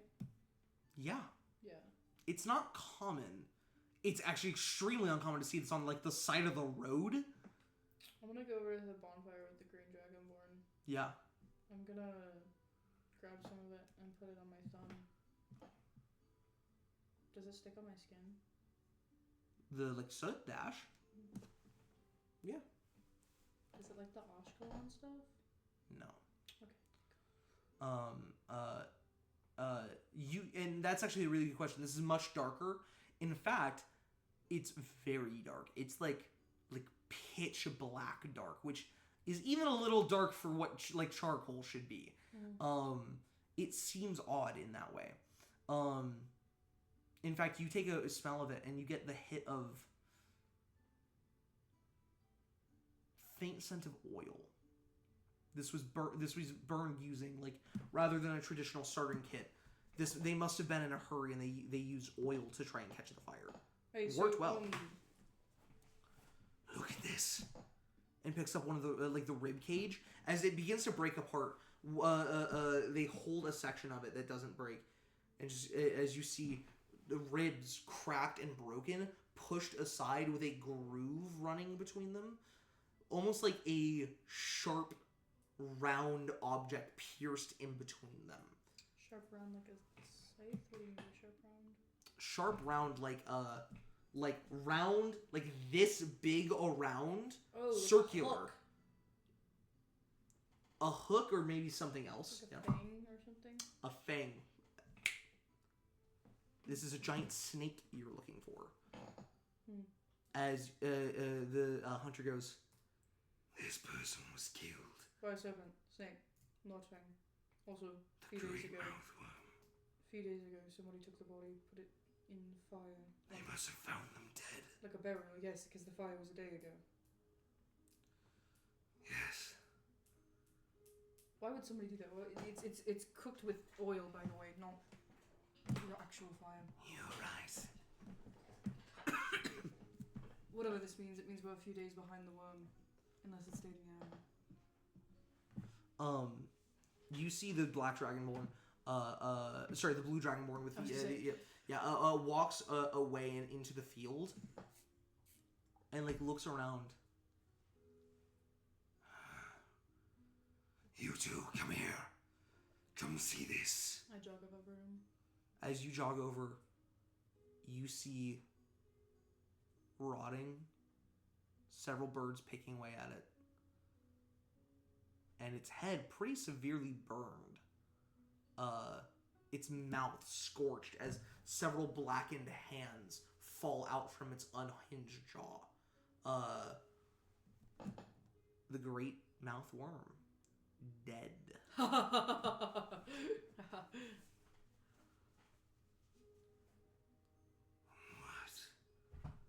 Nice. Somebody ought to get it before us. That's good. You guys did your job. Multitasking. Let's go. I side punch one of them. You see they both look very grim and still. What? We did our job and we're halfway to get there. Shut up. Great news. You don't hear it. I listen. You know there's something there, but you don't know what it is you're listening for, so it's making it hard to determine what you're hearing.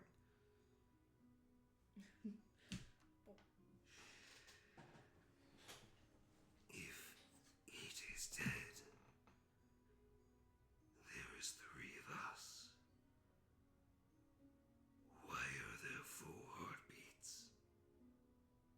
that's when you catch it.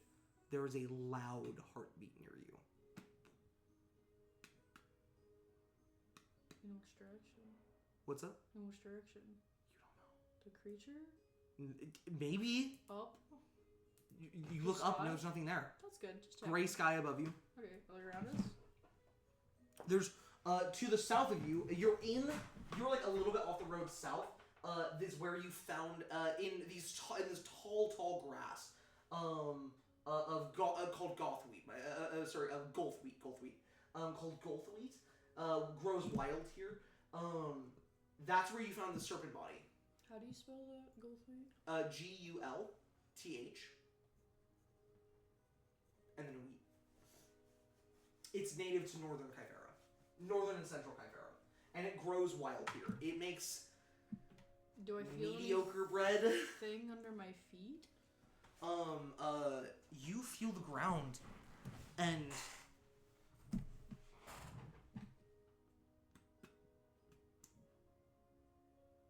yes, but no. I'm stepping away from them. Yeah, you step away from them as they. I don't think we should group up.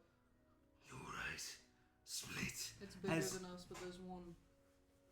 You guys all begin to like walk in 3 different directions as you and the blue dragonborn step out back onto the road as the green dragonborn steps further into the wheat and like looking around. Hey, keep looking at each other. Don't keep your eyes off each other. Watch our backs. I'm not watching my back. You watch mine. We're watching it. Yes. You don't have to tell us how to do this. As you guys like all look around, and that's when you hear a voice. Little mice, what are you doing?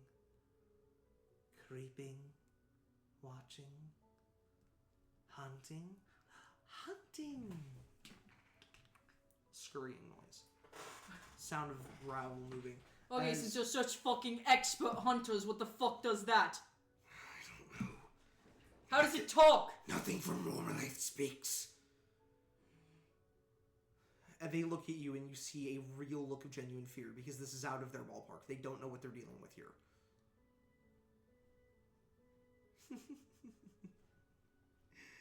Hunters, scared. Haha, not scared. I'm also not a hunter. Where are you? Show yourself. You're the one who's scared. Hunt from Romalaith. I'm from Romalaith too. Originally. Is there anything else you guys are wrong about, you two? No Romalith beast speaks. Okay. As the green dragonborn in the like in the actual wheat field just goes, Think. Smart, intelligent. Speaks. Yes. Large heartbeat. Yes. Stealthy. Perhaps magic. and as you as they're saying dragon, you watch as a green like arm reaches up from the grass, draconic and clawed, grabs the dragonborn and into the wheat. I run in after him. Yeah, I don't think Cass would do anything else. Amazing. Yeah, you charge forward as you sprint through the wheat. It's like 5 feet tall, so you're like running through, shoving it out of the way. You're tall. You stand over it as you look over and see the pulled into a burrow, a large like 5 foot round burrow. These fields are full of them, by the way. You know this.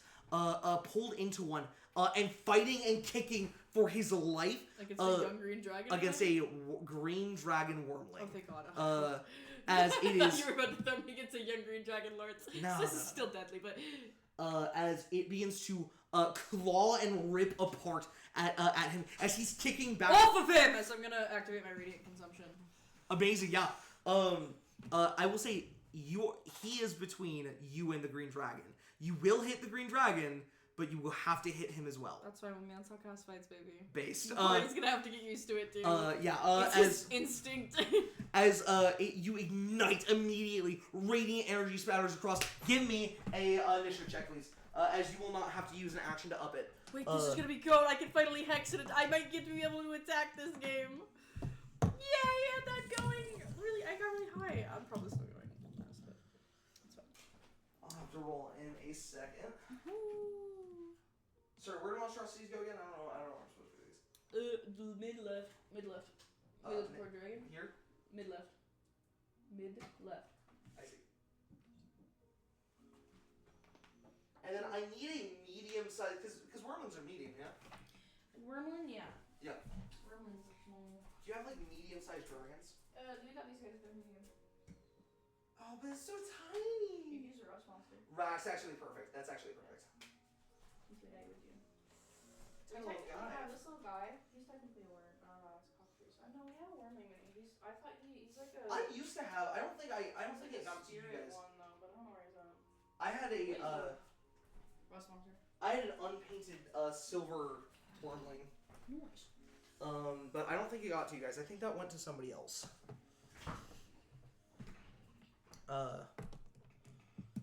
There you go.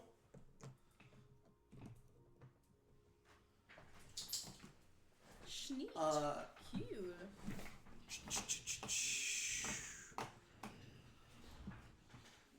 I can put us on the wheat field. Well, you get initiative. Yeah, do that. That's awesome. Holy shit! What? I forgot about those. Yeah, these. Yeah, the grass ones. I forgot about them. Yeah, they're wheat.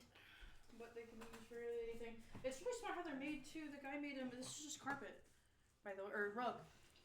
This is like a welcome mat rug. Yeah. He's fucking awesome.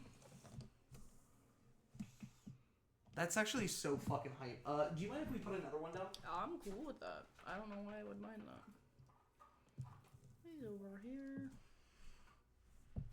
Oh, that's dense. That's heavy. Yep. This way? Yeah. That should be sufficient. Cool. We have more if we need that. Yep. Pretty cool.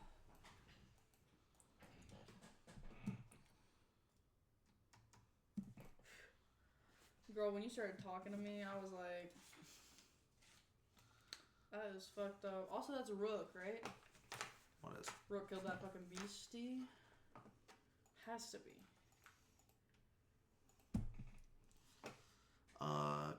Eli didn't tell me what he thought though.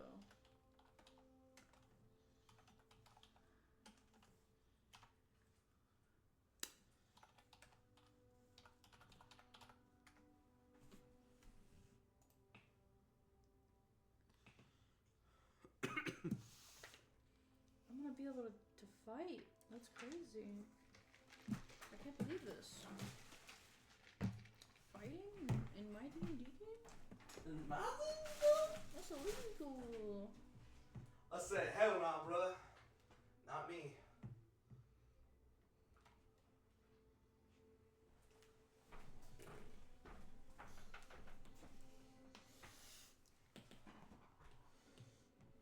Oh, that was the wrong thing. Hold on. No.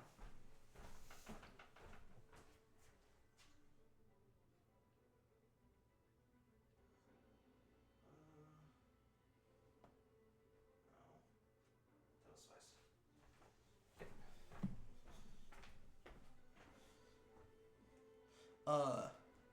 As rolling for initiative. Ooh, weirdly, I would have thought they would be more dexterous. I should write down. Oops, what doesn't did they matter. call that worm, by the way? A great mouth worm. And is it W or U? It's U. It's U. Great mouth worm. With a U, not Y, because Y means dragon. Yeah, well, or O.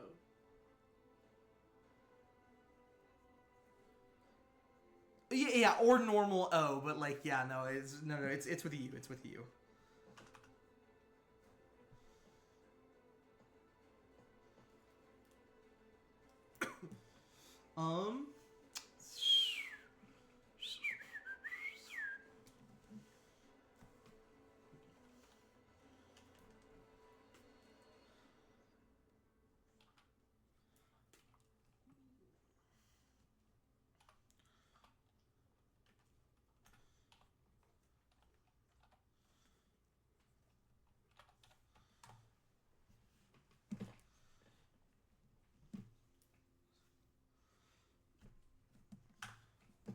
Hunters, they will both go on the same initiative count, which means bad. Initiative? 15. Ooh, okay. Hell yeah.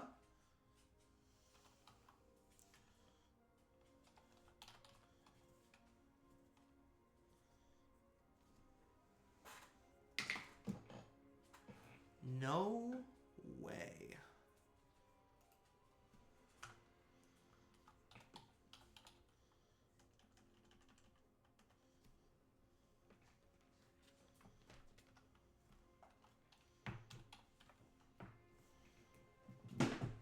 What's behind it, by the way? More grass. More grass, yeah.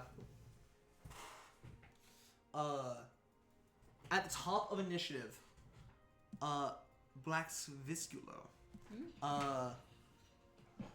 As you see this green dragonborn wormling, throws the hunter out of the burrow and claws its way out as well. As it does so, it looks at you and just goes, "You smell funny. Me? Really? Smell like something." Hey, I don't want to kill a drake, but you kind of have my friend there. You want to drop him? As it cocks its head and goes, You're right, he's not much of a friend. My mother taught me tricks. Would you like to see? Nope. as it like twitches a little bit, as you hear it mumble Draconic under its breath, which I believe you speak Draconic. I do, yes. It is speaking True Draconic, which is a thing that you were learning. It's the same as Draconic that normal people speak, but with extra syllables that only true dragons can actually pronounce. Which you eventually will be able to pronounce. That's so fucking rad. Half dragons count as true dragons. Also, what did you call her? You want to know her name? Yeah. Yeah, you do. I need you to forgive me for this. Blast Visculo. Blasx. Apostrophe Viskulo.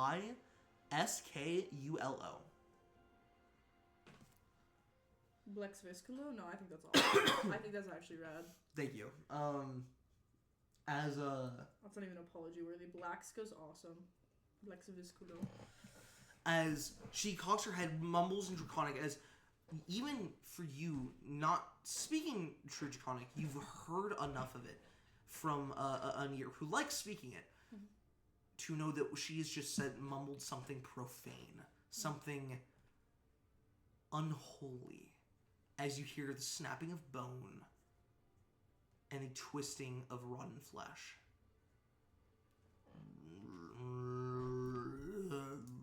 As you see, pulling themselves from the wheat, freshly decaying bodies that have rather, let's say, draconic-looking death wounds upon them, pull themselves from the matted down wheat that pulls them to the ground, to the soil. As one pulls up from immediately behind you. Okay, fuck. As you see, for the first time in your entire life, a true, honest-to-God zombie. Hey, no. As they go to swing at you, you just barely dodge out of the way. It's not their turn. Black Visculo, that's her action. Oh, thank God.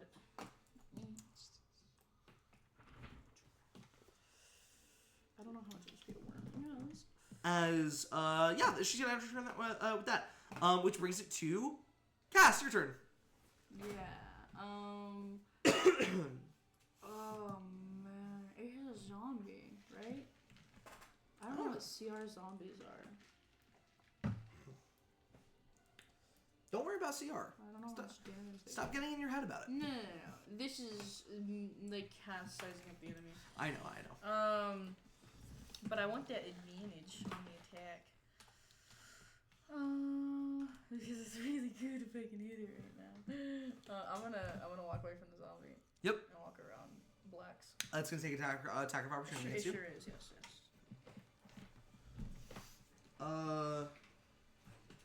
Zombie. Oh my God! Not a crit, but almost. Oh my 22 hit. Hit? Uh. Can't do nothing about that. I'm so sorry. 6 points of bludgeoning damage. Oh my god. As it clubs along the back of your head as you feel your head throb for a moment. As you shake it off and walk around to the other side of the dragon. Okay, I'm gonna bonus action cast Hex on her. Show yourself! As she lights up in golden flame. And I'm going to try to hit her. No, she won't do it.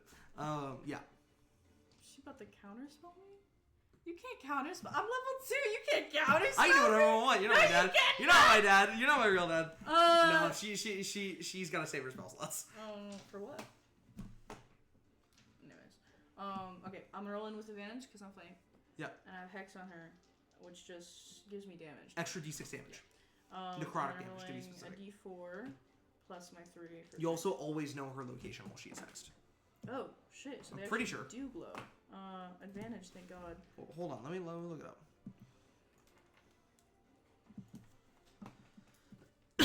You place a curse on a creature that you can see within range until the spell ends. You deal an extra 1d6 necrotic damage whenever you hit it with an attack. Also, choose one ability. Oh, whoa, this is important. Also, choose one ability when you cast the spell. The target has a disadvantage on ability checks made with the chosen ability. So if it has to make skill checks, it has disadvantage on those skill checks.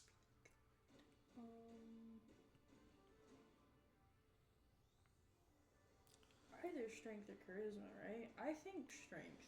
Strength is typically the goat for hex. Him. Mechanically speaking, strength is usually the best. Strength because I think she's gonna drag him. Like that, I don't think any of them are gonna come useful, but I'll do strength. Okay, great. Anyways, 20 to hit. Ow. 20 hit, that hits. Is it 5 above AC?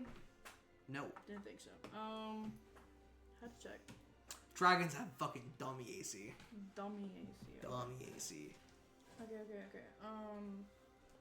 So I'm doing 2d6 bludgeoning, 1d6 necrotic, plus my level. Yep. Oh my god, I rolled high. Yeah? Holy shit. 11 plus 3, 14. 14 points of bludgeoning damage. Okay. 4 points of necrotic damage. And 2 points of radiant damage. For total? I don't separate any of them? Nope. 14 plus 4, 18 plus 2, 20 points of damage. Oh my god. She's still standing, but like, you bloody her in a single attack. As she immediately drops to me. I'm gonna put it on the back of like her tailbone as it crunches inwards, as her tail is kind of like slightly bent inwards at the base. Do you want to give up? Drop him! She still holding on to him this entire time with one of her claws. Spins around to you, ready to attack.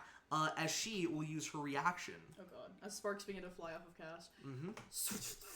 To cast Hellish Rebuke on you. Please give me a dexterity saving throw. Dexterity? That's what a Hellish Rebuke does. No, it ain't. Yes, That's it is. Terrible. 12. Am I dumb? 12. No, you're probably right. I don't know what the spell does. Wait, you have it. I don't have it. Oh, that's right. I didn't take it. Yes, dexterity saving throw. 12. That is failure. Just barely a failure. As you take 2d10 fire. 2d10 fire damage. Oh, okay. Still bad though. Yeah, it's still gonna suck. Knowing me, I always roll really well on d10s. Oh my god, yeah, I do. Holy shit. Not 20. I'm so sorry. Not 20. Okay. 19. I'm so sorry. Rounded down to 9. Round down to 9 minus 2. Minus 2. So you take 7 points of fire damage. Ooh. As a green flame shoots up across your body, you stumble backwards. Without your draconic resilience, you would be dead. Yes, I see. You are very, very mean. As she, that's her reaction. End of your turn.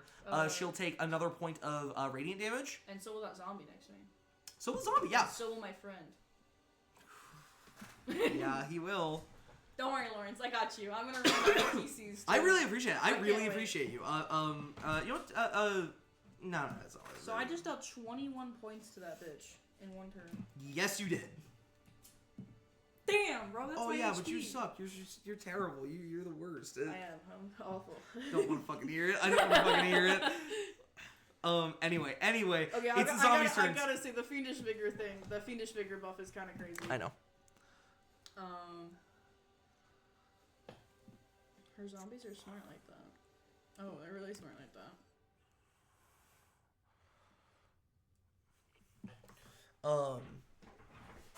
As they're smart because she can command them.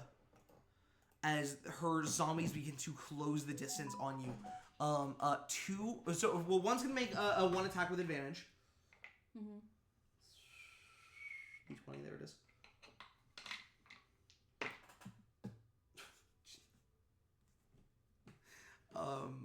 Oh wait, no, that's still hits. I'm sorry, 12. I could stop it. It might be worth it. Hold on. It's a zombie. Are you sure you want to stop? Are You sure? rolled 6 last time, Lawrence. Yeah, that's right. I did roll No, I 6. don't want to stop it. Okay.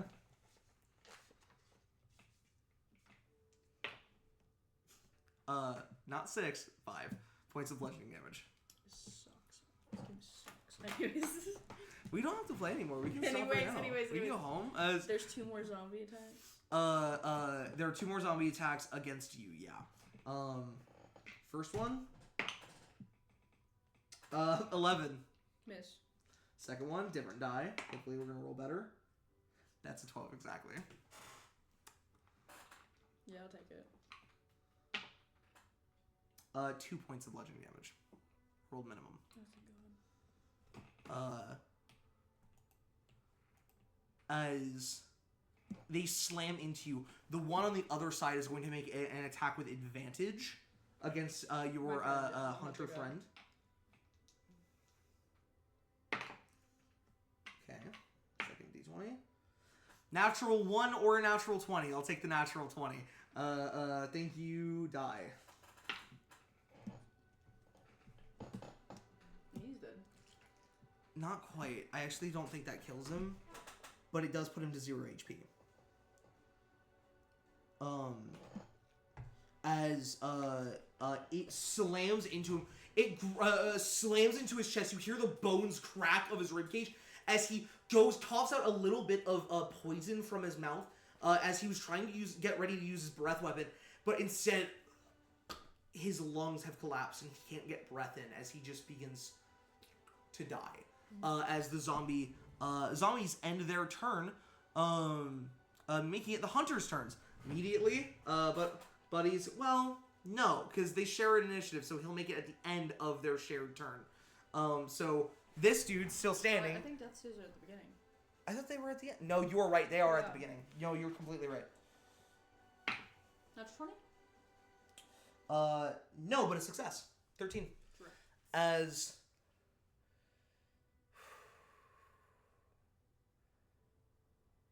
I have a question for you. Near threat hunters. I'm really asking you I want your opinion on lore, on world building. Are they trained to save each other's lives, or are they trained to kill the enemy? What would a Nier prioritize? I think a Nier would prioritize what wins in any scenario. I don't know why it wouldn't be just what wins, because What wins? that's Okay. what matters to a Nier. It doesn't matter the casualties, it doesn't matter how many you kill, it matters what wins. But I will say, whatever that is to you, Cass will look over to him, heal him! The blue dragonborn is going back and forth, looking back and forth, Clearly I can get the fucking Drake! as it will he runs over right here as he's going to drop down and you see he pulls out a thick somewhat clear but yellow tinted substance. You would recognize it to be Kytherin Salo Salve as he takes it and immediately pushes it into the mouth and underneath the tongue and forces the Dragonborn to swallow, the green Dragonborn to swallow, which is not a prescribed way to use it.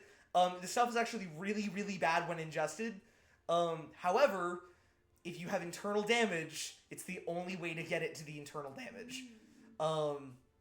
It's just bad for your long-term health. You shouldn't do it a lot. That's 2d4 temp HP. By the way, resets creatures at 0 to 1 HP. Mm-hmm. You take that 1 HP out of the 2d4.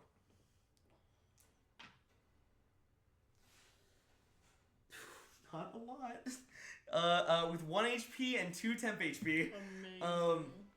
As the green dragonborn wakes up, if it is healed after it makes a death save, would it get its turn? If it's not on its turn, yeah. Yeah, Because yeah. that was at the beginning, technically. The turn's still available. Yeah, as the green dragonborn will. Technically, creatures can't share initiative raw, but how I play it with PCs when they share initiative. As it will stand up, half its movement. The Drake! The zombies are part of the Drake, it's fine.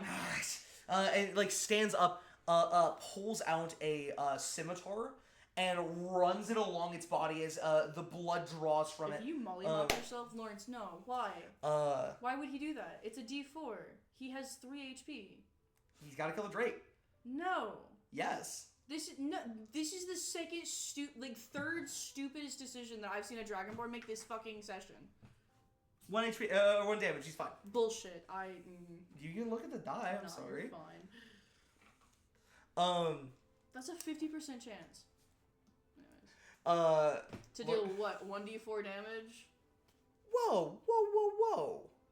Yeah, but get off my shit. Hey, yo! As the Dragonborn stands up, draws the blood, as the other Dragonborn goes, fucking dumbass! "You're so stupid." As the other Dragonborn is not having it either.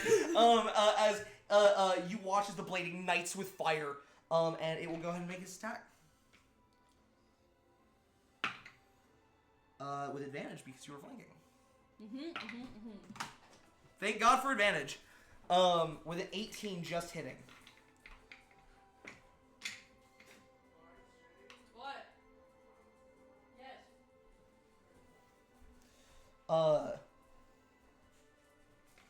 That is D4 plus D6. There we go. We like those numbers. As it takes another 8 points of damage. Oh my god, that's really awesome. 21 plus 8. As it recoils backwards. As it scowls and hisses. That is the end of the hunter's turns, putting it up to Blasphemous turn. Yeah.